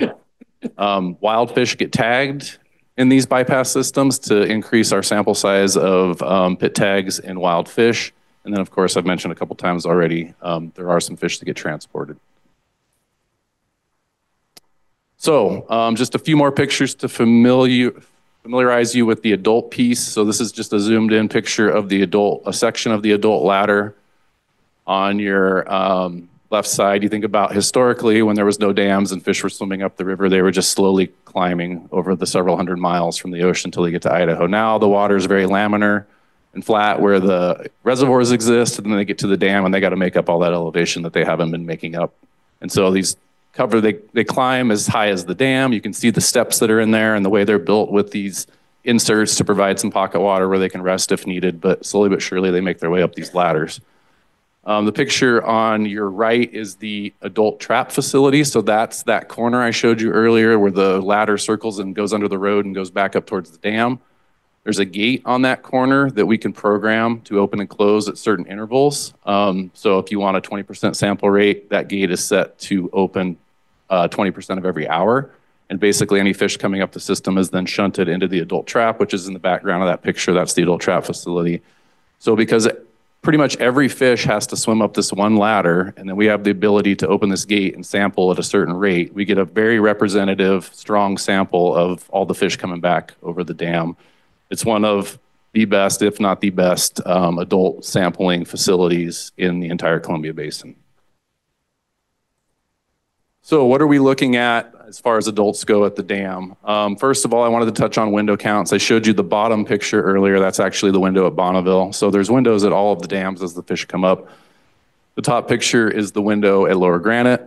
Counts occur via person in 2 8-hour shifts for 16 hours a day. So someone has the job to sit there for 8 hours and count fish as they swim past the window.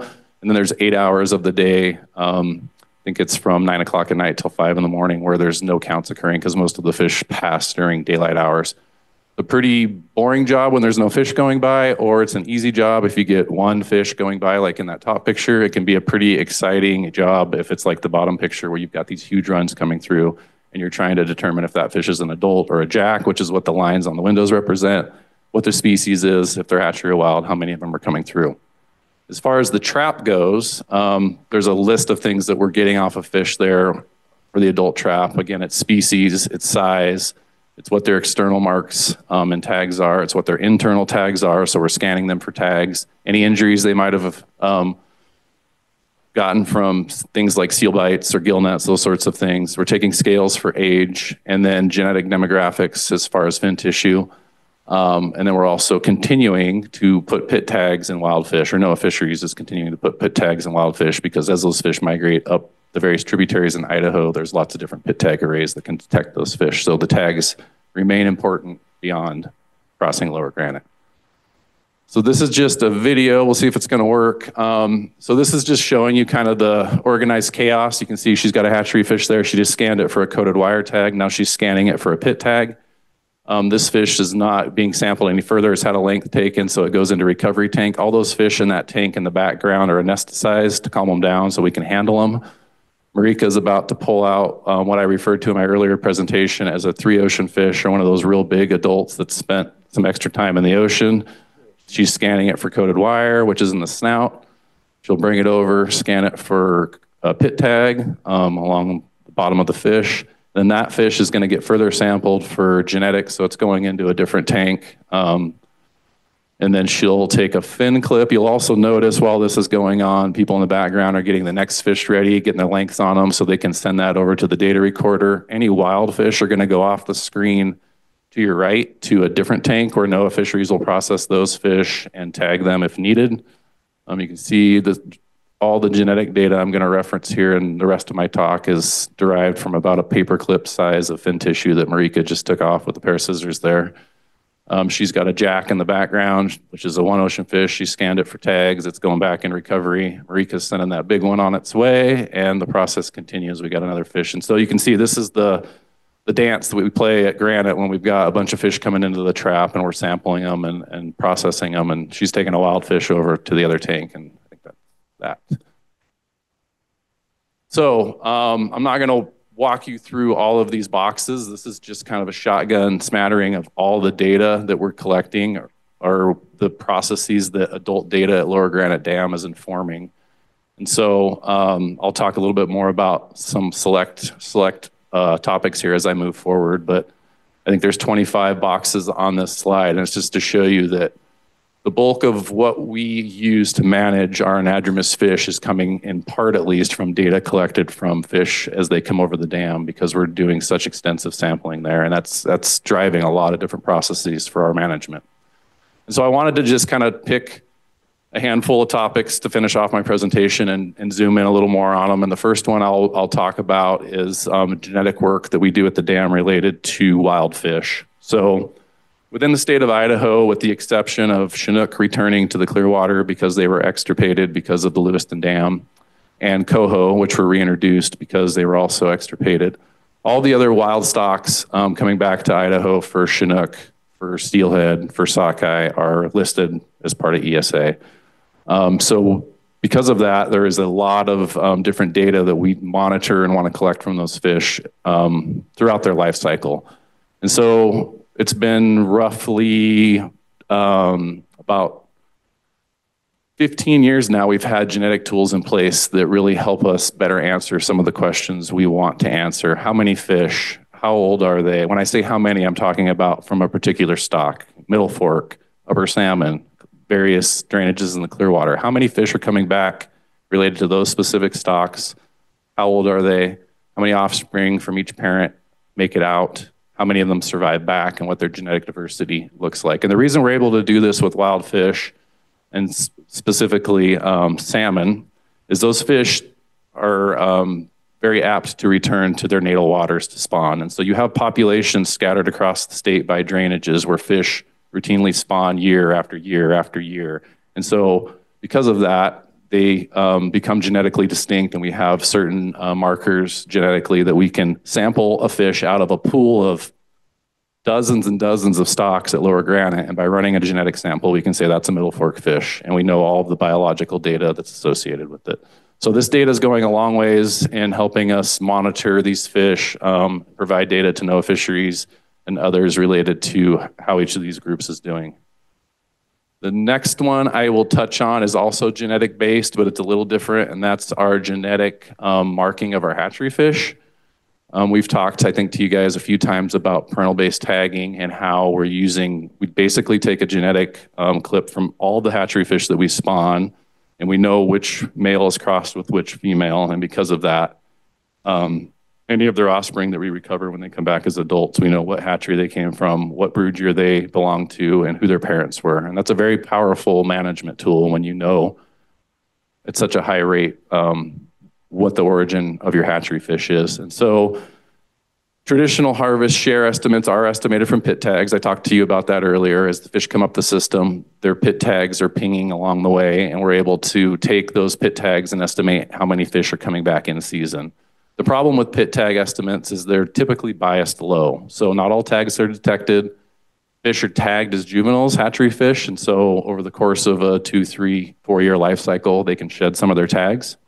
And so the genetic sampling provides updated estimates of specific stocks that are returning in season. And so I was gonna go through this whole presentation and not show you a single data slide, but I couldn't do it. I had to sneak one in. And I wanted to just kind of walk you through how this data has been utilized in the Rapid River fishery since 2017. So all you're seeing on the graph here is the light gray bars are the estimate of the sport harvest share of fish returning to Rapid River by year. And that would be the harvest share that we'd be managing on based off pit tags in season. What the dark bar is in season, after we're a few weeks into the run at Granite and we've sampled enough fish to adequately look at it, we will quickly run genetics on those fish through the genetics lab and get an updated genetic estimate on how many fish are actually coming back to that fishery based on the genetic marking, which is much more accurate than the pit tag marking.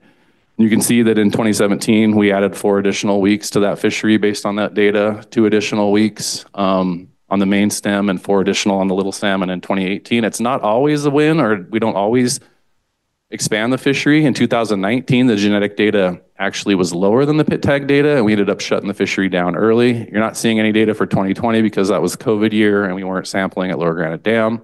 And then you can see we extended in 21, no change in 22 or 24. We extended a few days in 23. And so if you look across this 7-year window or 8-year window, we've added 12 weeks of additional angler opportunity in that Rapid River fishery using this technology. And so that's not insignificant.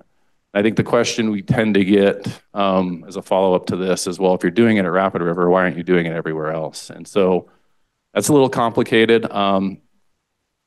The South Fork fishery would be a place where maybe we could do this. The uniqueness of Rapid River is that both the sport anglers and the tribal anglers are typically reaching their harvest share there, and we're collecting broodstock while the fishery is occurring. So it's a unique, and there's typically larger returns there. In the Clearwater, a lot of our broodstock isn't collected until after the fisheries are closed or about to close, because those fish stack up in the North Fork, and then we open the trap and we'll trap a bunch of fish at the North Fork. And so we're a little more hesitant there to try to run our harvest shares up against our broodstock needs in a case where we're not simultaneously collecting our broodstock. At Rapid River, as we're collecting broodstock, we know we've got fish in hand and we're pretty secure, and we can be a little more liberal in the fishery if the data tells us to do so.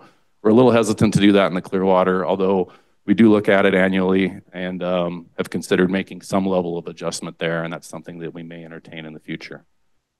So that's it for data. I'll talk about one more significant thing that goes on at Lower Granite Trap, and that's sockeye trap and haul.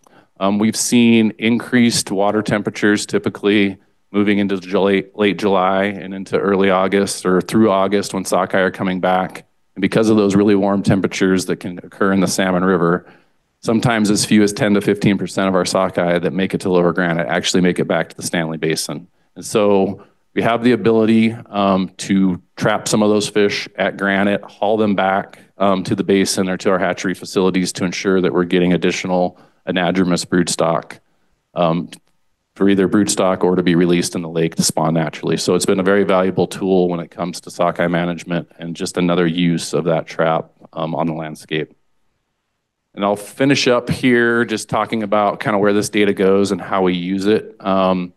So there's a lot of data that goes into annual Fish and Game reports, and these are very comprehensive reports that break down all the various data that we collect at Granite and how we use it, whether that's wild fish abundance, whether that's hatchery abundance that feeds into fisheries, those sorts of things. We have regional databases where we have standardized data across the region that multiple agencies will put data into, so that we're all reporting very similar data on wild returns and different metrics of wild fish, and so this data feeds into those.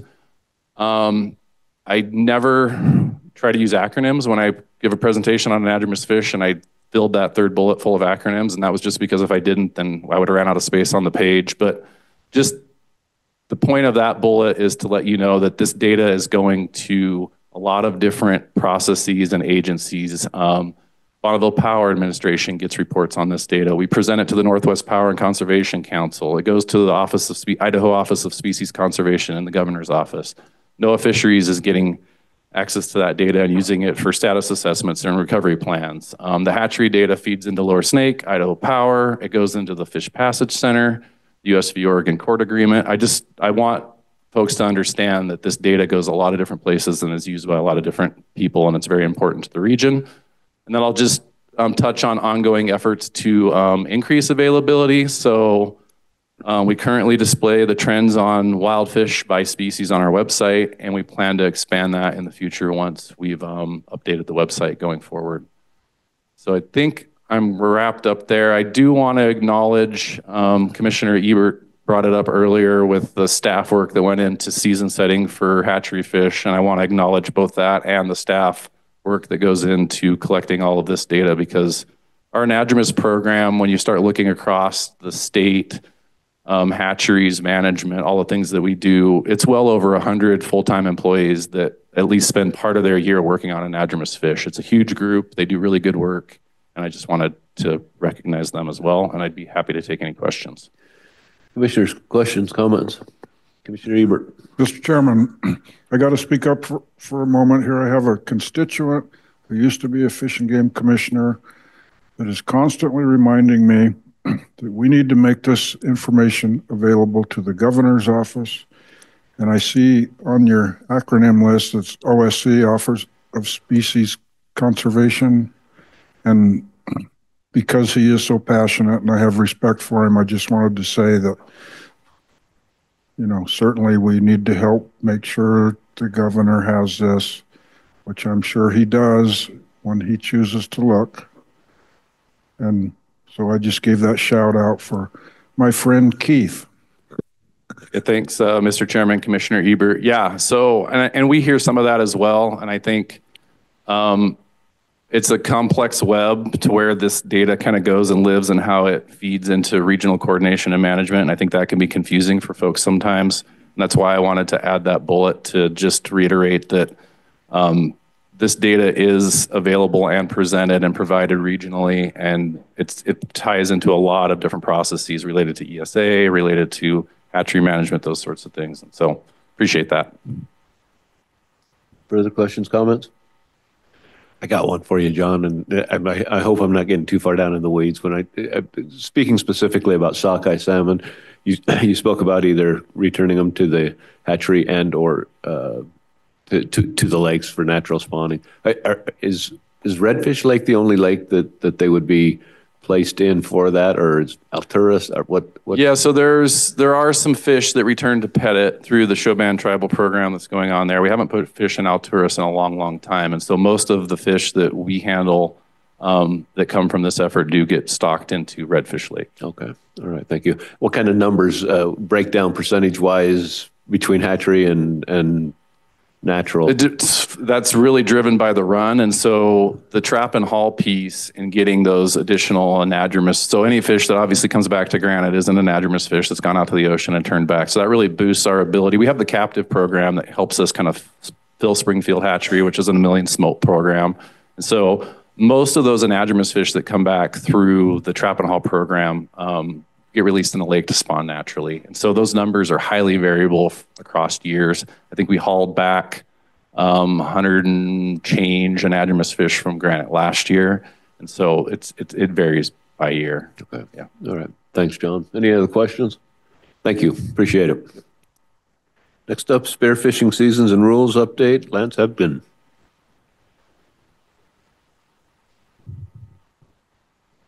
Hello, Lance. Good afternoon, Mr. Chairman, members of the Commission, Director Fredericks. This, as John mentioned, is simply an informational item. And I would also note as we get started that none of the pictures I'm showing here, with the exception of one with a lake trout netting boat, which you have seen in action up in the big lakes up north, was taken in Idaho. These were all courtesy of a member of the spearfishing community who was willing to help me polish up this presentation a little bit. So what I'm going over is the spearfishing rules process. And for any of you that were at the May Commission meeting in Coeur d'Alene last year, we had a very spirited testimony by a group of anglers who, as it turns out, were spearfishing anglers who, as it turns out, were not in any way, shape, organized into a cohesive group. I think they're a little more cohesive now as they've been involved in our process, but they presented to the Commission a request to expand spearfishing opportunity to allow take of game fish under certain circumstances. And a lot of this, it was appropriate that this was in Coeur d'Alene at that commission meeting because a lot of our focus on removing lake trout and in walleye to help kokanee populations and bull trout populations and cutthroat populations in North Idaho. People see that and they're like, well, if you're paying someone to remove those fish, why can't we have a shot at them? And so they filed a petition and the commission directed us to move forward on it. That was in May of 24.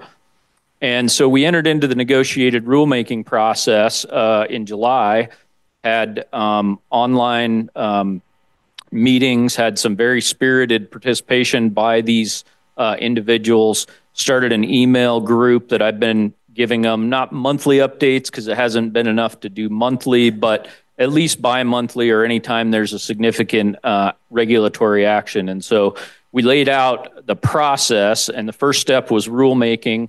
The rules were approved by the commission, as you remember, in November. They just got through the legislative process. I believe the Senate confirmed last week. So now we're moving on, and to remind you of what the rules actually did. So they created a definition of spearfishing because there had never been one in rule before. In creating that also gave the commission the authority to establish where and when game fish may be taken by spearfishing through proclamation. So in the future, we would hope to do that in the standard 2-year fishing seasons and rules. This go around, our idea is we'll kind of publish a standalone addendum, which will get us to from the first printing, which just came out, bridge us until we get to the second printing and we could shoe it in there. Should you choose to act on these things. So the timeline, because the legislature has approved the rules, the authority for the commission to get implement these seasons will effectively take place on July 1. We've directed the regional fishery managers to start pulling together proposals at the regional level. The initial direction is that the petition was focused on species that were essentially incompatible. That was the big push they made. Hey, you're paying people to take these fish. Why can't we get a shot at them? Direction to staff is, okay, this is a fairly big change on the Idaho landscape to be able to take a fish designated as a game fish. And so we wanted to be a little bit cautious in terms of not creating unnecessary conflict with other users. And so the initial direction we gave staff was to focus on species that were listed in the recently approved fisheries management plan as incompatible with other management objectives. And so if you go through the management plan, there were not a lot of species, but a handful of species that are both game fish and incompatible in certain waters with certain conservation or management objectives. So we're developing regional proposals. We'll open those to public comment in mid-April. The proposals will be sent to the commission in early May, along with the standard packet. They will be an action item on the May 21st commission meeting. And then the goal is to get this implemented concurrently as the rule goes into effect on July 1. We would structure the recommendation to the commission on May 21 so that the seasons and rules would effectively start on July 1, 2025. With that, Mr. Chairman, I'll stand for questions. Questions, comments? Brody, did you have a question?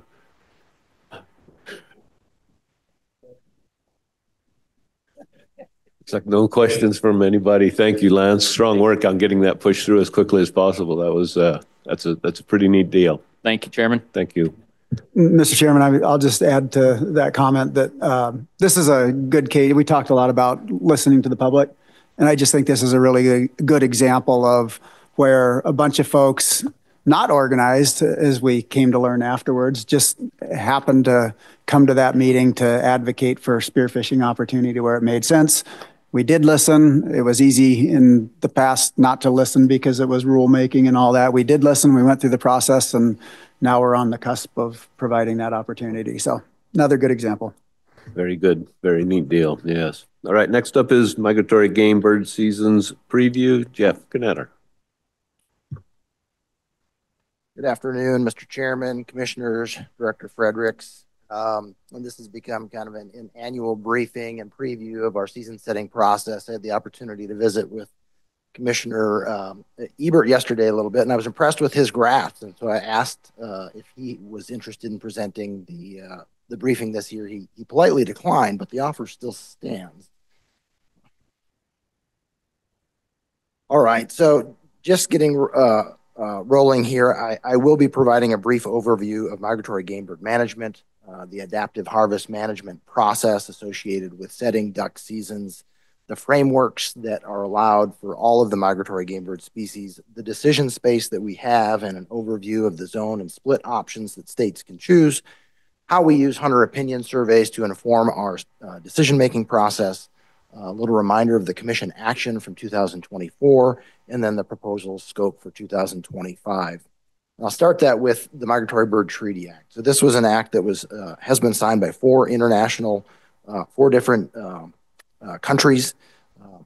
The U.S. entered an agreement with Canada in 1916, Mexico in 1936, Japan in 1972, and Russia in 1976. The Migratory Bird Treaty Act does provide authority to the Secretary of the Interior to determine when hunting can take place within the United States. And the Fish and Wildlife Service is the lead federal agency for migratory bird management and conservation in the U.S. However, because these migratory birds do not obey political boundaries very well, that's where states come into play, and the state of Idaho participates in this process as a member of the Pacific Flyway Council. All right, moving on to adaptive harvest management. This was a process that was implemented in 1995 to annually set duck hunting regulations in the United States. This approach provides a framework for making objective decisions, and it identifies the optimal regulatory alternatives each year. It uses duck habitat and population status information that is observed in the previous year. So for example, the decisions that you will be reviewing in April for 2025 are made with data that was collected in 2024. There are special harvest strategies for some of the less common ducks. In this case, it'd be canvasback, northern pintail, and scoff, for example. There are three regulatory alternatives for each flyway. In the Pacific Flyway, technically there's four because there would be a closed season option if bird numbers were low enough, but there's a restrictive regulatory alternative. You can see that would be a 60-day season starting on October 1st, running through January 31st. And you can also see that there's a reduced bag limit associated with that. The moderate regulatory alternative, 86 days, moves a little bit longer framework. So this is the Saturday nearest September 24th, again, ending on January 31st. You can see that the duck bag limit moves up to 7, and the bag limit for mallards moves up to 5. And then there's the liberal framework, which we've been in since 1997. This is a 107-day framework. Starts on the Saturday nearest September 24th, runs through January 31st, 7 bird bag, 7 mallards. And I would just note that the Pacific Flyway has the longest framework than any of the other flyways. So for example, in the Atlantic and the Mississippi Flyway, they have 60 days to work with. For the Central Flyway, they've got 74 days to work with. So very liberal frameworks that are allowed in the Pacific Flyway. As I mentioned, I misspoke. I said we've been in liberal alternatives since 97. We've been there since 1995. So you can see that these frameworks have actually changed a little bit through time as well. So it was October 1st, went through the Sunday closest to January 20th. From 2002 to 2018, it was the Saturday nearest September 24th, went to the last Sunday in January. And then most recently in 2019 and through the present, it's that Saturday nearest the September 24th through January 31st. Again, this is for ducks. And the Migratory Bird Treaty Act allows 3.5 months, that's a maximum, to hunt migratory game birds. And that's the equivalent of about 107 days. So again, we have the most liberal framework of any flyway.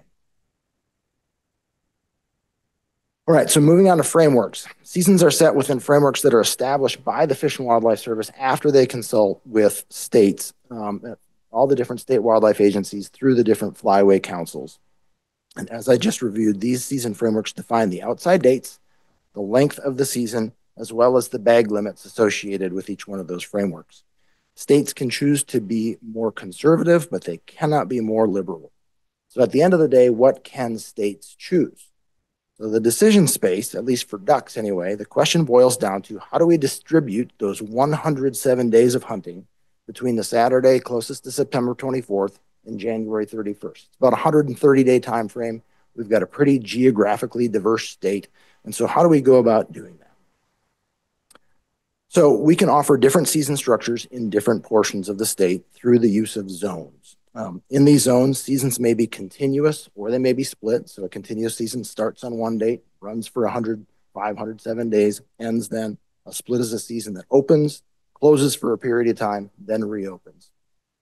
If Idaho wanted to take advantage of an early opening date or the latest closing date, season dates must be adjusted accordingly on the other end of the season, or use a split season to close the season for a period of time to accommodate an early opening date and the latest closing date.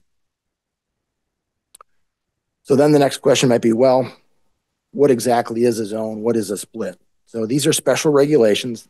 The intention here is to distribute waterfowl hunting opportunities and harvest according to when the birds are available for harvest or to satisfy hunter desires in different areas in different areas of the state. So ultimately, when do people want to hunt in different areas of the state? And so the Fish and Wildlife Service has established guidelines to provide a framework for zones and splits. So again, a zone is a geographic area or portion of a state, has to have a contiguous boundary for which independent dates may be selected. Once a zone option is selected, and again, this is for ducks, it must remain in place for 5 years. For goose and dove zones, those technically could be changed. So how do we develop these season and zone proposals? So going back through 2012, all the way back to 2012, we've taken great lengths to really understand hunter preferences. Both the zones and the season proposals that you'll see this year are the product of extensive outreach to hunters, and we're really aimed at understanding what hunter preferences are. As I mentioned, since 2012, the department has conducted mail and web-based surveys to obtain input from hunters on their preferences on how to structure these migratory game bird seasons, ducks, geese, and swans, or ducks, geese, and doves, rather. And we've also taken that input into how we've configured zones as well within the confines of the federal regulations. So feedback from these surveys is then used to help guide the season setting process during the following 5 years, which pretty much aligns with the frequency with which we can change duck zones. The department conducted its most recent iteration of these surveys, at least for ducks, in January 2020. And a few important results from that 2020 Duck Hunter Opinion Survey suggest that most Idaho duck hunters prefer seasons that are continuous rather than split. So they want to start on one date, end on another date. Secondly, hunters in Southwest Idaho prefer seasons that start and end later. And then for the most part, hunters in much of eastern Idaho prefer duck seasons that start as early as possible in October to allow for hunting opportunities prior to wetlands freezing up. So there was a commission action back in May of 2021. There was some disagreement in the Panhandle. There was our attempt to address some of the concerns in North Idaho was the opportunity to approve a new duck zone. And so at that time, there were some hunters up there that felt like the later seasons weren't serving them. We did a survey and found out that there was a preference to create a new duck zone. And as a result, the Panhandle seasons have been starting early since then for ducks. And then just a reminder that last April, the commission set seasons in zones 1, 2, and 4. There's an early start, October 5th, ran through about mid-January. And then in zone 3, much of Southwest Idaho, going up to the Clearwater, had a season that ended as late as possible. So we end on January 31st, work 105 days backwards. That's October 19th. And that gives you your 105 days. You add in 2 for your youth season. 107 days total. So today I'm just going to give you a brief overview of the proposals that we just scoped. So the scoping just closed this past weekend, and the proposal for duck seasons is for another two-day youth hunt that would occur at the same time as Veteran Days. This would be proposed from September 27th through September 28th. Zones 1 and 4, again, would have an early duck season starting on the first Saturday in October, running through mid-January. You can see that the scaup season starts there as well, runs for a little shorter time period because that has a more conservative framework. Zone 2 has a very similar season structure. The only difference there is the scaup season. In that case, it's providing opportunity to hunt scaup a little bit later. And then Zone 3 is that October 19th, the sort of the standard season through January 31st, the later scaup season. This is effectively a no change proposal for ducks this year. Again, going back to the information we received from hunters on season structure and zones, this will be the 5th year of that recommendation process. The only change is a change in bag limit, and that's a change in federal framework, and that is to allow 3 pintails in the bag limit this year. And that is a change. It's an experiment that's in place to give some experience with having a little higher bag limit to see how that impacts the northern pintail harvest strategy. So moving on to commission action from this last July, you may recall that we did a goose hunter opinion survey in it was June of 2024. We brought forth recommendations to change the goose zones within the state of Idaho, and there are some modifications. And both the zones you see before you, as well as the season proposals that you see, are a reflection of that hunter opinion survey to guide that process. So for Canada geese, in zones 1 and 5 this year, you'll see a season that starts early in October, ends in mid-January. Zones 2 and 6 starts later. The federal framework for Canada geese was extended 2 years ago to February 15th, and based on the hunter input that we received, our proposal this year reflected that longer season in zones 2 and 6. Zone 3, again, Southwest Idaho, has kind of that October 19th to January 31st framework. And then Zone 4, which is extreme southeastern Idaho, we have that early Canada goose season, which helps out with some depredation complaints that we get there September 1st through the 15th. And then an October 4th to January 1st season with a bag limit of 5. For light geese, we have a early October opener through mid-January in zones 1, 5, and 6.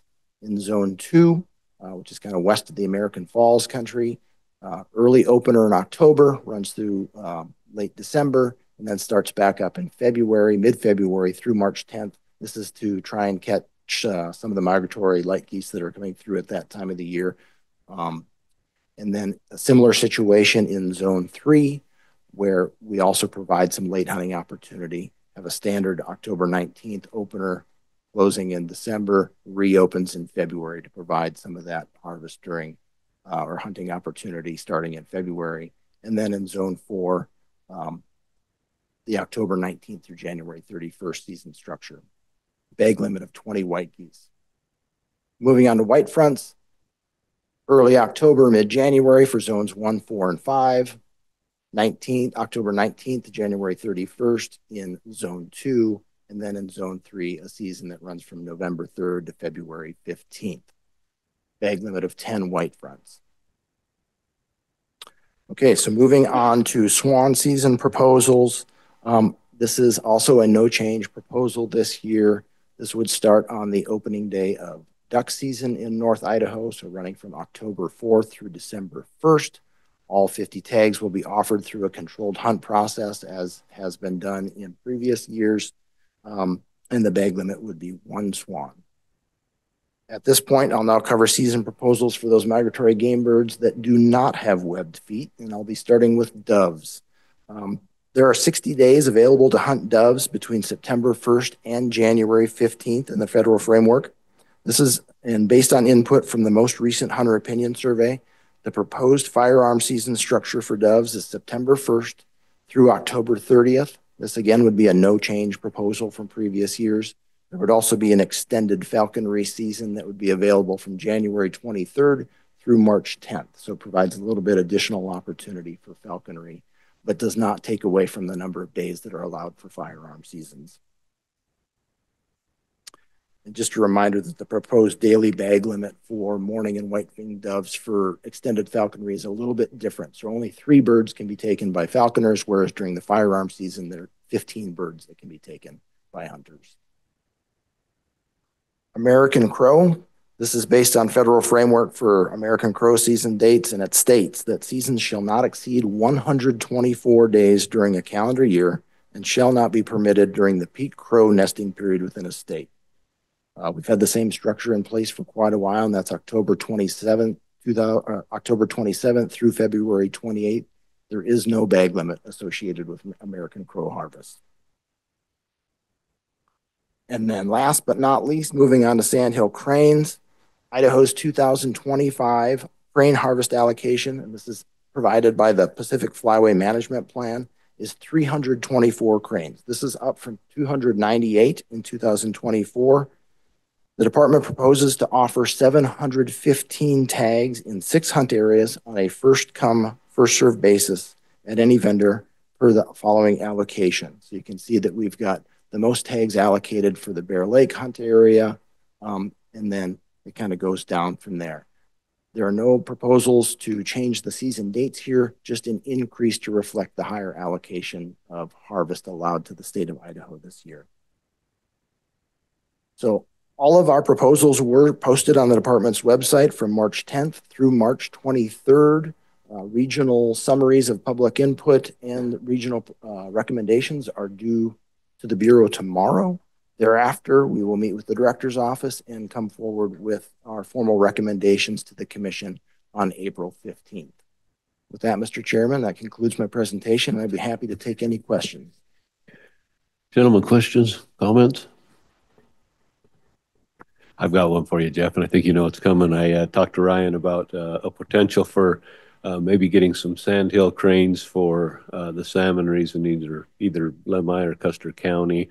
Sounds like that's quite a process to go through. Could you kind of speak to what that would take to do?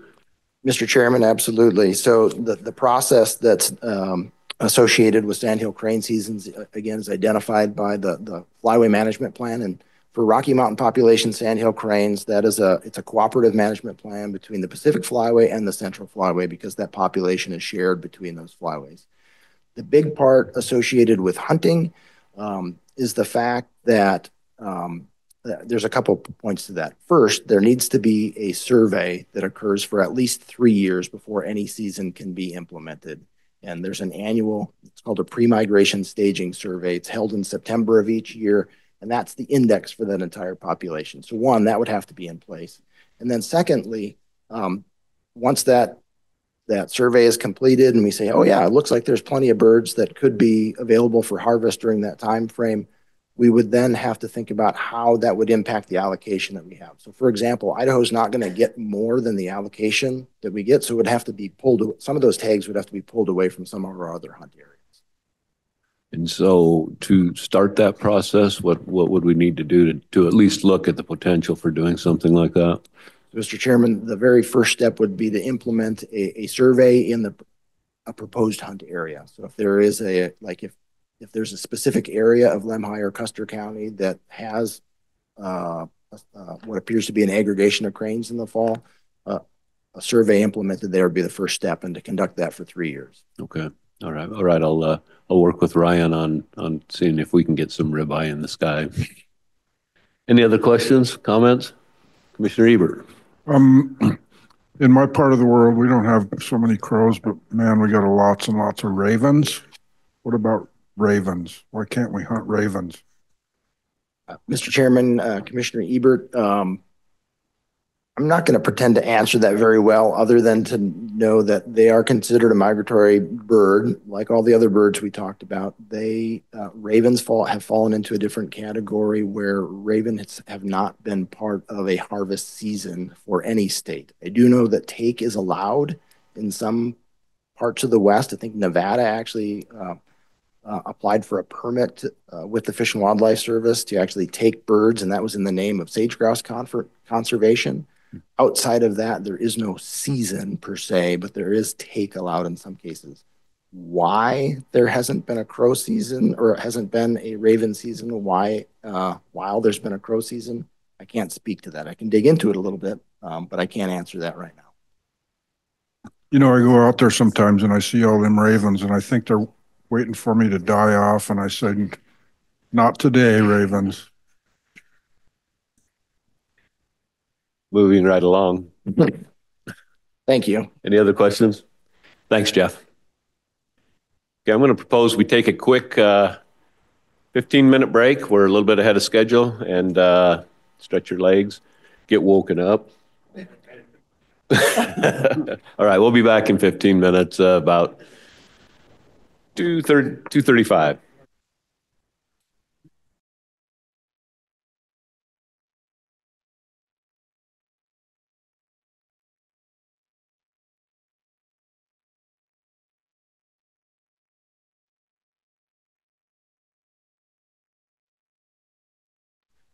In session, and the next up is the Bruneau-Owyhee Sage-Grouse Habitat Project, and you do not look like Connor White. I do not, sir. Okay, so I'm just going to do a quick introduction. Okay. Thank you, Mr. Chairman, members of the commission. As we've talked about before, each one of these meetings, we're trying to take an opportunity to showcase a partnership or a habitat project that's located within the region that the meeting is taking place on.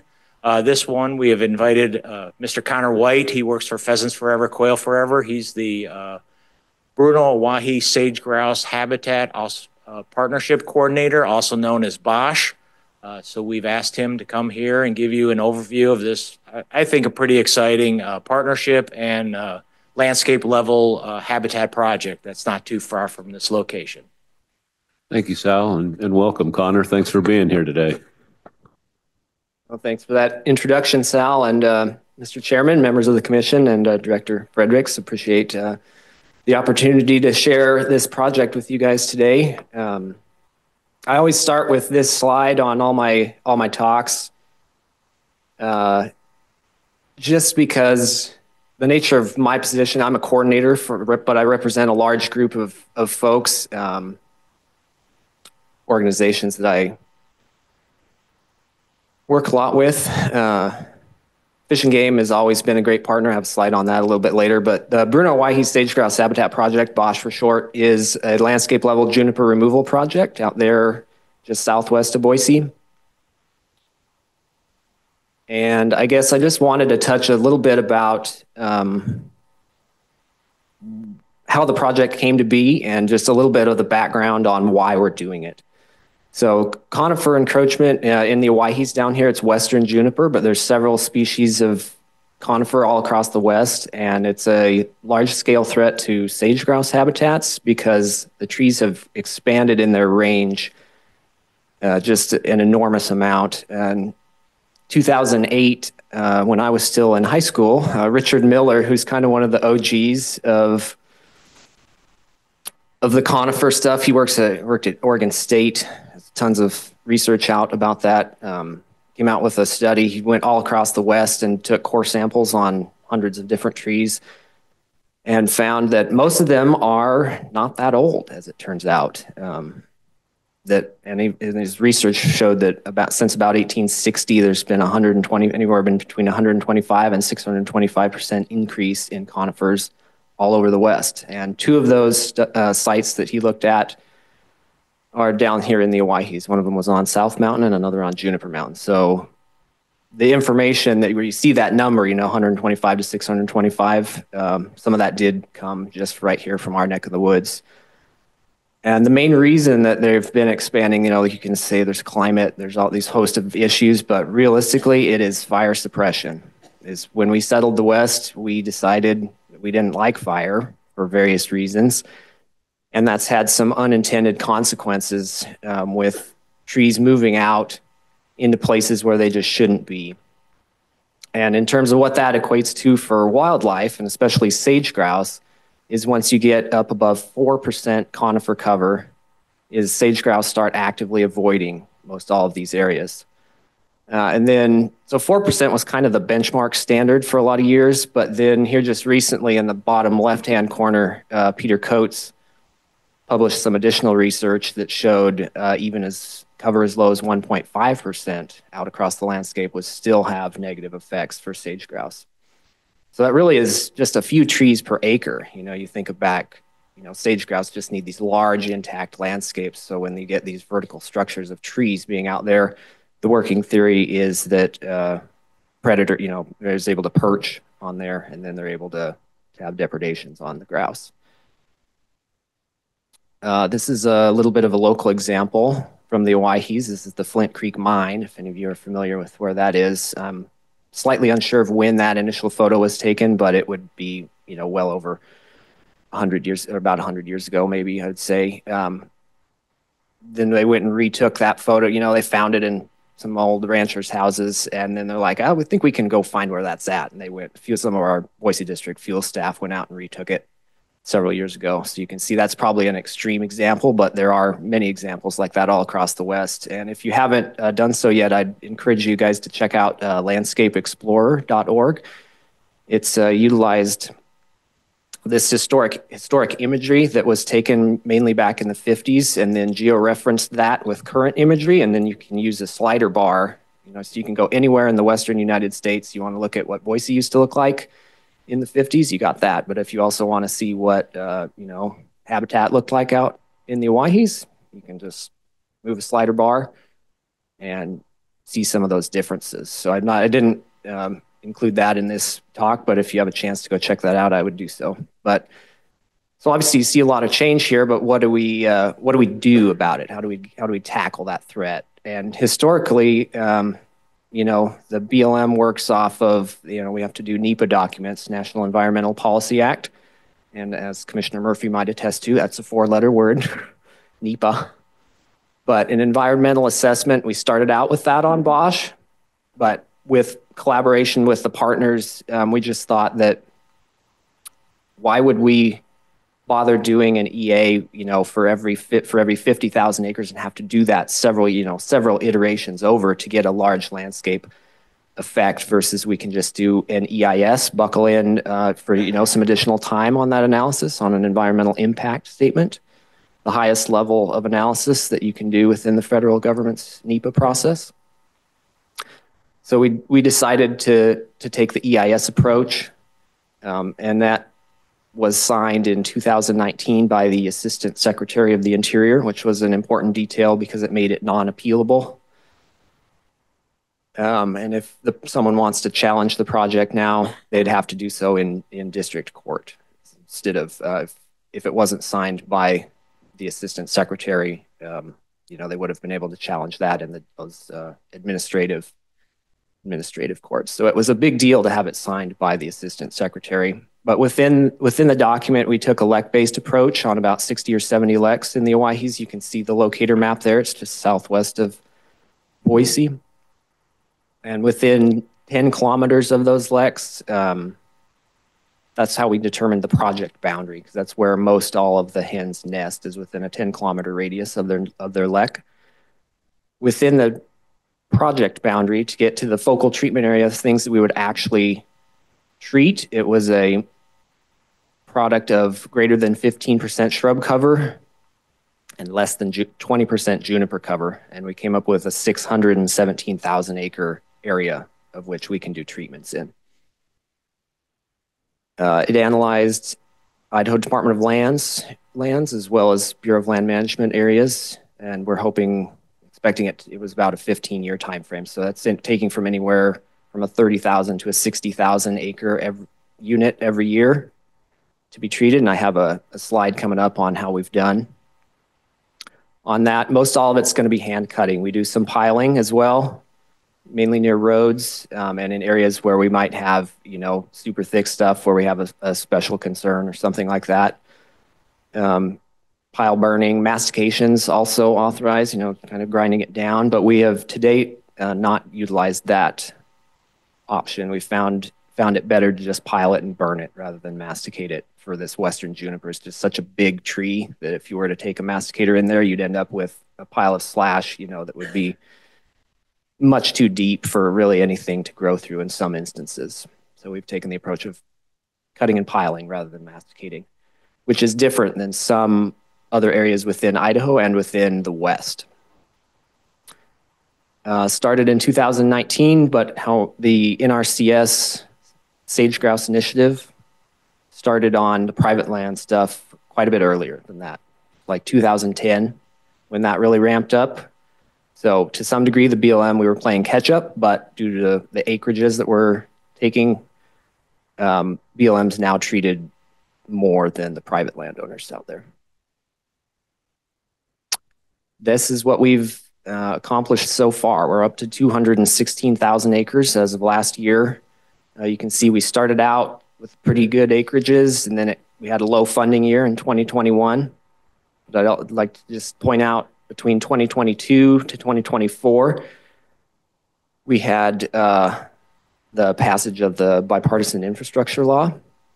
And that's been a direct result of how we've been able to scale up utilizing BLM contracts as well as a cooperative agreement with Pheasants Forever doing some of the work as well. And to date, we're about 35% of the way completed, and just to some degree, a little bit of a guess, but when you add in the state and private that's been done, I think we're somewhere in the neighborhood of over 300,000 acres completed out there. Specifications, has several names: lop and scatter, cut and lop. But basically, they're out there with chainsaws, cutting everything off the tree. But if there's a little bit of green, you know, if they miss a branch or something, that tree's not dying. They're really resilient trees. So you got to make sure you get everything off there, and then lop the slash down to about 4 feet is what we try to get to for sage-grouse purposes. Anything taller than that, and you might be in the, you know, the same problem as having the tree upright of being a perch situation. Contractor management, I'm going to talk about that in a minute, but that's been a big deal. We spend a lot of time out there making sure they're following those specs, and then we also, when we're done, depending on how thick the trees were, there's a fire risk that we're, you know, accepting when we do some of this stuff. It's just part of the deal.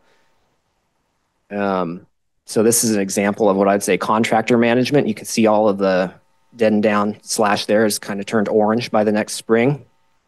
But if you remember, you know, the 4% or 1.5%, look at all the trees that the contractor left there in the background. You know, so did we accomplish good things for rangeland health? Absolutely. But did we, on that one, meet sage-grouse objectives? 4% or 1.5%? No. So I went back and cleaned this up. So basically, you can't have a nice person, you know, overseeing some of these contracts and dealing with some of these contractors, because you might end up with stuff like that would turn into an ecological trap for sage-grouse. So, but we did clean that up, and then we ended up burning most all that slash with jackpot burning, which is what this slide's about. A lot of it is just walking up to each individual tree where it's, you know, without piling, and just lighting it on fire with a drip torch, and or if there's a large enough area, we'll take a helicopter and do that with a helitorch. So they'll be just flying around, dropping gel. But on this instance, it's just probably 12, 2 dozen people out there lighting off each one of these. We had kind of a reporter out, and she'll be doing a story, I think just later this year, called Sage Wisdom West. So we were showing her, she was getting some good footage there of the jackpot burning we did last spring.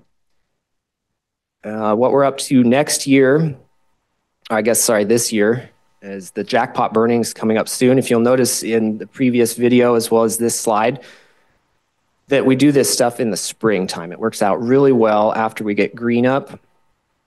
The sagebrush pulls up all the moisture, and it hits a certain live fuel moisture percentage, and it really, the fire does not go outside of the footprint of the down slash. So everything's super green, with the exception of the slash, which is red and just dry, and you can just hit it with just a little bit of drip torch mix and walk on to the next one, and it really just doesn't go anywhere. So we'll be doing that here in late April or early May on about 7,500 acres, just over that. And then the cutting for this fall, we hope to do 40,000 acres, but we'll see. The funding's been a little bit in flux. We'll see where we end up on that, but we do still have our funding, I guess, and hopefully we can move forward on that in July and August. So this is what we've done. This is a map of what we've done so far to date. Everything in green has been completed as part of that 200,000 acres. You can see Mountain Home, Idaho there on the kind of upper right-hand side. So Boise would be just out of frame to the north there for reference. Jordan Valley on the west side. Everything in dark blue is stuff that we know the state has done so far. The private land completed is not on here. Everything in red is what we might hope to do this year if everything works out for us. So that would be part of that 40,000 acres for this year. I just wanted to have a slide here about Fish and Game's contributions to the project. Just a great partner. You guys have done the department's done a good job on hiring some great folks. I work a lot with Chris Yarborough on the habitat side, and then Chell Curtis on the population side. It's really helpful folks. And just from what I was able to gather, dollar-wise, it's been over $100,000 since 2022. And I know it's probably double or triple that amount. That's just what I had easy access to see. Chris is always working on lots of different stuff on private land as well, and then does a great job of coordinating with me on the timing of the cutting, which helps us on some of the burning as well, because for the BLM, it doesn't make sense if we cut a bunch of stuff on BLM and then the private has as well, because we want to be all hands, all lands approach.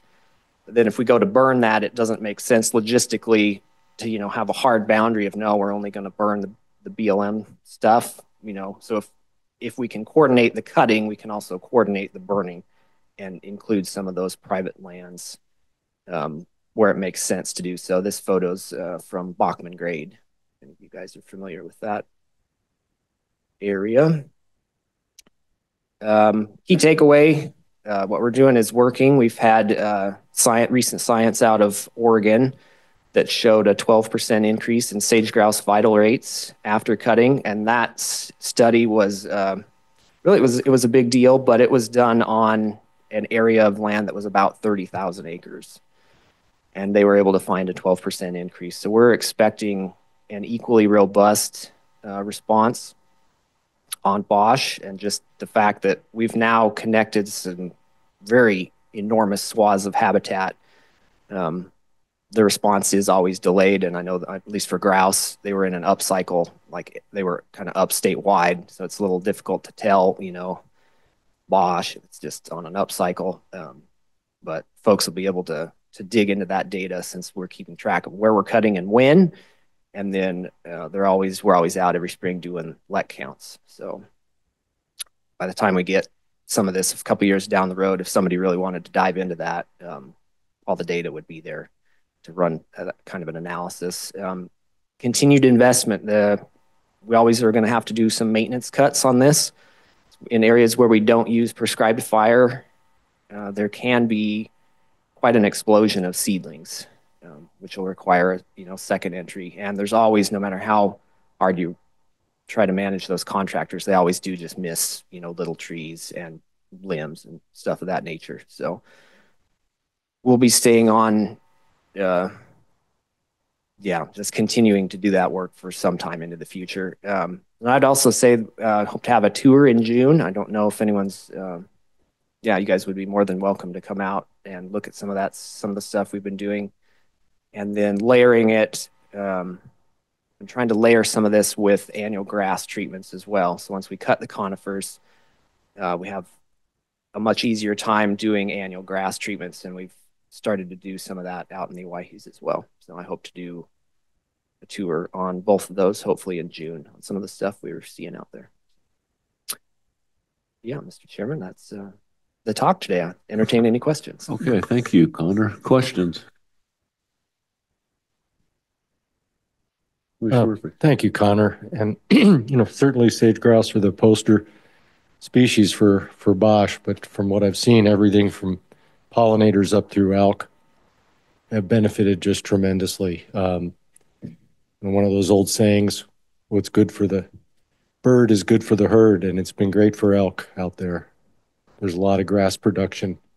For those who get to go on one of those tours, let me tell you, incredible amount of grass production, which is historic because a lot of this is encroachment. If you look at the old black and white photos. So we're back to rangeland, and the critters that thrive on that are returning. Yeah, Mr. Chairman and Commissioner Murphy, appreciate that. We did put out some because the public, it's a very visual change out there, but a lot of it is people just haven't really realized what it's supposed to look like, because it's always had trees on it for their entire lifetime. But that's why some of it, the juniper encroachment, is called like the green glacier, right? So it's like there has been some public, I would say some from the hunting community on just like, well, a lot of it's just like what's happening out here. So we did make some investments in some plaque, some signs that we installed in a few areas out in the Owyhees, and that seems to have helped. And a lot of folks go out there, and it surprises me how far people will drive to get some firewood. But a lot of people like to cut juniper for firewood, and they'll willing to drive all the way out to the Owyhees to get it. So had some good uses. So Connor, I don't know if this is a question you can answer or not. What kind of a time frame would you look at between after this project's done, you've cut it, you've burned it? How long until you would expect or hope to see sage-grouse move back into and using the area for leks and such? Yeah, excuse me, Mr. Chairman. A lot of it would be, a lot of it, as I say, just depends, but I'm going to say I'd defer to Chell a little bit on how some of those leks might be responding. But, you see instances of where you go in and cut it and you'll see a grouse in there just immediately, right? Was the grouse there before we cut it? Maybe. But there's been several instances, at least in the Burley area, as well as out here on BOSH, of, when we're out to go check the contractors, we're seeing grouse in the cut trees. So a lot of it is just like, yeah, you're welcome, grouse, but it's a little hard to say, but you do see those things in there right away. Okay, thank you. Any other questions? Connor, one other quick question. Spring seep's returning after all that woody material's gone, which is kind of a sponge for moisture. Have they been inventorying return of spring seeps to the surface that haven't been there for a generation? Yeah, Mr. Chairman and Commissioner Murphy. I say I don't know necessarily inventorying, but yeah, that's certainly something that we've seen. I'll guess maybe reference a direct example on an additional project out on Juniper Mountain, where we did a similar deal, cut some trees and then did a fall prescribed burn out there. They've done several of those out on Juniper Mountain, mainly for just big game habitat benefits, which has seen exceptional results. And one of those has definitely been the water situation. I know there's ranchers on the east side of that mountain as well as the west side.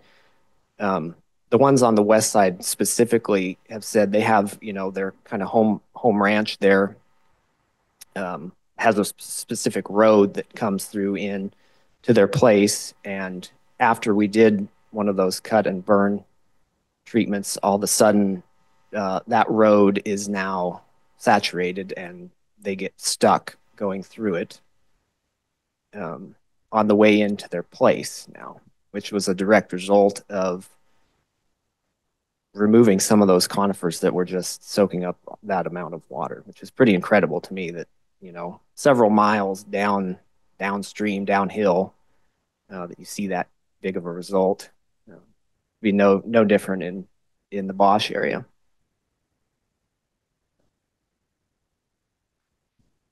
Director? Chairman, I want to thank Connor for being here. And I know Commissioner Murphy knows this, but this program has really held up as a shining example of this large-scale sage-grouse conservation restoration work. So it's great partnership between NGOs, Pheasants Forever, state, federal, landowners. And so it's widely recognized across the West for its accomplishments. And appreciate that partnership. And thanks, Connor, for what you do.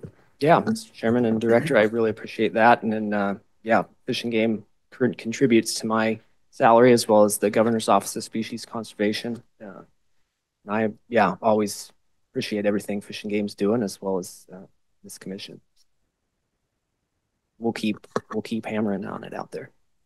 All right. Thank you, Connor. Appreciate it. Thanks. Next on the agenda is Director's Report. Thank you, Chairman. I'm not going to be long on this. I will just hit a few highlights. And I do, as always, encourage you to look through some of this stuff. There's more information that I could cover, even if I spent 20 minutes, which I won't. But as far as the Bureau of Administration, you heard a lot of what's going on from Tara in terms of license operations and what she's been busy working on and will continue to be working on. Knocking on wood that our budget makes it through the legislature. You heard that update today, but that'll tell us a lot going forward about operations here in the next fiscal year.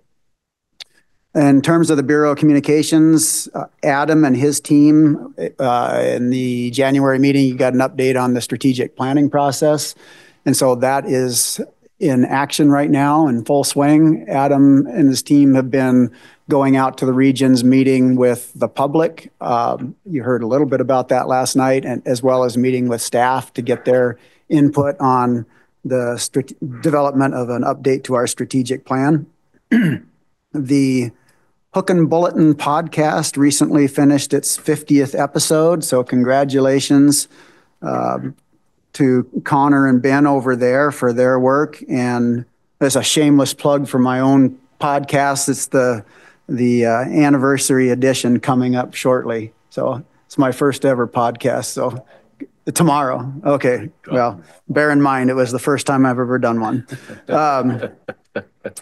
And in terms of hunter education, we've been working with Calcemy, which is our online portal, to get the Bear ID test running. It is up and running, and to date, over 6,000 people have taken that course. Just to continue to remind folks that if they plan to hunt bears, they need to have taken that course before hunting bears. It's fairly easy process to go through. Enforcement's got a couple of really good case studies, investigations, both through the Special Investigations Unit and their patrol officers, but there's some interesting, again, I won't get into detail, but some interesting narratives of some very good cases in there. Engineering, as usual, has a wide suite of projects that they're involved with, some that they're directly doing themselves, others that they're coordinating with various entities on. So a lot going on in each region. And the Fisheries Bureau has been doing statewide surveys of mountain whitefish populations just to get a better understanding of where whitefish populations are doing well and where populations are not doing as well. So highly variable. We have seen some signals of concern in population surveys of mountain whitefish in some of the regions. So a little bit more of a concerted effort to get a handle on whitefish populations. The Fisheries Bureau has ramped up their native non-game fish program, and that's in large part because of the increase in sales of the cutthroat trout license plates. So another plug to buy your cutthroat trout license plate goes to a good cause in terms of helping conserve Idaho's native non-game fish.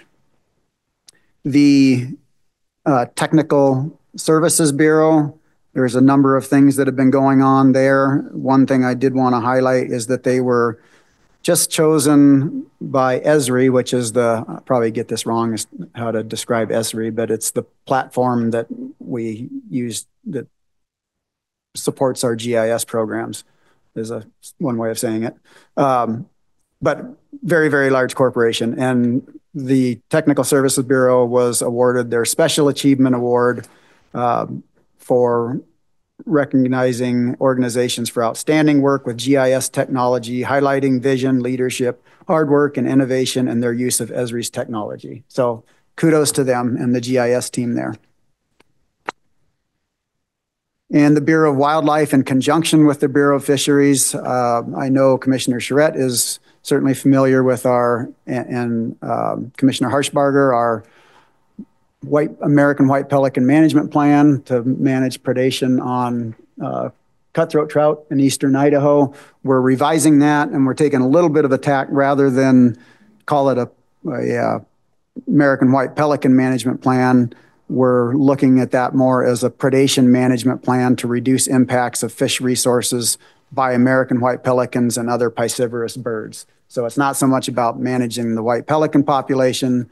It's more reflective of what the plan is actually doing. It's managing predation by white pelicans and other piscivorous birds. So that process is underway now, and we will be bringing that before the commission for finalization in the coming months. Also, in the Wildlife Bureau, we are working in cooperation with the University of Idaho on a graduate project that examines wolf dispersal. So how wolves, how they disperse, how far they disperse. And traditionally that would be done through the use of radio collars, which is a challenge to do that with wolves in Idaho. And as I think all of you well understand now, we have pretty comprehensive data set of genetic information from wolves in Idaho. So this project is using genetic data from harvested wolves to assess dispersal. So a little bit of a write-up on that you can certainly take a look at, and at some point we can bring information to the commission on the results of that study. So that's just an overview, Mr. Chairman, and I'll leave it at that. Thank you, Director.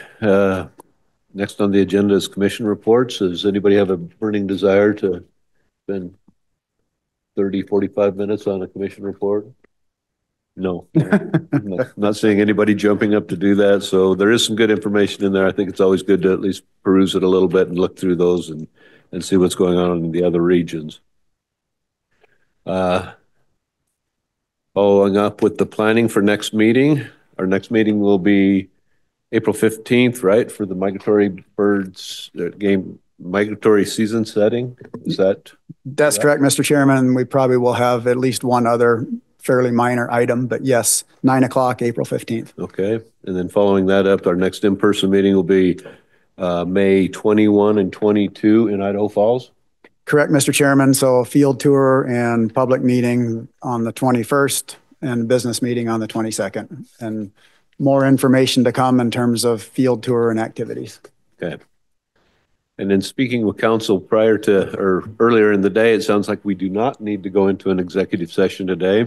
I'm seeing Owen nodding, and it's going to hurt everybody's feelings not to have to do that. But so we'll bypass that, and that gets us to adjournment. Does anybody else have anything they want to brief before the commission before we adjourn? It's a quiet room. Thanks, everybody. A lot of hard work. Good job. We're adjourned. Hold on, sir.